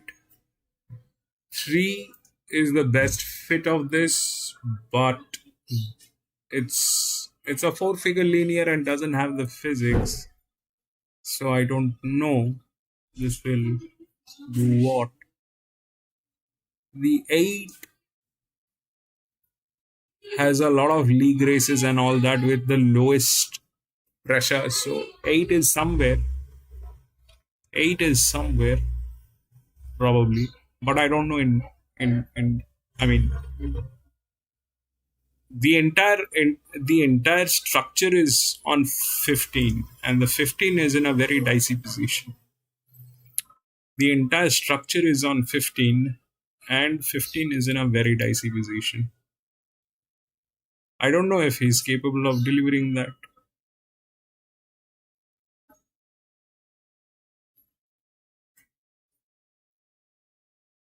I don't know.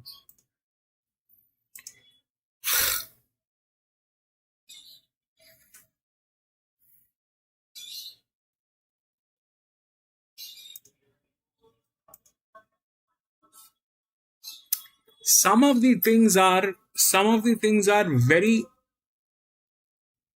uh it's even if you know what's going on, to take a call is a personal preference. You know, to act on this is a personal preference.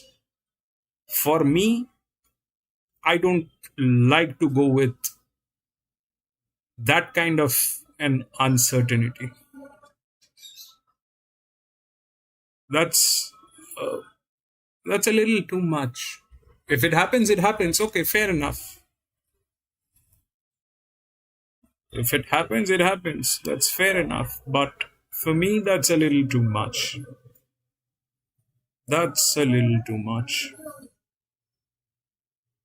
And the loads of stuff that is happening. It requires a vacation. It requires a jockey. But a vacation also means that it is going to be facing the races after a long time. Is it going to behave? Is it going to actually deliver with that? Is it prepared? All those questions come into picture. So I don't.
We still have a little time. 12 minutes. We're going to come up in next 2-3 minutes.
Get exciting there. Tonkin resuming 3 from 3. She was able to win last preparation, and we're hearing from the Friedman team she's come back even more furnished and stronger. $2.20 favourite ahead of Deep Float Diva. Runner up is passed to the Summer Deep Field, $4.40. Look at that support though from an opening quote of $10. There's also been market support for Kiko. $12 opening quote now into $7 our third elect. Also in single figures, don't quote do, but our favourite Tonkin. First up, racing for the Freedmans. It's now time though, head into the yard for race number 8, Sandown. This mountain yard is brought to you by the 2025 Victorian Spring Racing Carnival. This is how we spring. Good race to be able to close out the program on Hillside today. We're going to start with horse 2, Call to Glory, racing down in class for Top Avenue. She was a brave run behind Loose Sun last start there. The format of the race hasn't worked out well, but they ran great time. He was equally good prior to that one, 5th behind Loose Sun more. So this is a galloper in rare form. A lot of speed in this race, but he's racing well and is in the mix. Yeah, he looks fantastic again today. He's been looking good all preparation, to be fair, and he's been racing right up to that mark. It's pretty much an identical parade. The 3, Don't Hope Do, returned a winner all the way up on speed at the Valley. Thomas Stockdale was on. He's 6th with. Good win, good ride from Tommy as well. Led up there and just didn't sort of hold back, and they ran pretty good time on the day. But there's a lot more pressure here, but the good thing is drawn inside, so we'll find the right spot. His coat is absolutely beautiful, this horse. It's so healthy. He looked great when he returned at Moonee Valley recently. Looks like he's tightened up slightly with that run too. It's a definite pass run for me. Apprentice Logan Bates looking to be able to achieve a running double. He's on Lazy Susan. That he is, and the galloper that I think resuming has often ran well, likes this track, that's for sure. Also just needs a little bit of second. Can track the speeds, one of those horses that can just park in behind it and potentially run well. So worth considering, and a very She looks like she's come back better this preparation. She's always been a pokey sort of a moving mare this, but I feel like she's actually really quite free for her. So I think that can only be a good sign. As far as their condition goes, quite beautiful, and she looks like she's done plenty of work. The 6 Bold Print, a late scratching due to the track downgrade. So the next galloper we're going to take a look at is the 8, Kiko. He's able to win at this track over the 1,000 first up. still run well at a while it was price, but not so much now. But it was a terrific win first up. That was beating to Kiko. We saw come out and win the Valley, and then back to failed over 1,200. But I think stepping back in pace on inside draw, really patient. Lady Source can really work out strongly in the mix. You know that she'll hit the line hard, this girl. She's got a lot of purpose with the way that she's parading today. She seems really confident and happy within herself. I think she's going as well as ever. What kind of case starts for you, mate, for the 11? Deep-Float Diva comes into this very fit. Really close to being able to get the win the past couple. Which brings that to forward. It was a very good run, sort of back in the field, and the win pitch too much. I think that he's racing well, consistent overall. He's had 5 wins, 8 placings from 17 starts. So he's reliable, and Damien Lane tracking speed. Once again, there's a lot of pressure in this race. So the favourite will be hard to catch. He can John likes He's maintaining his race weight really well, this horse. He looks to have a great constitution, always has that nice coverage. He's fresh, he feels well. I think he's hip rating excellent today. 12 like stays. Only bet the one runner home now down in class. Yeah, I'm not sure what happened there. Right, 3 from 3, a lot easier to test when he gets here, but he's a progressive enough horse. So I want to see him again. I don't want to be with him on what he's posted just yet, but it's certainly easier to sign. It's hard to back horses in after they've had a disappointing performance like that, especially when they've travelled interstate. To me, he looks the same as what he did when he won here first up at Sandown. He's parading in a very similar fashion. So you have to be brave to take him on trust, but I can't see any knock to him.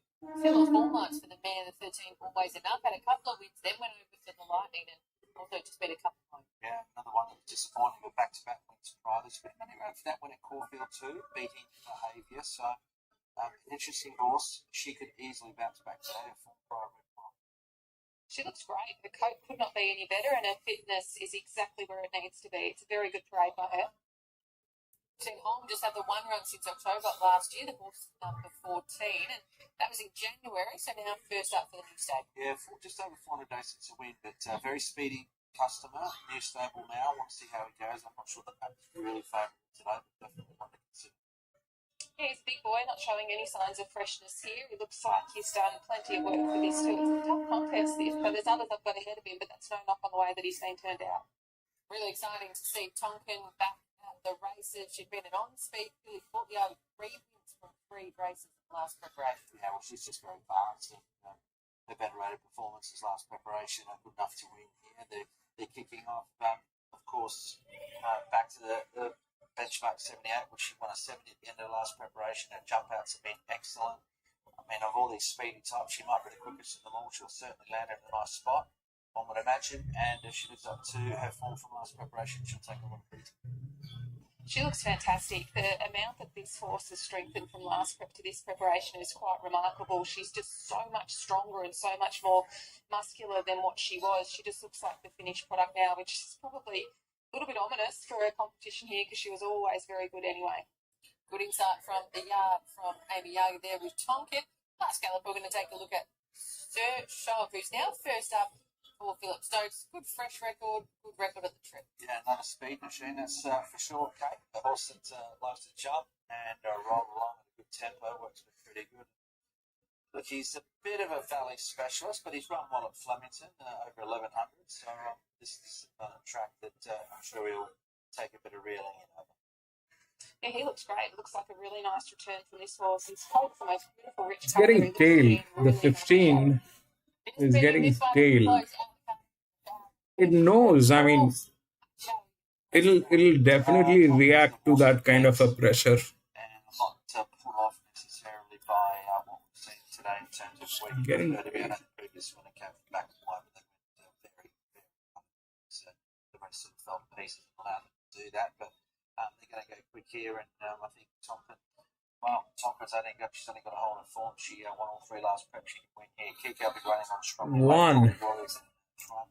Deep float Demon might be one of those that can track the speed and be there at the business. I thought of one, but they're like that. I see them very similarly to you. They're touching on They're the top bleeding. as well. It's hard to go past her. In saying that, Plus, I don't gate think number this is gonna 12, be a gimme race to her by any stretch of the 7-year-old imagination. There's a gilding. lot of horses here that I thought saddled up looking really well, and they've been racing in good 3, form too. Tonkin, 8, I was most taken by her they're because pretty by much how much there effort in she was. some She form looks of the like way. a woman now, and she looked like a little This girl is before, getting so tailed hopefully already. she can really go on with it for the team. Of the rest, it looked well. Port Glory looks great. Don't Hope Do is another one. Kiko's as confident as ever. Tough race, but up with Tonkin. And Tonkin on top for Amy from the 5. yard, healthy from his selections. And also, as we can see from a market perspective, $2 playing Deep Float Demon to support $4.60 from $10. See, this is not. This is again difficult. It's a 6-year-old mare, gate number 9. Fourth Foxcatcher. Difficult. So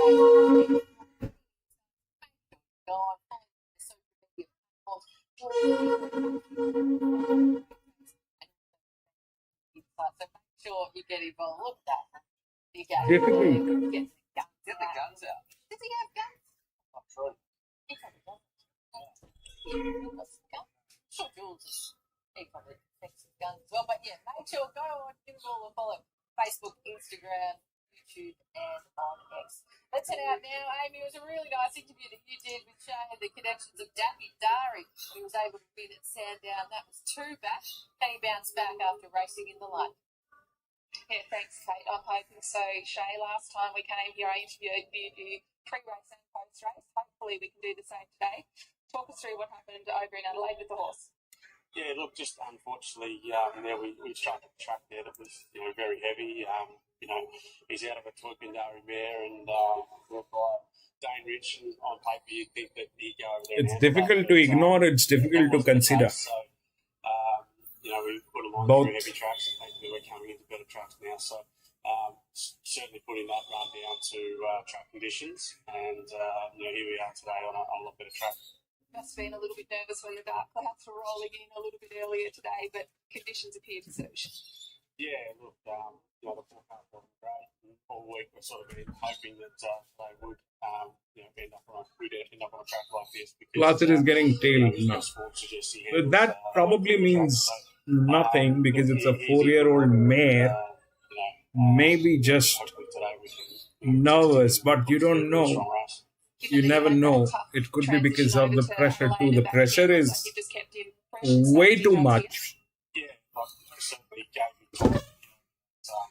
I mean, it's not that we haven't seen those kind of numbers. We have, but I don't know when it works and when it doesn't. I don't know. As I said, it's a good time of year to be testing him. We need to sort of see where he's at and where we're going.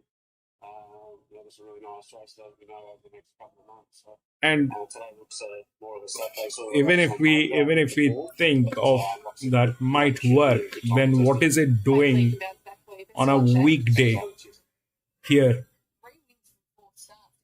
If it is actually prepared that well, then it should. That could have waited for another 3 days, and then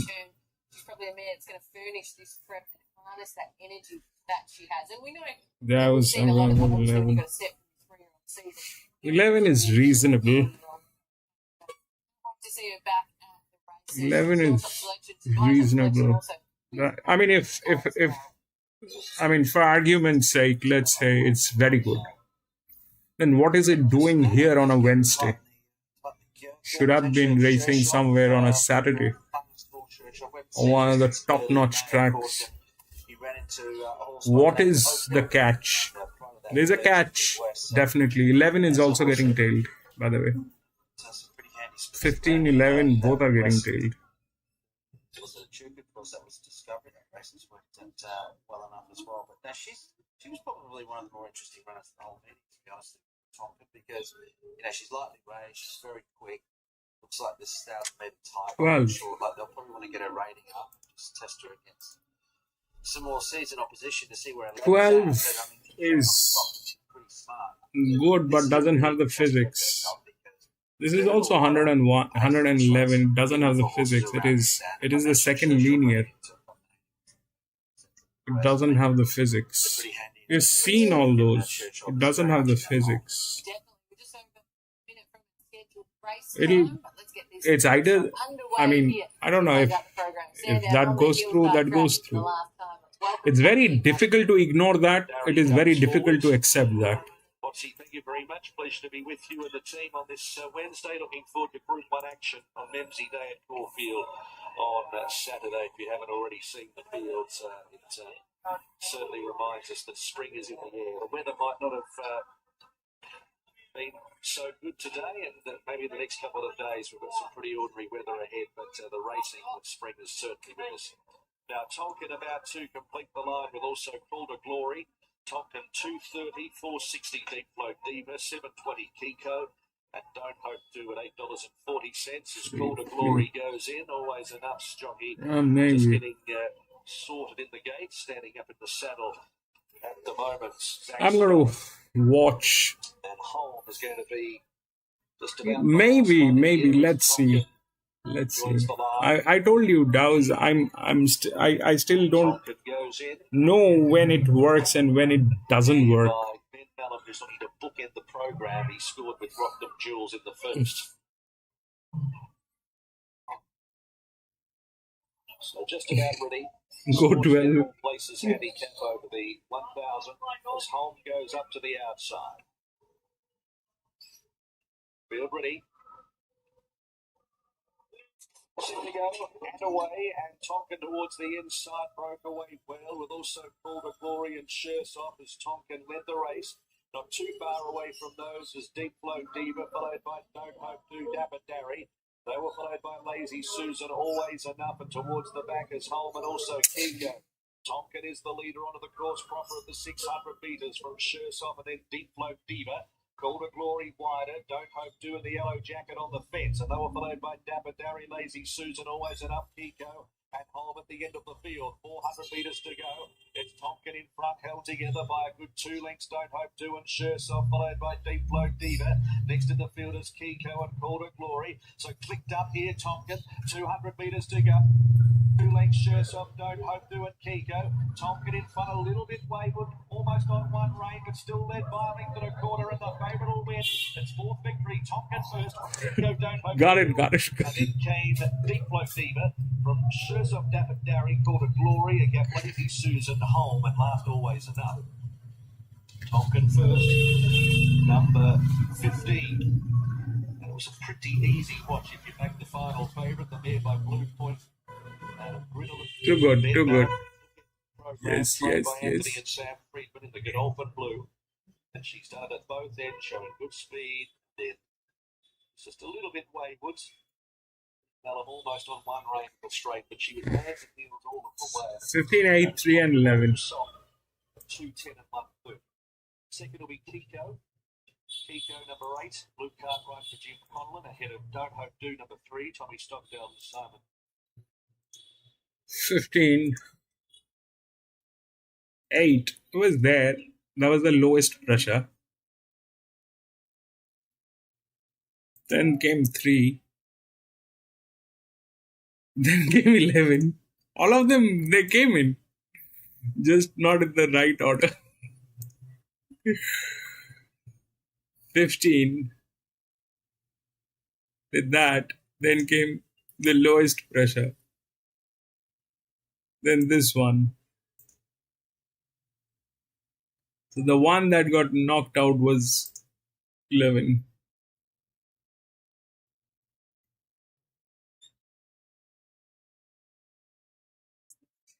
That is it.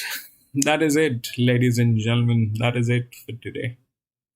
We had 8 races here today. That was the last one.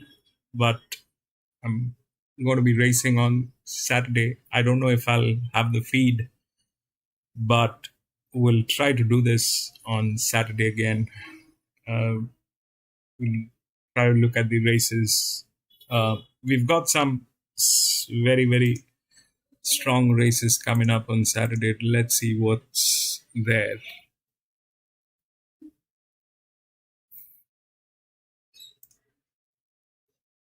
So I think Saturday we have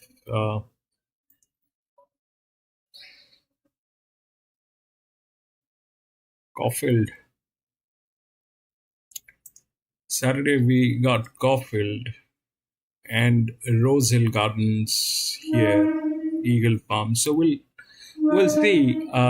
Probably we'll take Caulfield and we'll see what happens. Caulfield is a difficult track because of the shape of this track, but we'll try and see what happens there. But having all said and done, I'm trying to get the right words to express what I feel it's, I mean, at this point of time, I'm a little I'm at a little loss of word because of the kind of changes that are happening here. There are things that I can say, there are things that I cannot say. That's why I need to frame my words in a better way so that I'm understandable. But we know what we do, and we understand the data, how the data works. So that's that. And thank you so much, Shabir, for joining in. Dow's, thank you so much for being there. Lee, thank you so much for being there, my friend. John, thank you so much for being there, my friend. PC, thank you so much. I can't thank you enough, but thank you so much for being there, my friend. Araman, thank you so much for being there. Sully, thank you so much for tuning in. Thank you so much for being there, my friend.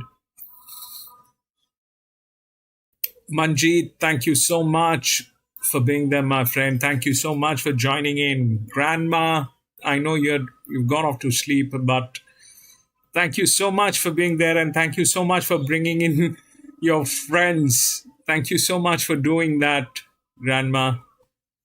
I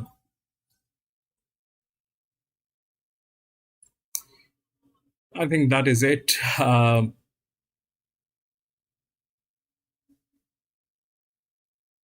Gatekeeper, thank you so much for being there.